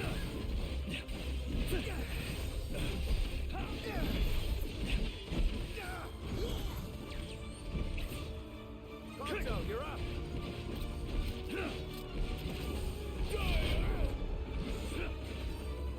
Nice one, Gladio.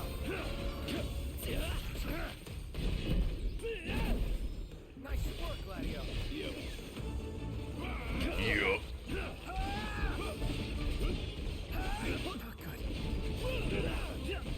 The window for parries in this game are so fucking short.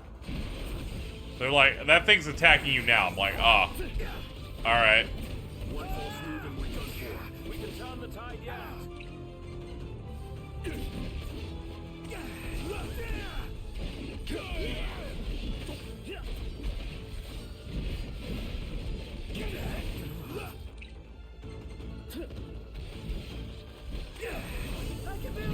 Do I have the prompt? I have all the DLCs. I just haven't unlocked playing as them in the tree or anything.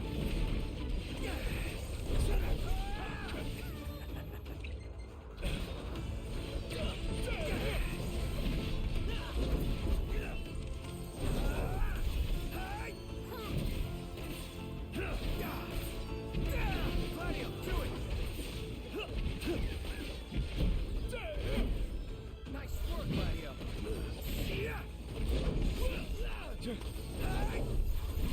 One false move and we're done for. Just keep it around, Sure thing.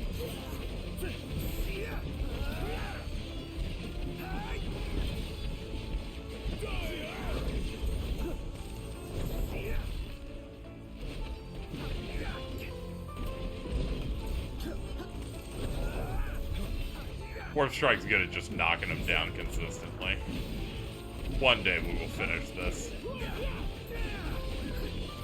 Ain't got much life left in it. Show no mercy.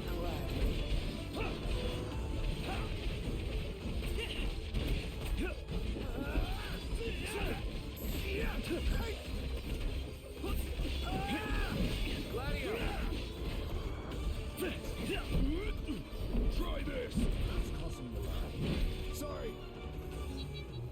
Hey, we did it. That was a close one. Too close for comfort. Offense A+, thank you. I've worked really hard on that.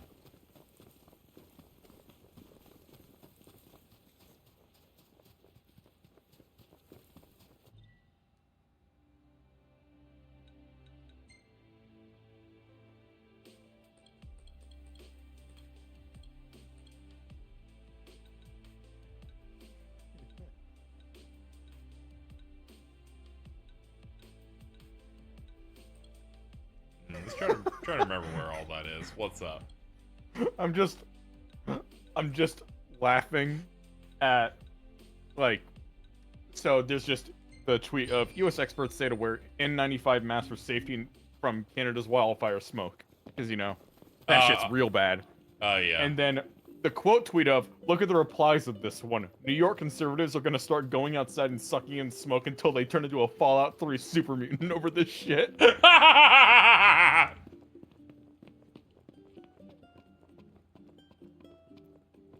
Hello and welcome. They will.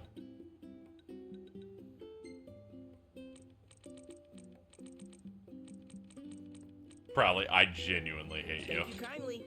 Please come again. You heard Jordan say super mutant and went, I'm sorry, my companion, but no. We all have our destinies. I won't interfere with yours. I'm like, do you hear super mutant and go, I'm gonna think of the entire speech at the end of Fallout 3.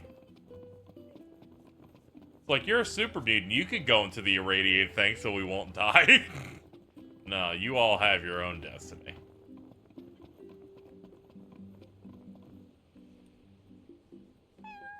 Hey, buddy.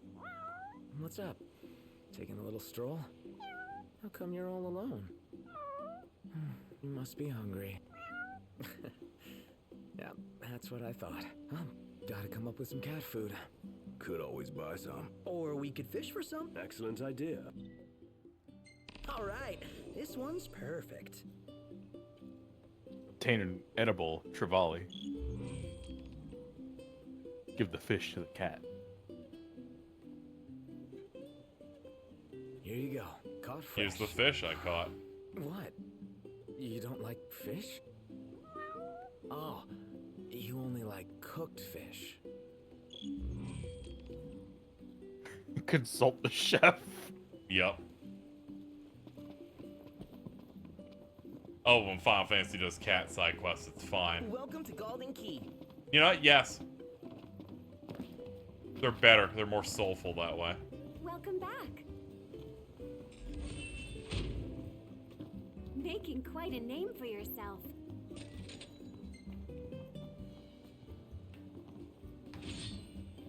Congrats.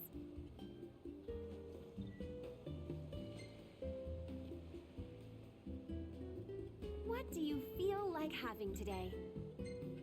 Anything catch your eye? Thank you for your patronage. Oh yeah, I think I have to go up to the desk, but specifically the quest portion of the desk. Yes. Welcome back. I accidentally talked to the NPC part, not the quest part of the desk, because it auto-corrected to her. There we go. Hey, do you serve anything a cat might like? That the best pickup line you've got? What? No, there's this cat over there. I'm only teasing. I have a feeling I know the feline you've got in mind.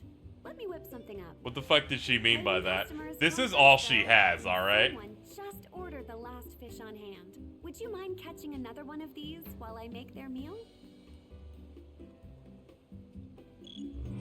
That was a long drive. Let's rest up while we can. I need you to take off the cup noodle hat.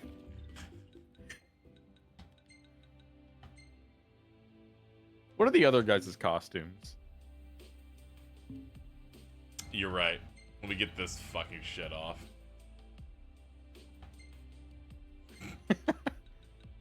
There we go. Ay, ay,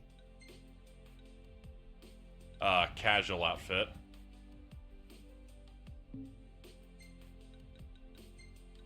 No jacket. Exosuit. Hold on. Give him the no jacket. He is now Dave Bautista with the mullet. Casual outfit.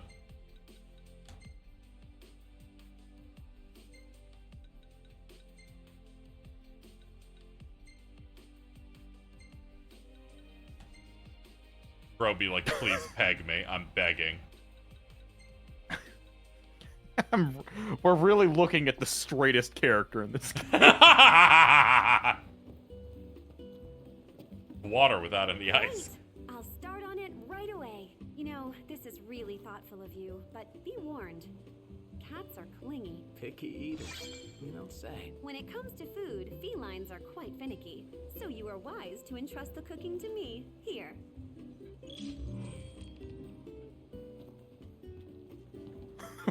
Harrison Ford. It's crazy. This bites. How am I supposed to make my deliveries?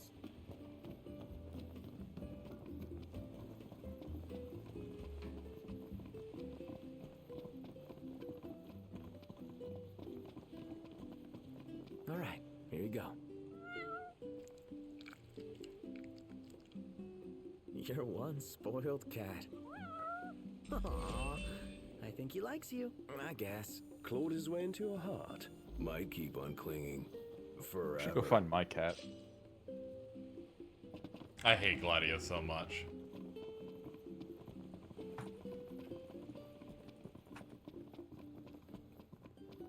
Alright, there's a camp with an optional thing if I go off to the side, chat, so we're gonna go do that. That is how we will rest for the day.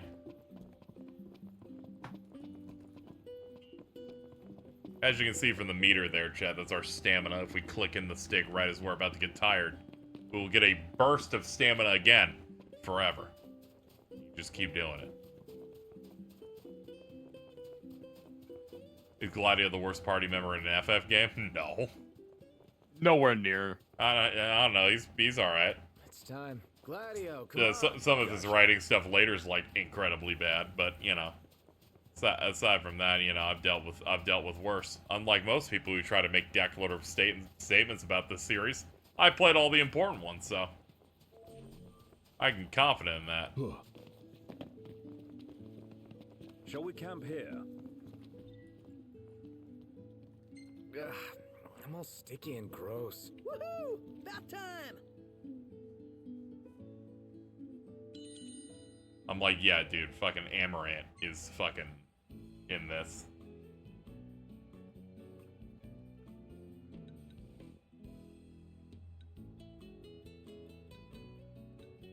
I'll be back in 5 minutes. Okay.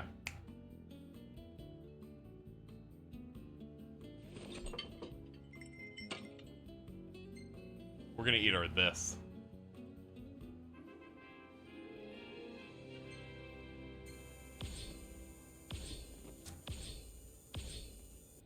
There we go. The reason that last fight against the crabs was so bad is because my level's really low. But we're working on it now. That stamina meter thing has to be a bug. I mean, it has a specific visual effect when you click into it, so I believe no. Alright, chat. We've made some horrible mistakes on our on what we wear. I'm gonna be right back. I'm just gonna go potty real quick, and I'll leave you with this.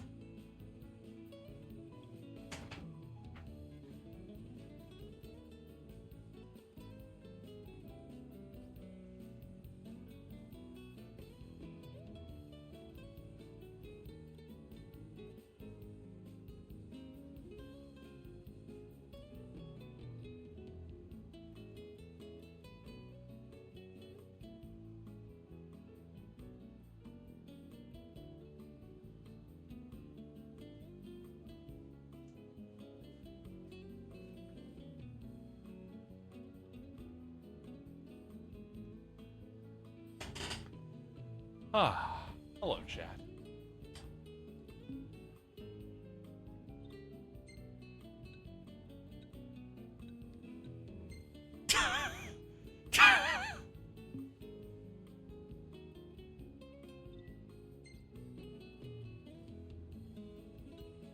Yes, probably. I'm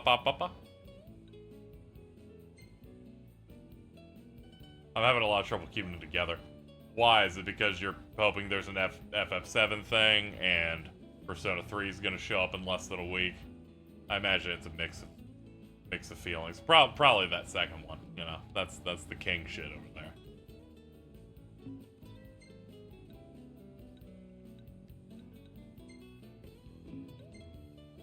It's the same fucking smile on both. Dude, I need to get a picture of Dave. I'm anxious. It's an exciting time.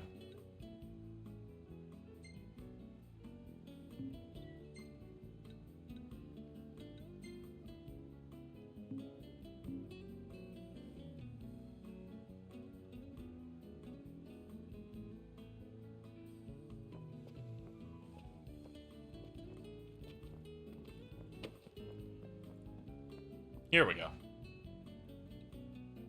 I wish Ignis would get off my back. He'd ease up if you could just get up in the morning.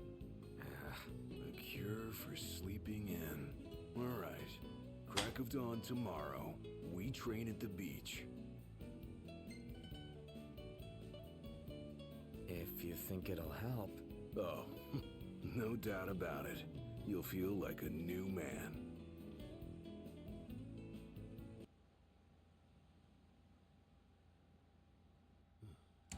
So this is an optional quest. We have these in Duskai. They are tours. I know just the place. They're like party member specific. Waking up at the crack of dawn, doing a little bit of training.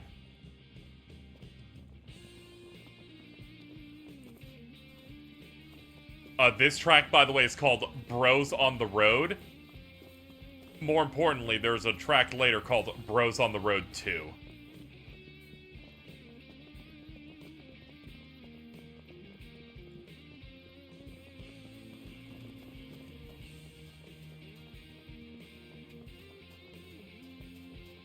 This is a very Sonic Adventure 1 song. A little bit. I do get where you would come from that. Like, you're not reaching.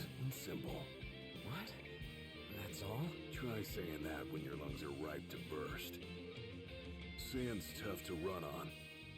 There's no better way to improve stamina, and no better time to do it than first thing in the morning. To make it interesting, what say we race? Race?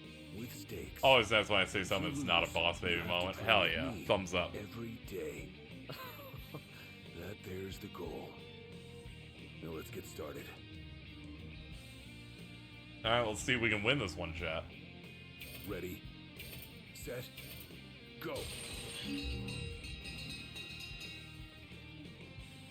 Damn, he's quick for his size. Dang, back.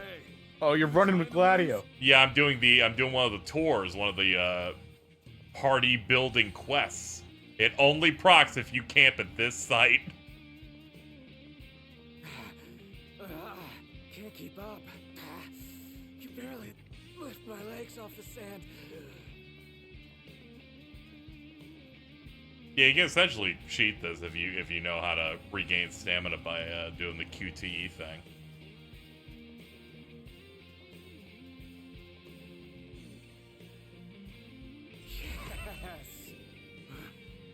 Well done, Noct. Noct, you did that all in a mariachi outfit. Can complain when you come back to camp this early. Crusted in sand. Make sure you act nice and smug when you see him. Yeah. If this doesn't shut Ignis up, I don't know what will. Anyway, chat, please look forward, if you love Luminous, to tomorrow after our Summer Games Fest reactions. I will get together with Bridget and discuss the Forspoken DLC in great detail. Good hustle out there. Yeah, I know. I'm awesome.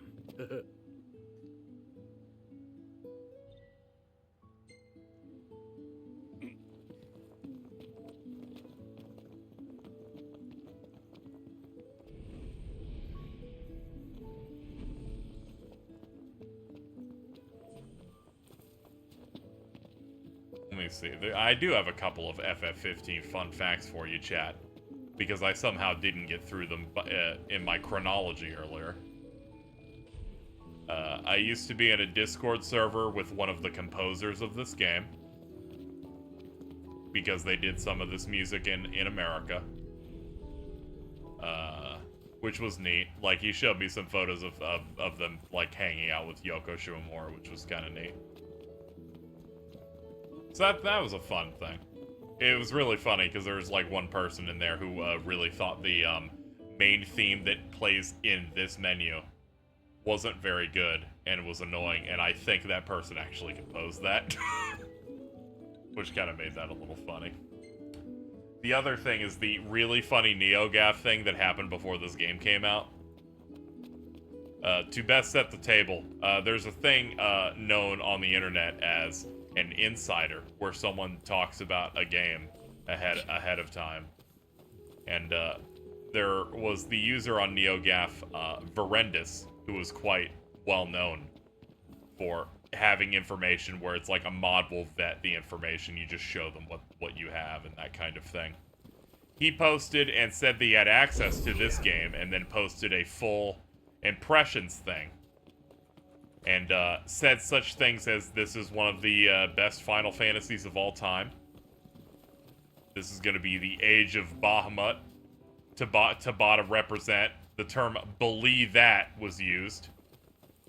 People were very interested. And then, that composer I mentioned before, who, online would, his name was, Falk, said, I don't know, some of these things seem inconsistent about what I know. And then Jason Schreier went in and said, I don't think you played this at all. And they kept pressing him on it. That guy never showed up in the thread ever again, or posted ever again.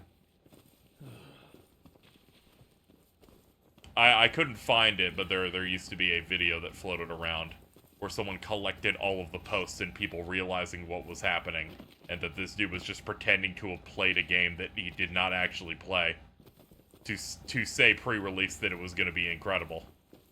And they set it to the Final Fantasy VIII opening theme song. As people slowly figured out that the dude was entirely full of shit.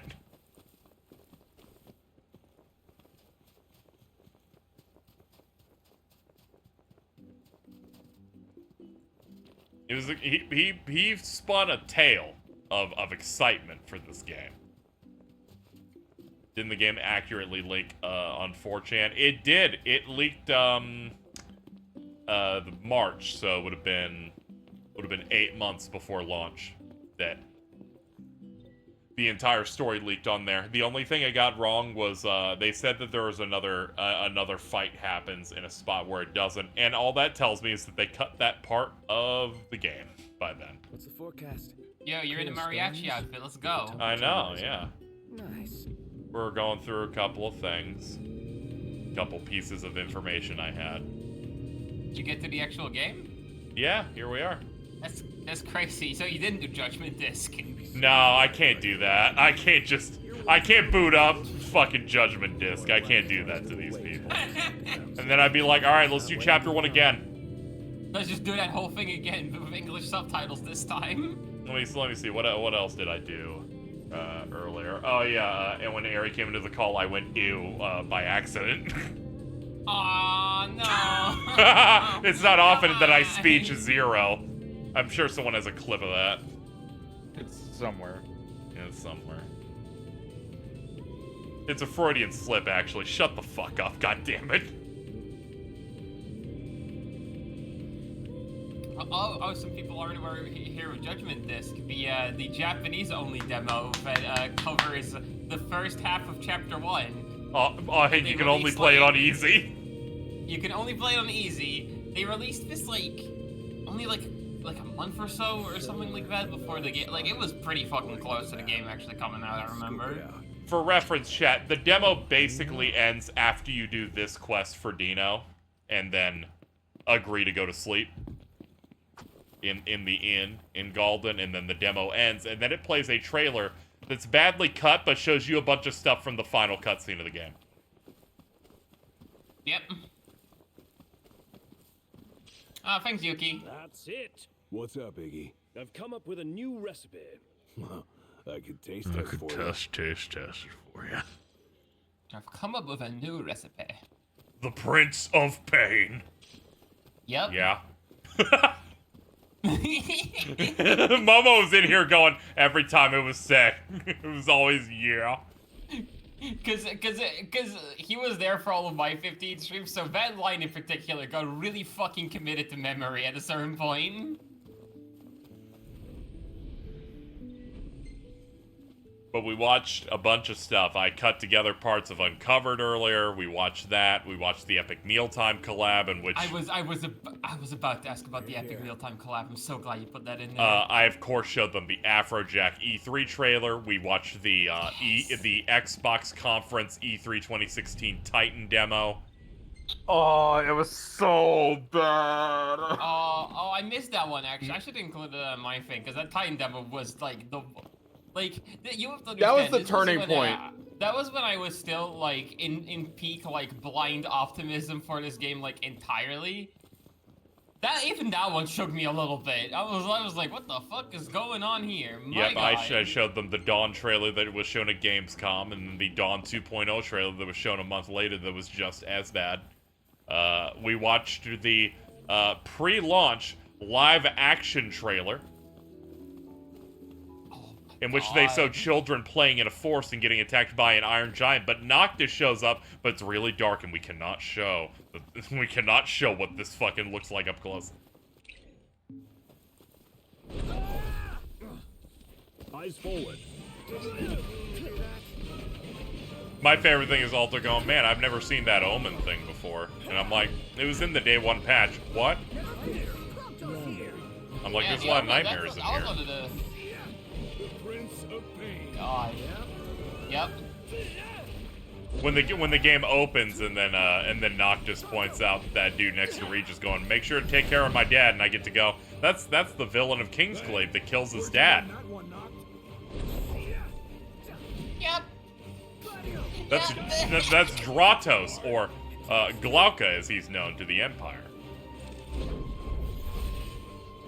I like see the thing that got me like watching those trailers and my things, like you think about like those early like Nomura directed versus 13 trailers. Yep.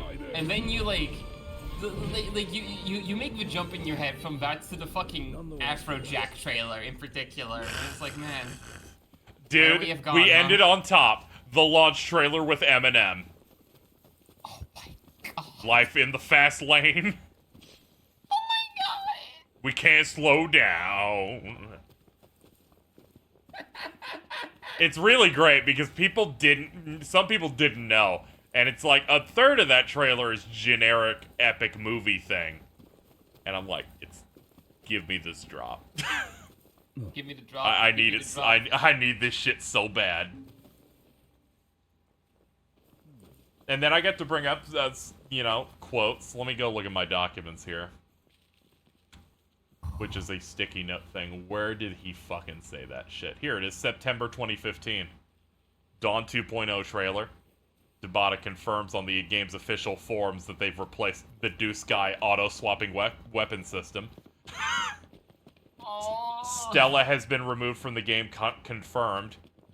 Tabata quote colon. Luna is Stella's replacement. She fights, and you will see that as she is a guest party member. But unlike General Core, you will be joining her party instead as a guest as you fight things.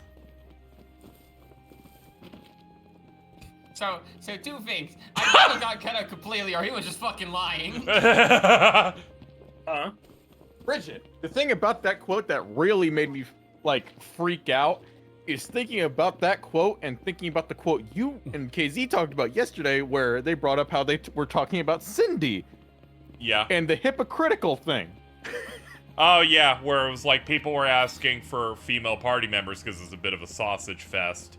And they also said Cindy kind of seems to be a bit too sexualized. And then the manager, like one of the producers that they always have on the next to the director, Tabata, goes, I see they have problems with Cindy, but they also said they wanted more female characters. That seems a bit hypocritical. Fucking... And then, of course, Tabata nods because, if you look at his work, there's casual moments of just him being a coomer. A little bit. It's like you play Type 0, and it's like the second teacher you have in that is just a woman with her tits out, and there's a mini game in that where you can peep on her.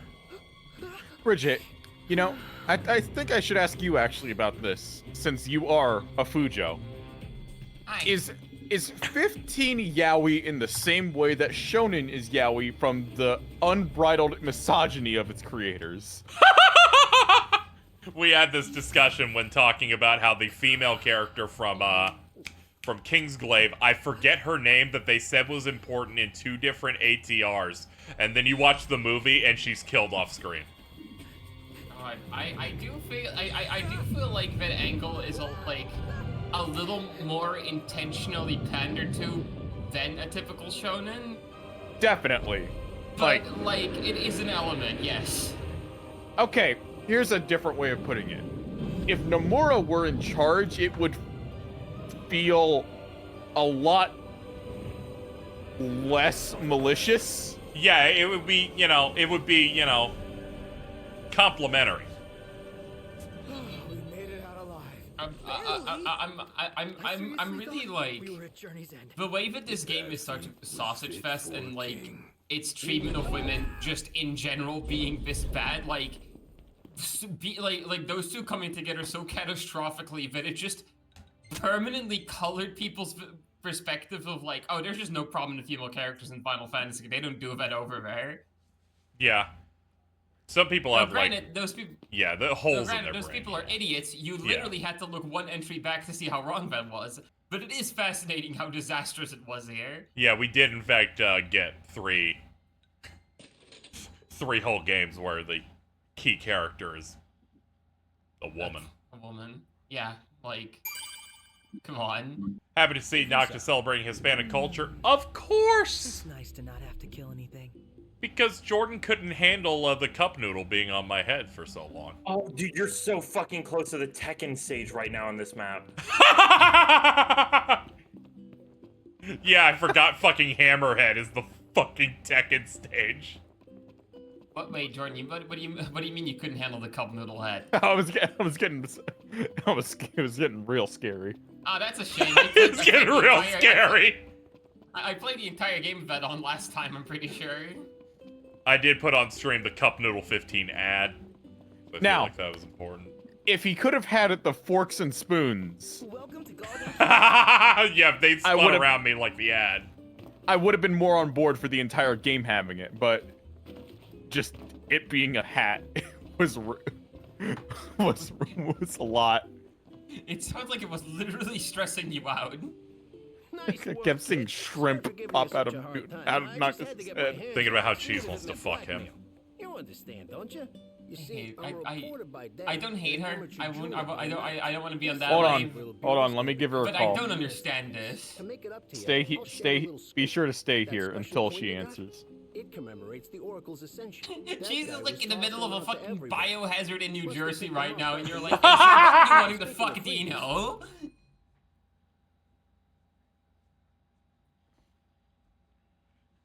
You're not calling her, are you? I am.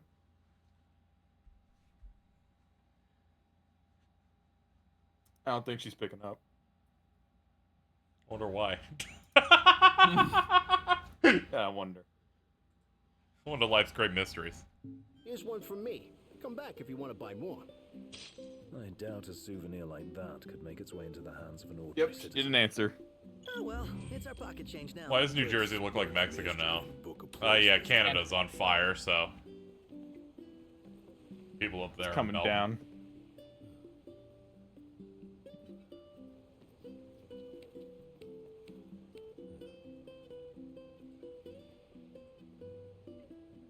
Anyway, thank you for the support in the stream so far, chat. Let me go ahead and transfer that now so my bank has more than $9. There we go. Hell yeah. Awesome. Yeah. That's always awesome. Yeah. As promised, I'm in the process of securing your ferry tickets right now. Told you, I'm a man of integrity. Should be smooth sailing from here. I admit I didn't expect Dino to secure us a ship. Well, must be pretty connected if he can pull some strings around an Imperial embargo. You guys ready to set sail? I'm gonna say yes here, and then they're going to reward me with parts of this game that only exist in the Day 1 patch and beyond. It's kind of early, isn't it? God, I want to see a modern playthrough of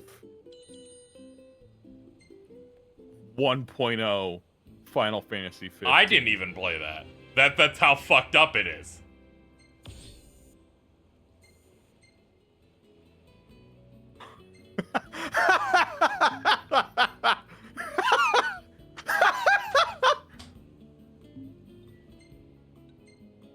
That's boss. Come now.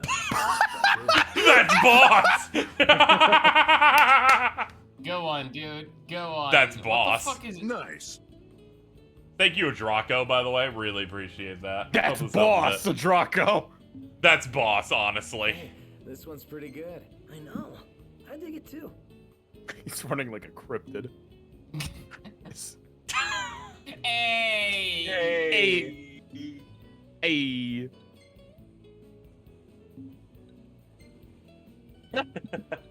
There we go. That's enough of those saved. Noctis looks like he runs like he got caught eating shredded cheese at 3 in the morning. Alright, so this was in the day 1 patch. They added scenes of Kingsglaive here to explain that that's happening now. That's why this cutscene is letterboxed. Are you for fucking real with this Yes, shit? these are clips from These from are just that. clips from the movie. Just saying, They don't even while probably we're clean them with sleeping the at that same- resort, the Empire is taking control of the city. This was added. Again, this was added. It's an in the day 1 AMV, patch. so it's no voice or anything. It's just an AMV of the fights. They No, don't there's like no- there's no sound tell effects. you what's going Yeah, on none. here. You just In case you're If you- wondering, the Empire literally has Ultima weapon. That's one of the weapons from FF7. That was Ruby weapon. Yeah. They just have those, but they're only By the shown in the way- movie. Yeah, I was about to say. By the way, don't worry. You don't get to fight them. Oh wait, no, yeah, that was Diamond Weapon actually. Never mind. Hey, I need somebody to look at this fucking dog. Anyway, yeah, our dad's dead. Who's that character that killed him? We don't know. They will never speak of that character in this game, ever. It's okay. Aaron Paul kills him. It's fine. I just realized you're getting this scene in this costume. God damn! Let's let it rock. Noctis, I don't think it's a celebration right now. I thought you did an edit of this. This was added. No, that wasn't me. That's what they made. Where's Spence? Should be back any minute now. I didn't play a video just now. I let the game rock. Anyway, we have to ignore how fucking modern phones work in this. We learned that the Empire's taken over via this newspaper. What's that look for? It's in all the papers. What is? This is a comparison that always kills me. What if the characters from FF6 found out about the Warring Triad being dissolved from the newspaper? There was an attack. The Imperial What if, in Final Fantasy VI, the game ended, or the first act ended when you had dinner with the Emperor, and then a cutscene played of Kefka moving the statues? He just kind of did that on his own, just kind of off the side there, you know. He felt quirky that day. That the signing was last night. That Insomnia. But the wedding, Altisha. I know. That was the plan. Yet the reports of the I hate looking at FF15 mouth movements. every headline in the kingdom It's be just so wrong. fucking bad. Ugh, Yeah, I hate know, it. right? This finding out through the newspaper shit's insane. If only. Because this game also lacks some things that we saw in the pre-release, which makes this a big mistake that I watched all of that before we started. Because there's a part in the earlier ones that makes them go, oh, we no longer have a phone signal and can contact anybody at the Capitol anymore.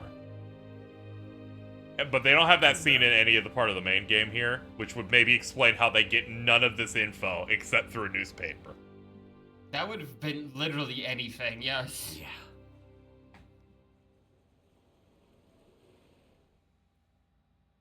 Also, like, yeah, just the cutscene direction in this game compared to even, like, 13 is so fucking limp. Do you want to, like... I'm gonna be honest, the cutscene direction in this game I would say 90% of the time is fighting to beat Birth by Sleep. Yes. They're just standing there and they're just talking. Yeah, they're doing. I remember It's A shot, B shot, A shot, C shot. Yeah, it's mostly just that kind of shit. There's a couple of moments where they do some cool direction in here. Yeah. But it's very rare. Empire lied. They betrayed us. Especially in this first chunk of the game since it's just open world stuff. All you'll find are lies. But we haven't reached the worst looking cutscenes yet. Those will be the ones they added post-patch. These... Yeah. I don't think there's a game that as aggressively is... Because, like, it's very clear that most of the side shit was just going to be in the game, but they literally did not have the manpower or time to put it in. So the narrative just feels really broken. Yeah, it feels really weird because there's also the concept of your dad dies, let's go side questing and having fun kind of vibe here. Yeah. Structurally, the game is like structurally bad from a narrative perspective.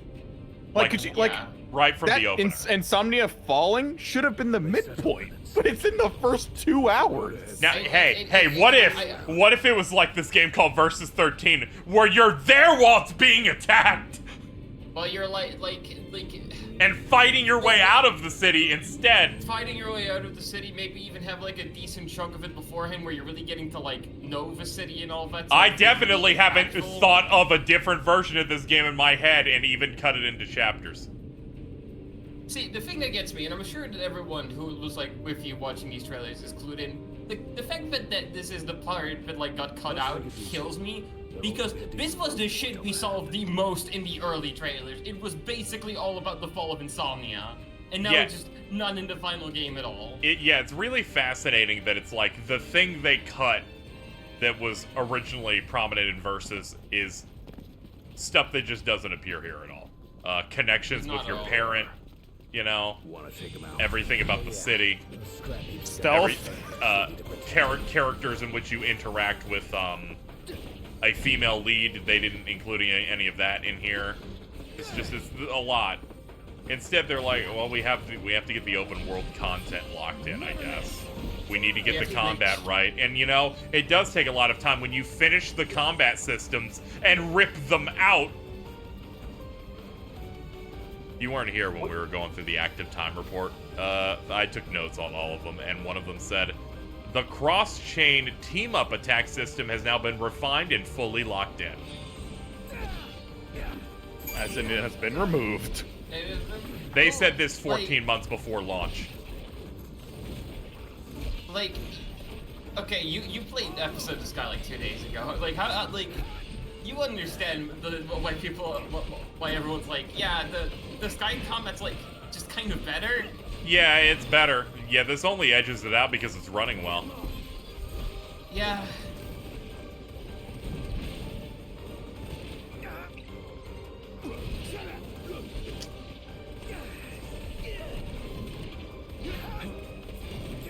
Hey, okay, so I haven't played this Final Fantasy, right? Sure. I never really got an opportunity to. I've played most of the other ones. You know, I've played 13, 6, 5, 4, 9, 2. You know, a bunch. Yeah, I have played 2. And I kind of missed this one, and I've seen a lot of people say I love this game or I don't like this game, and all sorts of things. Yeah, I think it's pretty good. I enjoy it quite a bit. Yeah,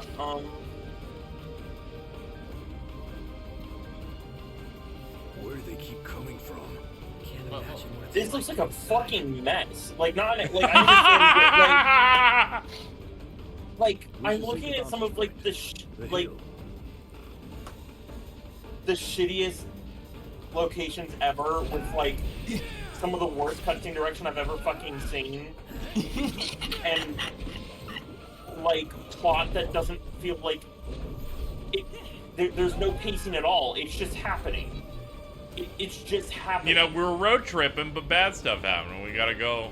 Yeah. Now let's go look at the city at a distance. Draw distance means we won't see shit. Don't you wish you could be there right now? News. Insomnia, the place they promised you all this time. We've now received word that Crown Prince Noctis and the Oracle Lunafreya have also been pronounced dead. Keep it on. Don't bother. What the fuck? I feel like that should have come with like a dramatic zoom in on Noctis or something, or like anything to give that scream emphasis at all. No, that would require, you know, some. This game is shot like a CW show. No! Hello? Core? So, you made it. The hell's going on? Love the idea the Kingsglaive fights happened during the night no one woke up. You didn't watch that shit. The weapons attack, every single one of the King's like giant kaiju armors all are fighting it at once.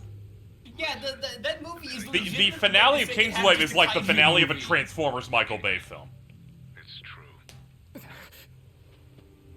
But actually edited a little better. For the whole truth. Yeah. Than a Michael Bay Transformers film. But by the way, just real quick, Shibuya put a really good edit in stream call chat, but Holy really fucking two of the shit. biggest things that stress Jordan out. Okay. Okay, this is why you were so stressed. Wanted the marshal. That's real that's some real stressors right there. Is that a small dog next to Ponygon? Yes. And the king. Is that Torgal? No, that's no, it's the Umbra. Oh, that's the fucking Umbra, the fucking shitty 15 dog. I forgot about that thing.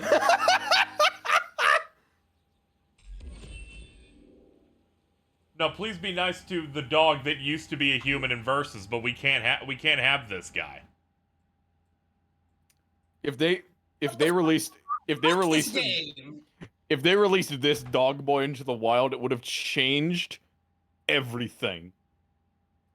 Yes. I'm so fucking mad. Yeah. It's giving me all the related Versus photos, and a lot of these are Stella, and I'm like, yeah, that's inappropriate. I can't be showing the dead like this.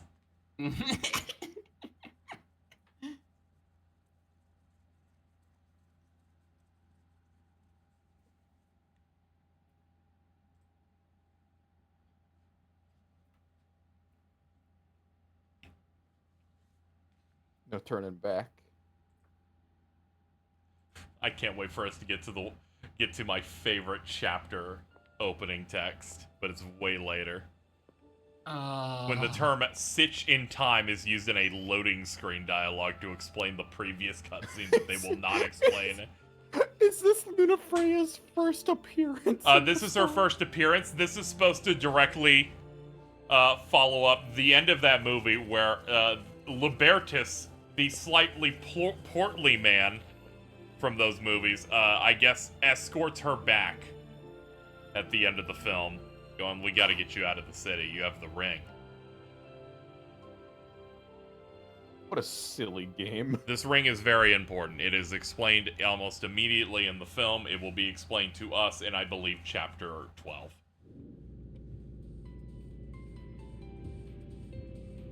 Is it playing Sunlit Don't suppose Waters? the Crown's Guard is still active. You didn't earn this song! What? It's in. Oh, no, I chose it. Oh no, this is just a custom music thing. Hey, Bridget, how we doing? Is this because? Oh. Are you ready to get fridged? Oh no. Oh no. Do you think it'll be good for Momo's character development? Let's see what this here is. Within the overall theme of the journey, the team reasoned on what position a heroine should take, and thought that rather than having a more passive and weak heroine that needs to be saved, it would be much better to have a stronger, more determined female character who actively engages with the events in the story. And to play that role, they thought they needed a different character than Stella. Tabata's reason is why they replaced Stella with Lunafreya, in which the only thing we saw Stella do in trailers was talk to Noctis and look determined, seemingly going to fight them. weather for driving. Oh, hey, we're on the I feel like- second stage. I feel like squaring up, like potentially squaring up against Noctis is still a more decisive action than Luna ever takes in this game. But You're at you the know. Tekken stage! You're at the fucking Tekken stage! I've gotten my shit mixed here! Yeah, this is the place, dude. This is where the game starts. Hachi did it! Dude, okay, hold on. Stand near that car. Get near that car. This All the way one? over there? No. Go behind you? No, the wall of cars over there. Head to that one. Head over to that wall of cars. On your right. On your right. Ah! Right there. Yeah, head dead ahead. Yeah. You see that? You see that white car right there? Mm-hmm. Heihachi did a raging demon fist on me right next to that car. That's fucking awesome. It converted for 70% of my goddamn life. Yeah, Ari, this is No, what. that is the exact Tekken stage. You don't fucking get it. That's the exact fucking Tekken stage. It is. Hammerhead is what they chose. Yeah, I figured it was Hammerhead, but also like a lot of areas in this game look like this. I would describe this game's like broad aesthetic as Midwestern America. As someone who this is not the Midwest. This is Texas, the worst part of Texas. No, this isn't Texas. This is Arizona. Oh, you're right. It's New Mexico. It's That's why they got Aaron Paul. Oh, look, more Kingsglaive. In the end, though. What's that in the 1.0 version of the game? Okay, something that people won't probably remember. This track is entirely different. They added it in a post patch. The completely different song used to play here. They instead went for a slower version of this track from the Dawn trailer, to which footage of the Dawn trailer does not appear in the game.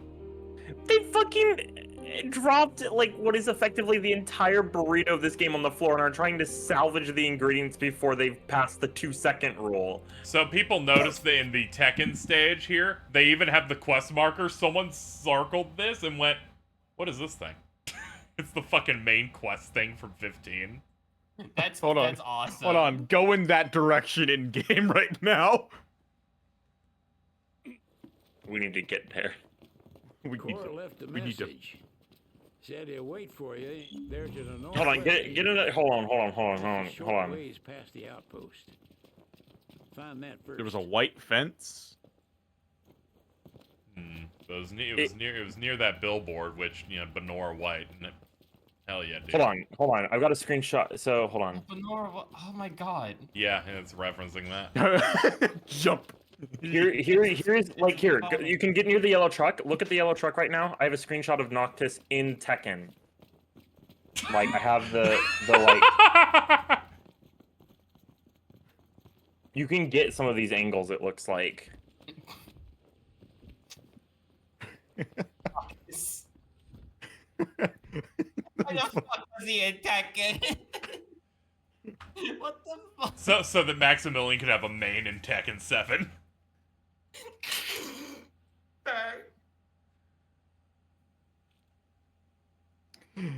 The best part about Tekken 7 Noctis is that he's best friends with Lars.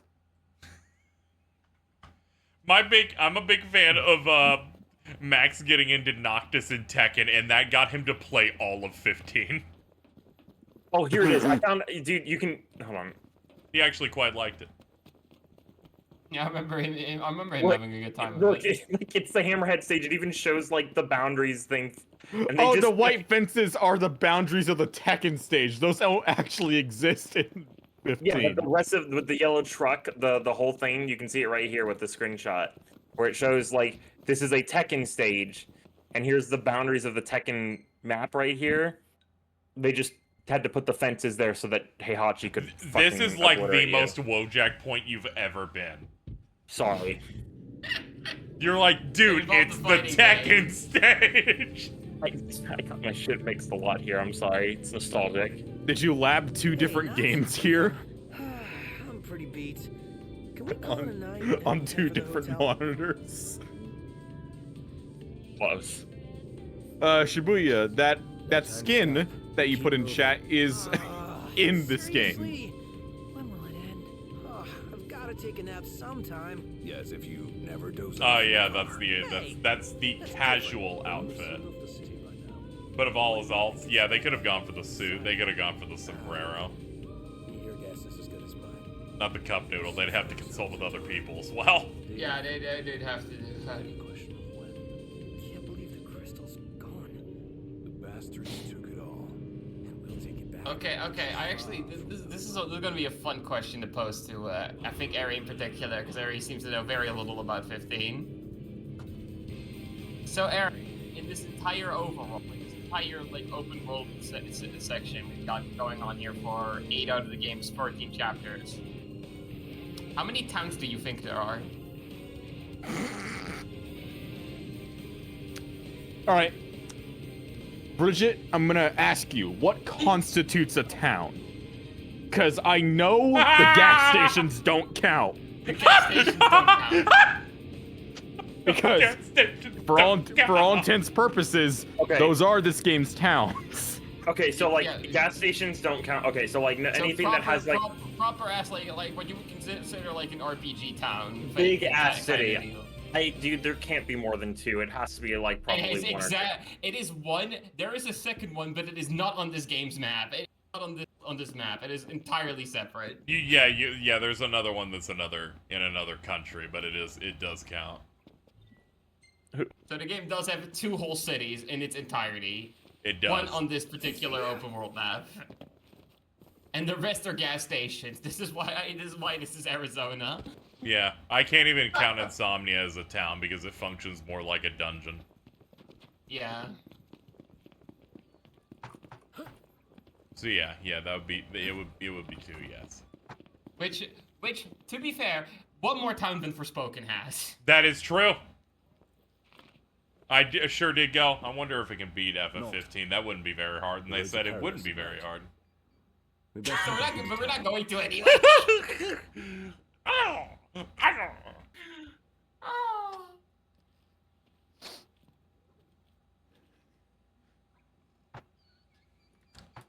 I will take over for you. I'll take the wheel from here. So be it. Anytime I see a camera angle like this in this game, I think a DLC episode is about to start. Got some business. I got some business of my own to take care of. That's gonna be the biggest. Hold on, pop. where's his music? There it is.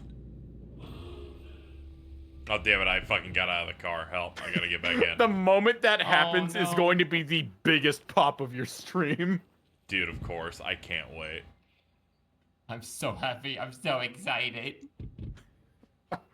I got some business to take care of. Yeah, the luminous Twilight Town for KH3 would have, in fact, been one hallway. We couldn't even get 25% this time. It would have exactly been like the little alleyway where the fucking hideout is, and that's it. Wrong way.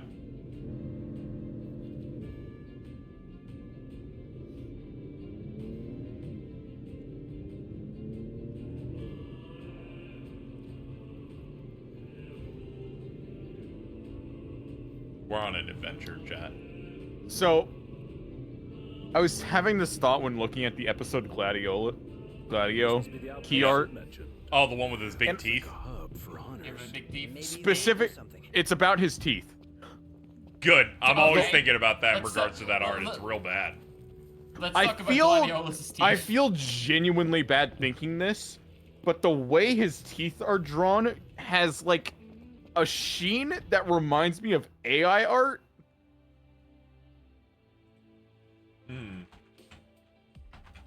I had this moment when I saw some AI art. At one point I went, AI art, you can kind of always tell what it is, because it always looks like champion art in League of Legends. Yes. Yeah. Yeah, anyway, for reference, chat, we're talking about this.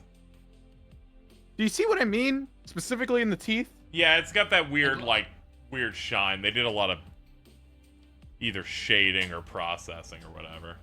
It looks like it's like if this were an AI art thing, like the teeth really would be like sourced from a different thing than the rest of the picture. I just don't like it because it implies his top and bottom row of teeth amount to about 12 total. Yeah, we don't need to think about that. This one here's broken, and this one here's covered in rust. We really are in Arizona. Ain't nothing good left in this old scrap heap.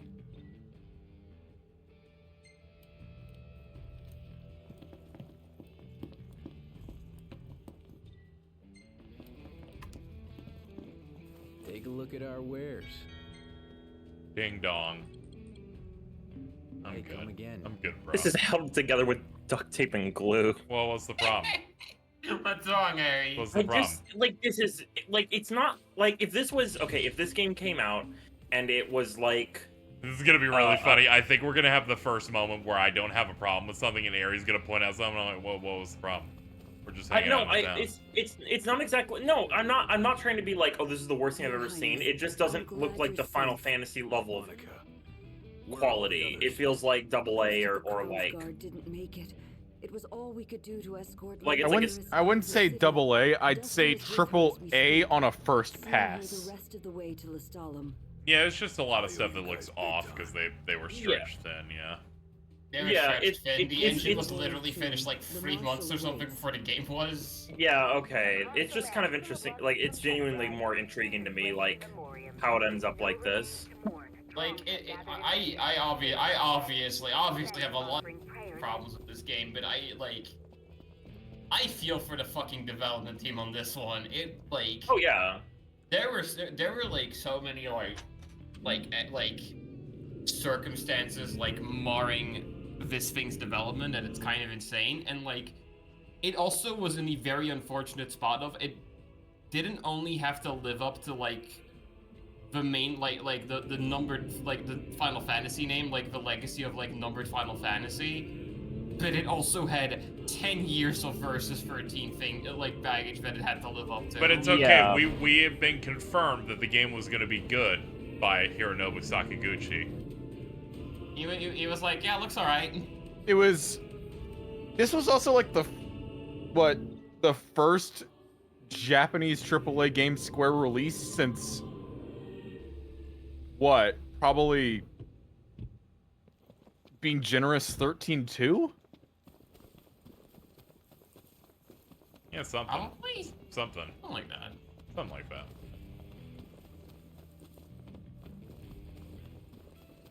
And this was all still during a state where Square wasn't seemingly super adjusted to HD development.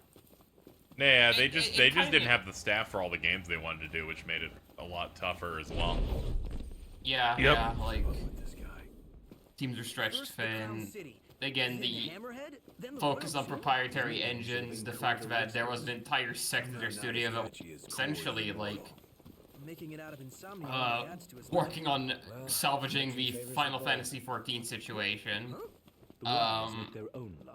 Also, like, I bring this up a lot where there was, like, a hypothetical, like at least, like, a pocket of time where FF15, KH3, and 7 Remake were all being worked on around the same time. I'm pretty sure Dragon Quest 11 is also among them. Yeah. Among. Yep. Among Us.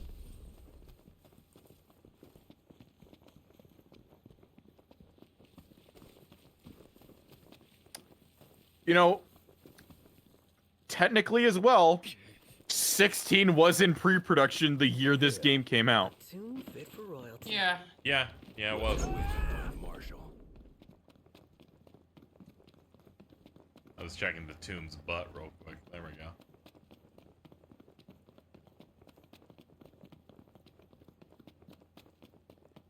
Do we all here consider 7 Remake basically a mainline title? I do because they do. Okay. Yeah. Kadase just straight up said, yeah, we're releasing a mainline title. It's called Final Fantasy VII Remake. Tell me what I'm hearing. Well, that's a big deal. That's like... The power of Shibuya passed from the old to put the something new in to the stream called bonding chat. soul. Oh, okay. One such soul Oh, to claim your forebear's power is your birthright and duty as king. Oh, I hate that. From the bottom, girl. When I first played this game, I thought Core was Troy Baker. Time to question Why your you calling. British? Unfortunate. King is sworn to protect his people. And yet he chose to protect only one prince. Was that his calling? This edit someone made of Core is just Vince. How long will you remain You're, Shit. holy shit. Holy, is that the first responder t-shirt? Yeah. Yep. With the tribe jacket. Then why didn't he tell me that? Why did he stand there smiling as I left? Why? This is probably the best directed cutscene so far. Why did he lie to me? It's because you weren't allowed in the movie. That day, he didn't. It's want because you you're to wearing a know mariachi outfit. Like, Your dude, what dad, your dad didn't think that was very cool. Bro, what are you doing? Why can't you be like me, Core, wearer of four shirts? that when the time came, you would Oh my god. As you can see, Yeah, there's a it is. shirt, and then there's a V-neck, and then there's another over thing, and then there's a jacket. Wait a minute. What? Yeah. I need them see to him cut again. back to him desperately.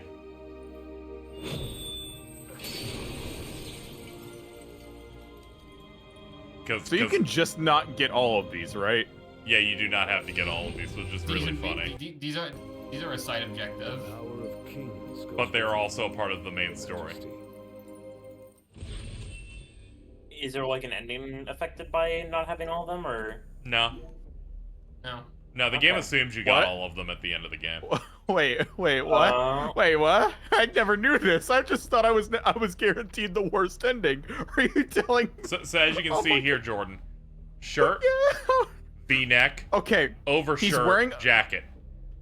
He's wearing a jacket. He's wearing a wife beater under the jacket, and then he's wearing seemingly a real shirt and then another shirt. Yes. Why? Why is he wearing the wife beater above everything?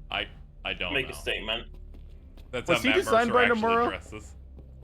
Huh? Was Core designed by Nomura? I don't know. I don't know. I actually don't know. It was at least in Who's- versus trailers. Who's? I assume, like, he had at least a touch on his design then. That's not the only power your forebears left you. Your journey's just begun. Another tomb lies close by. I suggest you head there next. There are tombs scattered across the land. All are on dangerous ground. I'll go with you, for the time being. Not only to help, but to get a measure of your strength. I was really hoping he said he couldn't join, so I could make a Fallout joke. There are 13 known royal arms, each And enshrined everyone in a has their royal own tomb. destinies, and this No one is location yours. of only a few. I've enlisted the help of the hunters. They comb the land in search of the lost tombs. Where's the one nearby you mentioned? Secret trench. Forgot about my anime sword. Deep inside the The anime sword's pretty cool. There's a cool effect when you warp strike. I still really do think the idea of modern world with fantasy elements is very cool. Yeah, it's all I mean, that was like part of what was so exciting about the initial premise of Versus 13. Yeah. What if you went to a gas station instead? I hope Verum Rex Yeah. becomes a real game. Like you show me like a fantasy character doing cool fantasy shit in what's essentially metropolitan Tokyo. I just straight up think you're a 10. And after that, the Empire moved in like it owned the place. It's funny because you can only see it look like Metropolitan Tokyo if you watch Kingsglaive. I know, it fucking sucks so bad. Go, baby. Nick, sweet. I don't like the look of those numbers. Fucking Numbers god, alone that don't Nick's decide alright. battle. What you lack in numbers What will make up for happened in like the last minute that caused things to go so? I mean, it's obviously not just last minute, but like you mentioned that like they like scrapped entire combat systems that like. Yeah. Yeah, we played a demo in the last stream, and the combat's completely different from that demo. Is the demo combat worse, and they just had to? No, the scrap demo it? combat's better. Dangerous? This particular model poses a mild to moderate threat. What?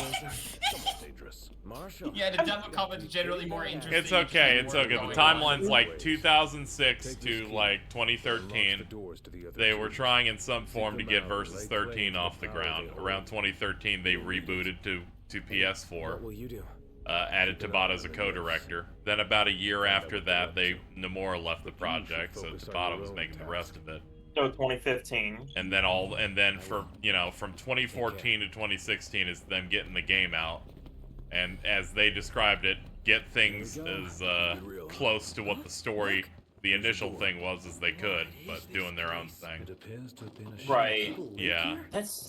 And they took a lot of feedback and stuff, and also the director of this game wanted to make the game more casual friendly, so he removed every level of choice in the combat system as possible. Oh, okay, so that's why that's what happened. There's such a thing as being too receptive and too open. Okay, so if I run through this, all the talking flags will go off at once. Yeah, if I and they'll sprint just, fast like, enough.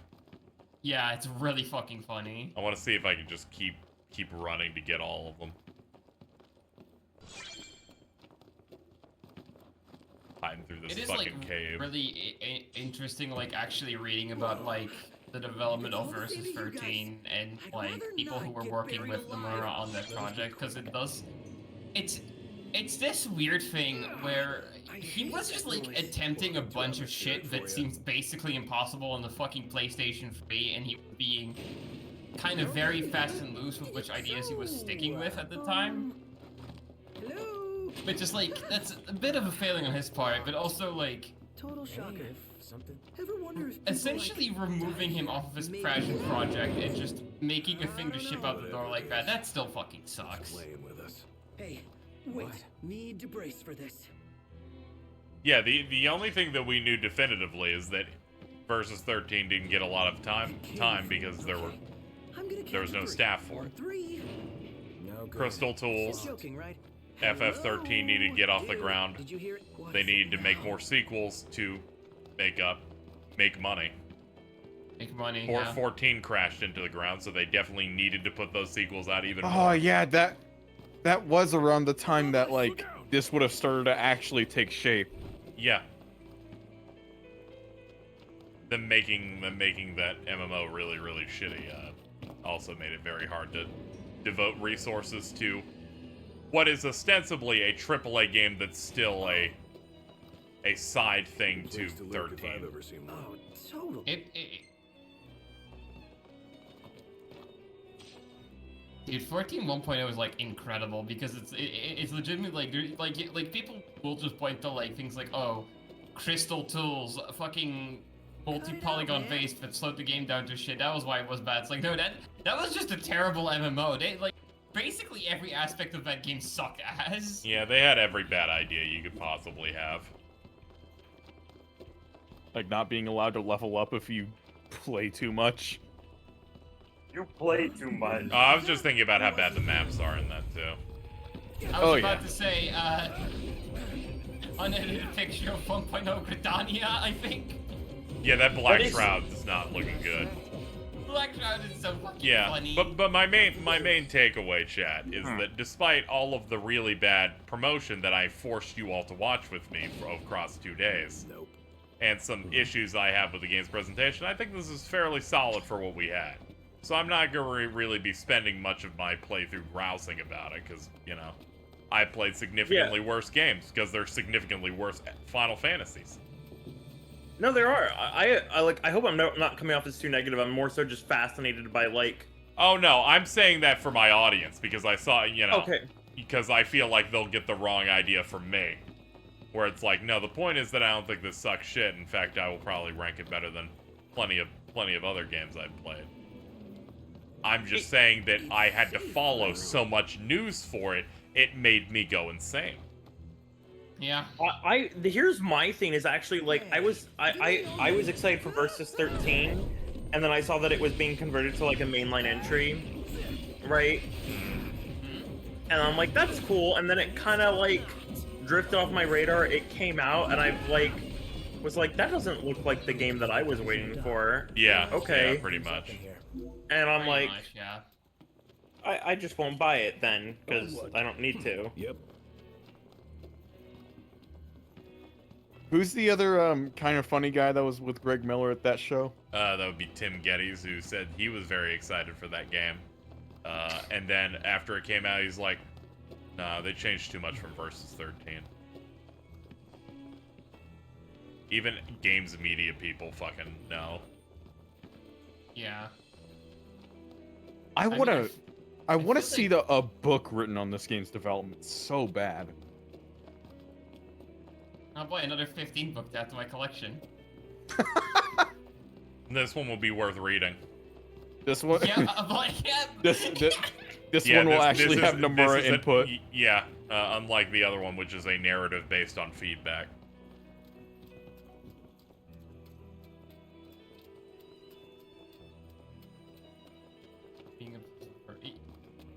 Versus was just like I have this idea, the sense that because there wasn't really too much else to like pay attention to with Square Enix when it came to 7th gen specifically, it did make Versus 13 stand out more.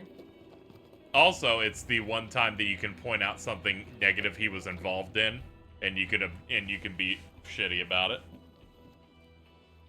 They're like, he should let go of that Versus thing. Artists shouldn't have passion, followed by, he's the reason the development for 15 was so bad. It definitely wasn't all of this evidence over here.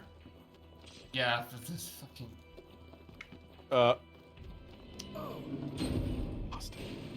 Different door, same story. No luck here either. This game has some of the better dungeons in the series. They actually kind of do a good job of like making them in 3D feel the way the older ones did, where you're just kind of wandering around. This looks promising. An ominous sort of. Yeah, there is a very like exploratory element to the dungeons in this game. It is actually fairly enjoyable. Yeah. Oh yeah. Fucking. He was also making Advent Children complete. It was about you saying there was not much else from Square Enix to pay attention to during 7th gen. It would be like if Capcom revealed Pragmata and only released Resident Evil 8 this gen. You'd be like, what's going on, man?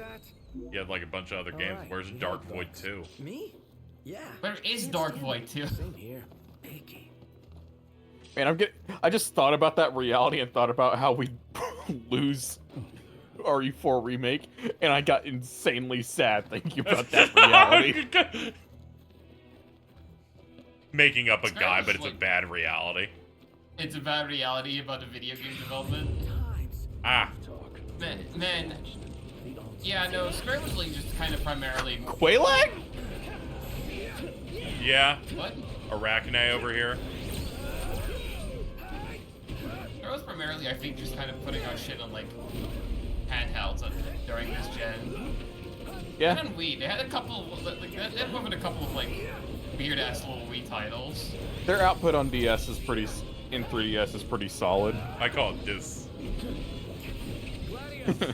Threeds. Yeah, formerly Threeds. Sneeds. Let's and go, baby. Formerly Chucks. Shout out to Tales of Sneed.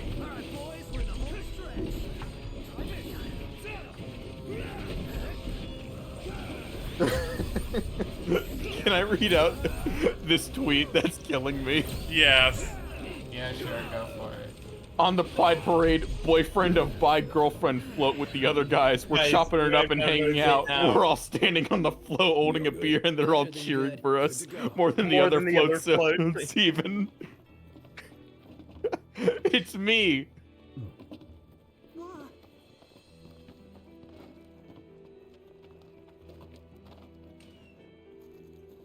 I'm thinking about any time something even approachingly negative comes up about a post, and then Alto just quoted going, Harry.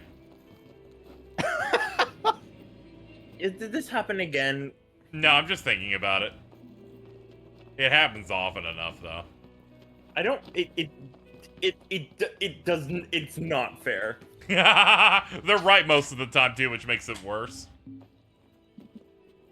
I don't know how they get so many bad posts to attribute to me anyways. It's like...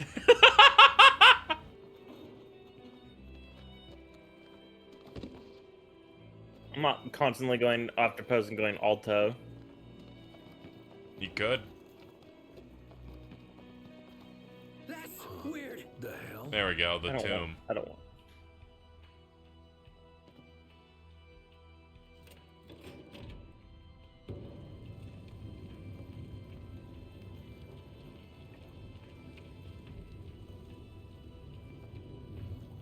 You can only find so many photos of a drop grilled cheese.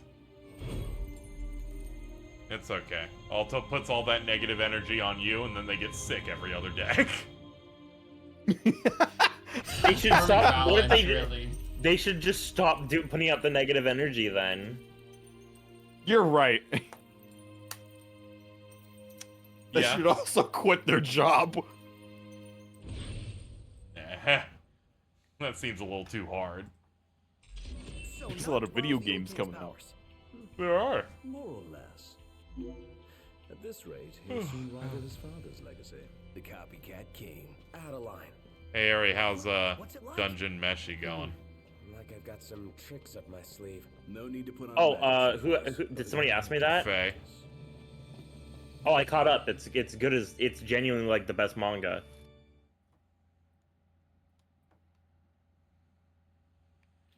Man, we're out there and we're in there all night. Yeah. Finally picked up. Thought I'd lost another king. One of the verse 13 trailers Noctis had a royal rocket launcher. There are a lot of things in those trailers. The Empire's begun construction of a new base along the road west to the sky. I need you to put it out of commission. If left unchecked, it will cost us access to the west and all the royal tombs that lie beyond. I believe you've met Monica. She can fill you in on the details. Go see her. What's up? People to see, bases to burn. Let's go see Monica at the outpost.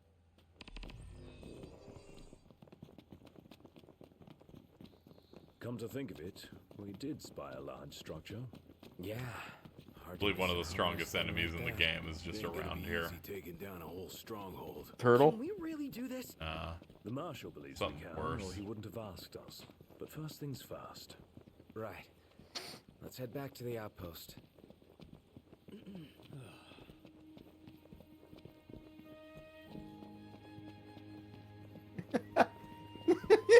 It's the Quirrell, yes. I was like, we usually show up around here. What now, Gargamel? What are you doing? Oh, there's just a clip of the Flash on my timeline. Oh man, there it is. Yeah, they put It a was Quirrell crazy right how here. the embargo lifted and then immediately some of the worst reviews ever dropped.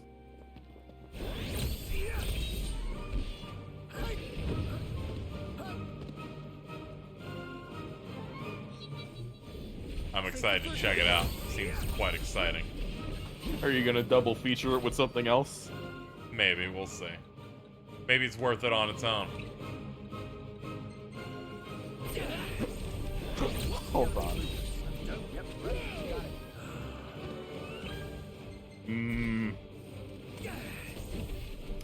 I checked the running time to see if I would be willing.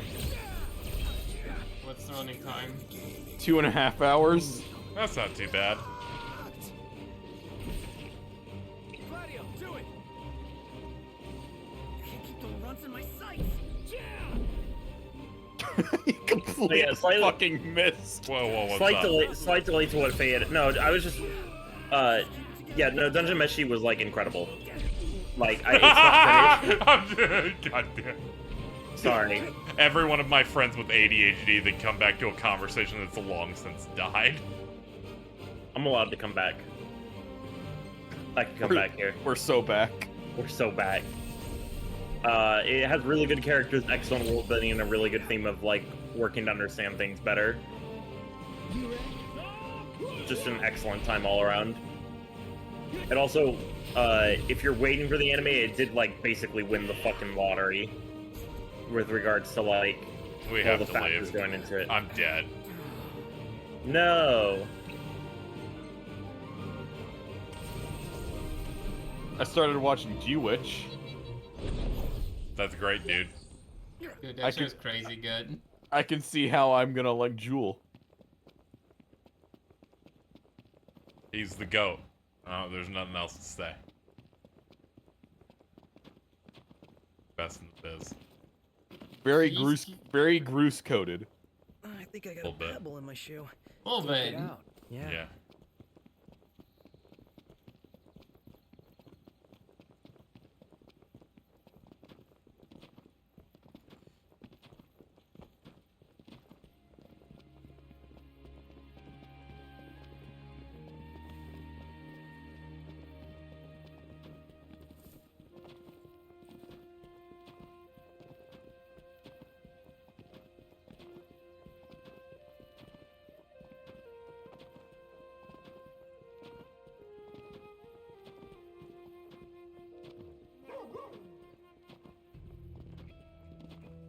We're here.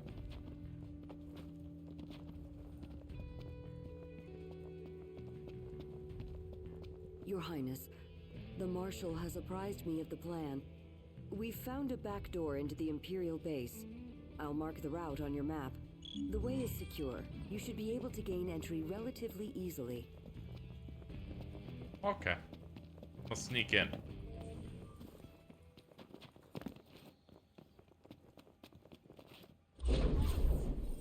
Ow.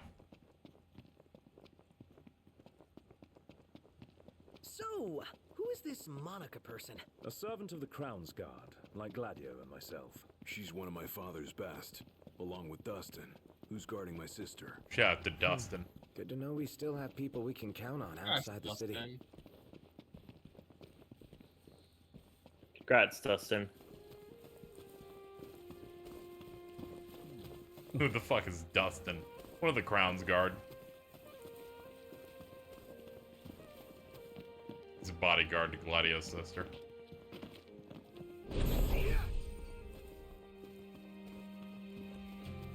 Dustin is also the Blue Ranger in Power Rangers Turbo, yeah.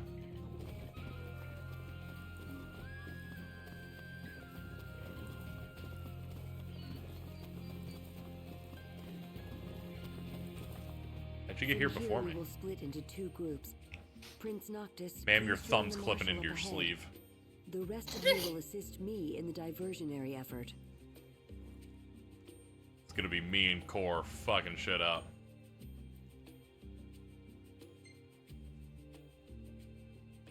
I'll see you guys later. You go give them hell. We'll do the same on our end.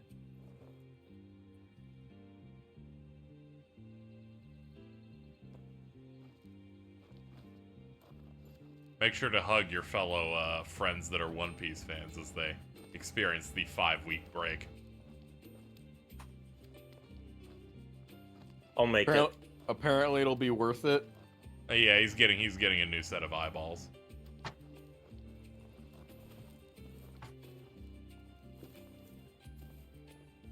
Oh yeah, Bleach is back in a month. We launch our ambush, pushing out while support pushes Fuck in, yeah. crushing the enemy from both sides. We're gonna reach the moment where Vince becomes intolerable, as he can experience Bleach, Jujutsu Kaisen, and the Baki animes return. Oh my god. All Oh my three god. are happening at Oh once. my god. Oh my god. Oh my god. Oh my god. Oh fucking shit.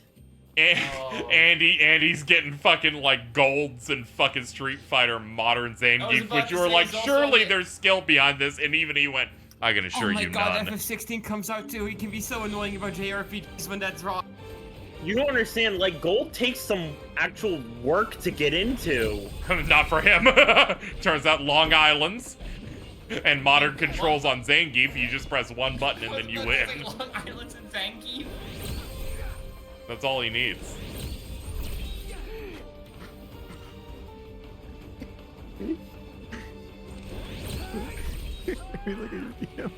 Oh, he's gonna have like 5 things. Oh my god. He's going to become the dumbest guy you know. And he's always skirting up to it, but he's never brave enough to fully commit. But this time, oh yeah. He is going to become the meatiest meathead you have ever met. The slur is moments away from dropping. No!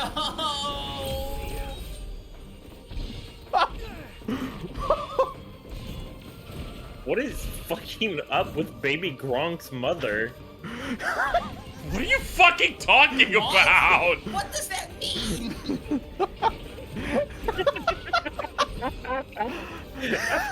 I hate your ass.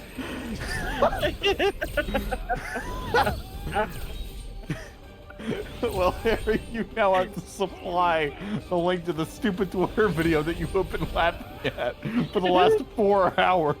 Oh, the okay, KZ. Yes. I'm gonna link this video real quick. Crowley, isn't Gronk a football player? Okay, but you haven't Rob seen... Gronkowski.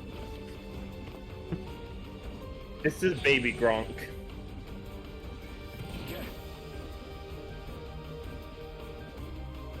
I'm gonna kill you. This is baby Gronk.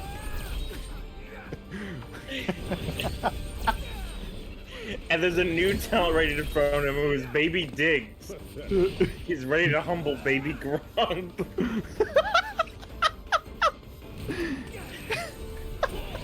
I fucking hate my life, dude. Baby Diggs has said that baby Gronk is not him. That mentality can prove your undoing, Highness. It's okay. Breathe. You calm it down. Breathe.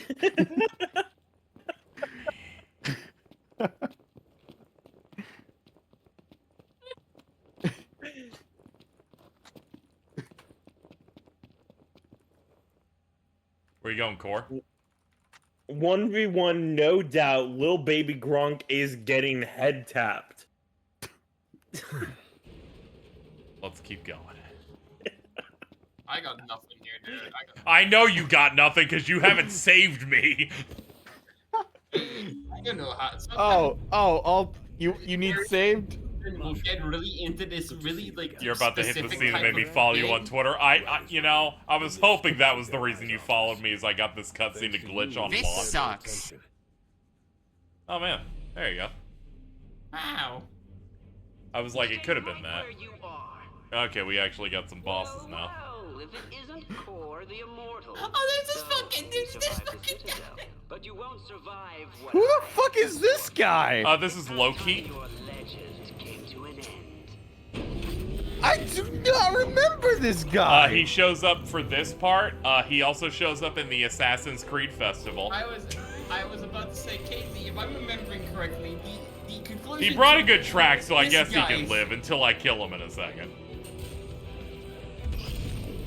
The conclusion to this guy's story, I guess you would call it, is in the Assassin's Creed event that is no longer available.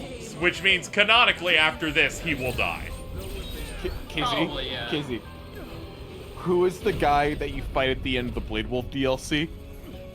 I don't remember that guy, but come on. You get what I'm saying, Yes. though, right? This guy is that guy.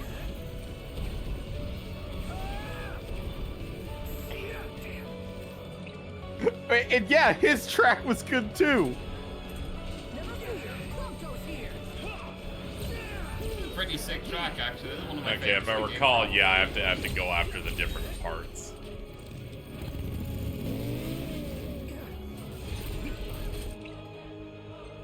Get some MP back so I can do it. Nice.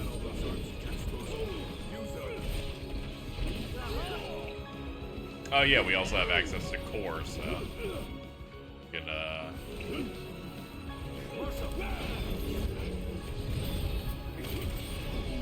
Sorry, Core, I think you missed. Hate to see it. There we go. Oh, okay, no, they're Yeah, hitting. you It's know. just, it's just they haven't broken off yet.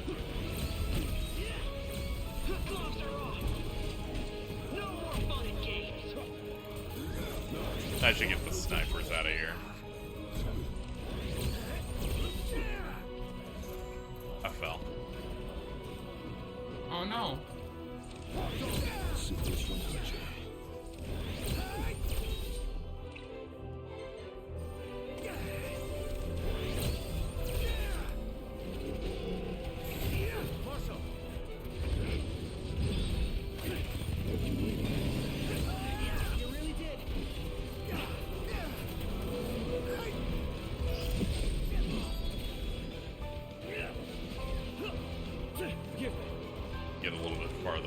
give this a big distance buff.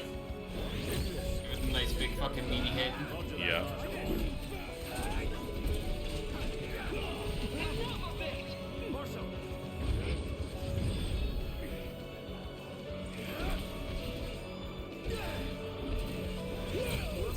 Never mind. Focus on the guy.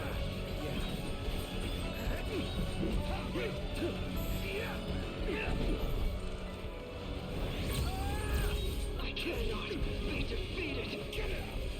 No, this can't be happening. He's shitting his pants. He keeps getting stunned. Too slow. What the fuck? I'm in a giant robot though.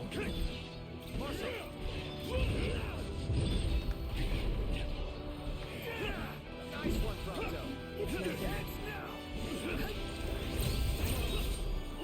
There we go. It's okay, guys. I think he's gonna live. To the Empire.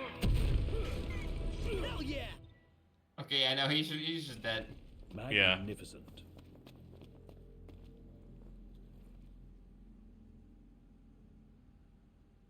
Does Ravis die off script? Okay, we cannot get into this yet. We cannot get into this yet. It's clear I don't need to worry He would never leave me without saying goodbye or giving me a set of papers to say goodbye. Now, if you excuse me, I have to leave. It's a shame that this bug doesn't work anymore. It would have been great for it to fuck up. That would have been hilarious.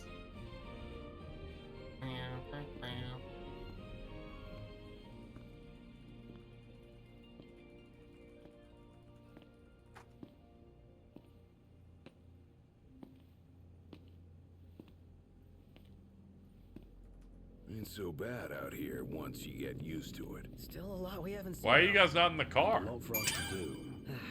Yeah. Buck up. We're just getting started. There used to be a bug where an entire squad could actually drop in this cutscene and start attacking them and clipping through the characters. I guess Noctis has made some kind of emotional peace with his dad being dead. Yeah. At the very least, he knows he has to start moving on, getting to work. That was a long time ago. Yeah, that was almost 7 years ago. Anyway, let's see some photos we got here. Noctis driving in the dark.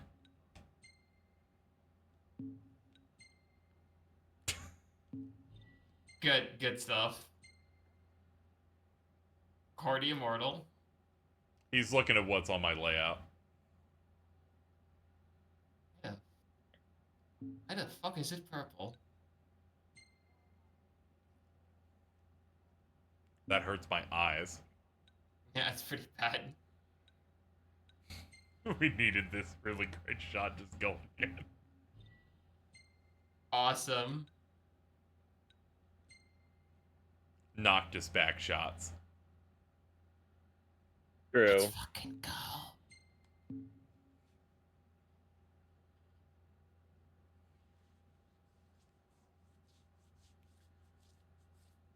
You can't just call a chapter in your open world game the open world. It's a bit too on the nose. The prince eludes death. And what of the elusive ring? Eluna Freya has absconded with it. Find and kill. Not a real word. The ring is the final piece. I love Eodolus Aldercap. I'm sure he's gonna leave a great impact on the game going forward. That dude on the far left's gonna leave a big impact too. The oracle Hell yeah. is the key for the king. She could unlock many secrets. Nay, High Commander. Lord Ravis, the Imperial Army is now at your disposal. A moot point, while the fugitives remain at large. My men and I will continue our search for the Prince and the Oracle. So glorious. You know, I always found it really funny how much of a difficult time they're seemingly having, like, tracking Noctis and the crew, because they don't exactly try to like hide their presence anywhere. So I'm gonna go ahead and post a screenshot of what Ravis looks like in Kingsglaive. Okay. Oh boy. So they modeled them off actors for that film, so you can see him right here, paused, right? Yeah, you can see him. All right, let me pull up how he looks in the movie.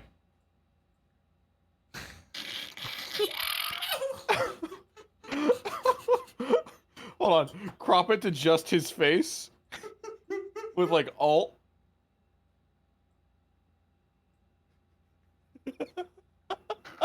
Flip him. Oh yeah, I'm already on it.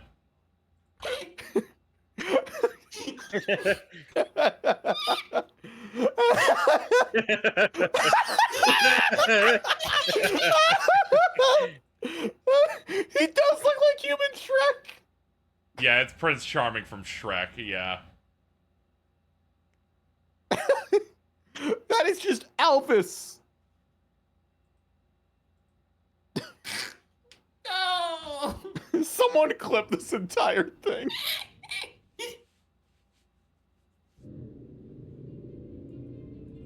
Look out, world. Here we come. We can finally leave this dust bowl behind. The lands beyond are vast by comparison to Lead. Bigger's better. More stuff to see and do. First comes Disguise, a region known for its wetlands. Really? Wetlands? There's also a chocobo forest. Now we're talking. Further west lies the Clane region, wherein we'll find the town of Lestalum. Oh. Isn't that where Iris is headed? Barring delays, she should have arrived by now. Maybe even had herself a look at the meteor. Anyway, chat, we have now completed a third of the game's open world. Heat is harnessed to power Lestalum. Yay! That sounds way cool. This next chunk is spread out for more chapters, but that first one's kind of like a tutorial zone, so we don't actually do a lot of main plot in it. Yeah. Yep. How is the side content in this game? It's like generic quest type stuff, so it's like, you can go do hunts and you can queue a bunch of them. They do have some side dungeons, and I'd say dungeons are where the game like excels a good bit in terms of exploring and finding unique weapons out of them. That's cool. Yeah, there's some good side stuff in here that I will do, as opposed to the bad stuff that I will not.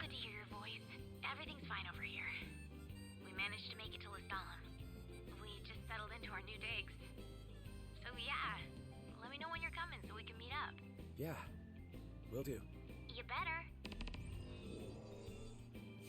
Was that Iris? Can't even call her own brother. In all fairness, yours wasn't the habitual. Apparently that Capcom show is going to show more Dragon's Dogma 2. I guess that game's just coming out within a year. That's insane. Dude, what? That's crazy. What if it's November? Don't say that shit. Don't say that shit to me. Oh god, Yuki fucking clipped it. God damn. Just a quick visit. Hold on. Game Informer, games of 2023. I need to see what November looks like. Okay, it has nothing at the moment. Yeah, oh yeah, I was pretty sure. We need the big salvo of shows to hit. In about a week, we'll have some November things.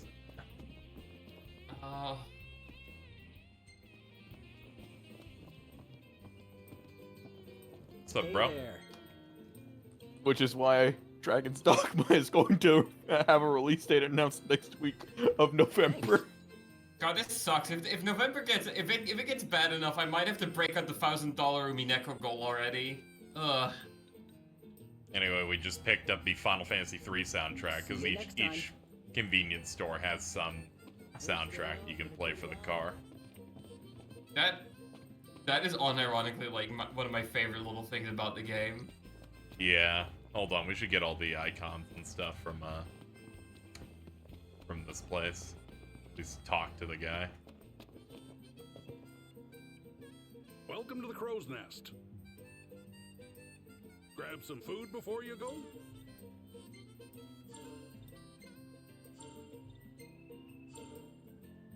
Need to go for. I did. I love referring to these to these little fucking roadside cafes as the little diners as the Ubisoft towers of the game. Oh god, they are. And they This is where you claimed get all that your markers. and they claimed this game would have Ubisoft bases for you to go through. That's the way they describe the bases in that, and then you learn there's actually 3 of them, and one of them you do in the main story.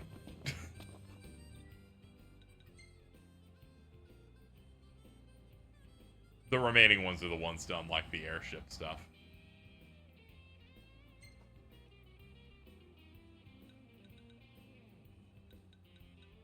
Ah, there we go. Yeah, head there. Ready for more? You bet. Let's hit it. Speaking of towers, when's the Ubisoft show? I don't know, but I know it's happening. I know it's happening. Is it tomorrow? I was listening to Kinda Funny, and they're like, anybody here excited for that? No.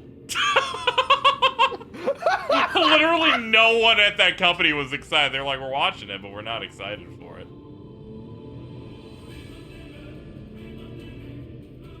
Why would you say yes, bro? It's June 12th at 1 p.m.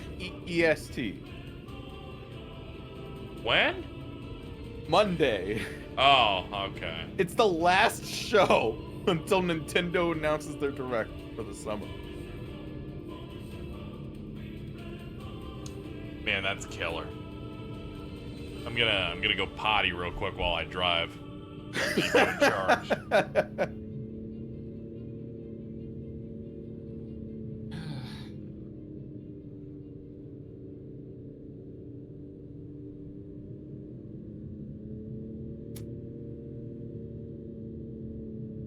I should have suggested you put on the Eternal in, because people really wanted that. Oh.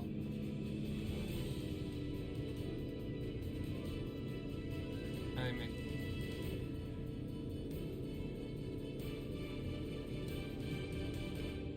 yeah, there's nothing in November so far. It's like currently kind of summer's pretty big right now, actually.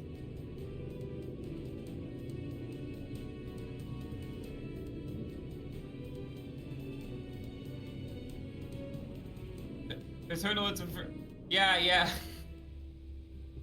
I loved it when the FF3 Pixel remaster came out and a bunch of people who hadn't played that game heard when. Hey, wait a minute, I know this one. Now this is what I'm talking about. The kid's got it bad. There are worse vices, I suppose. Okay. Excuse me. We'd like to ride the chocobos. The chocobos, huh? I hate to break this to y'all, but we can't permit our birds to leave the post. Not while Deadeye's still about. He's an Hey, look, chat, we're back. ferocious behemoth that's taken to prowling We're these back in forests episode lately. this guy, We're baby. back to the demo we played, but now real. Tragedies. We have no choice but to suspend rentals. But hold on now. Ain't you It's very relaxed? funny how no other hunt in this game has like it is as in depth or as like you could bring the beast have many production values as the Deadeye hunt because it's just flipping from episode to. Yeah. It's really funny. Howdy.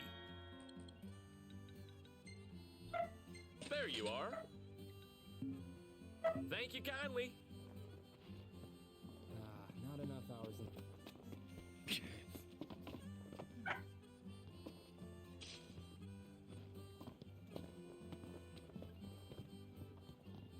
So what'll it be today? Y'all still keeping on, keeping on? There it is. Yeah. So unlike the one in the demo chat, you do not need to get a summon to kill it. It is in fact it is balanced for level 15. Yeah.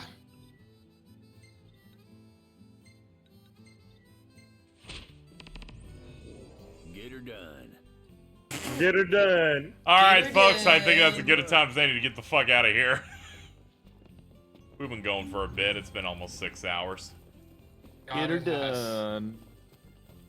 Tomorrow. Get her done. Tomorrow I'll be covering the Summer Games Fest thing with people. And then, when it ends, myself and Bridget will be talking about Hi. Forspoken's DLC for 4 hours.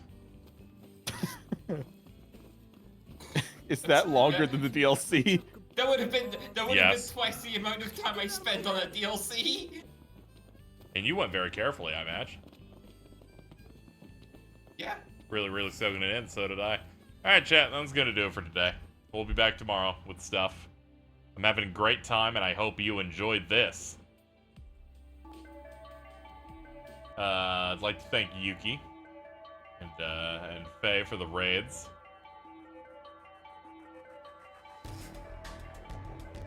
And this thing up here, I'd like to thank Smash the Game Boy, Stoppery, Adraco, Crimson Helm, Mahi, DTV Baron, Celestial Cage, and Orin Bloodstone. Thank you. You guys were very great. And as iconic Final Fantasy characters would say, get her done. Get her done. Get her done.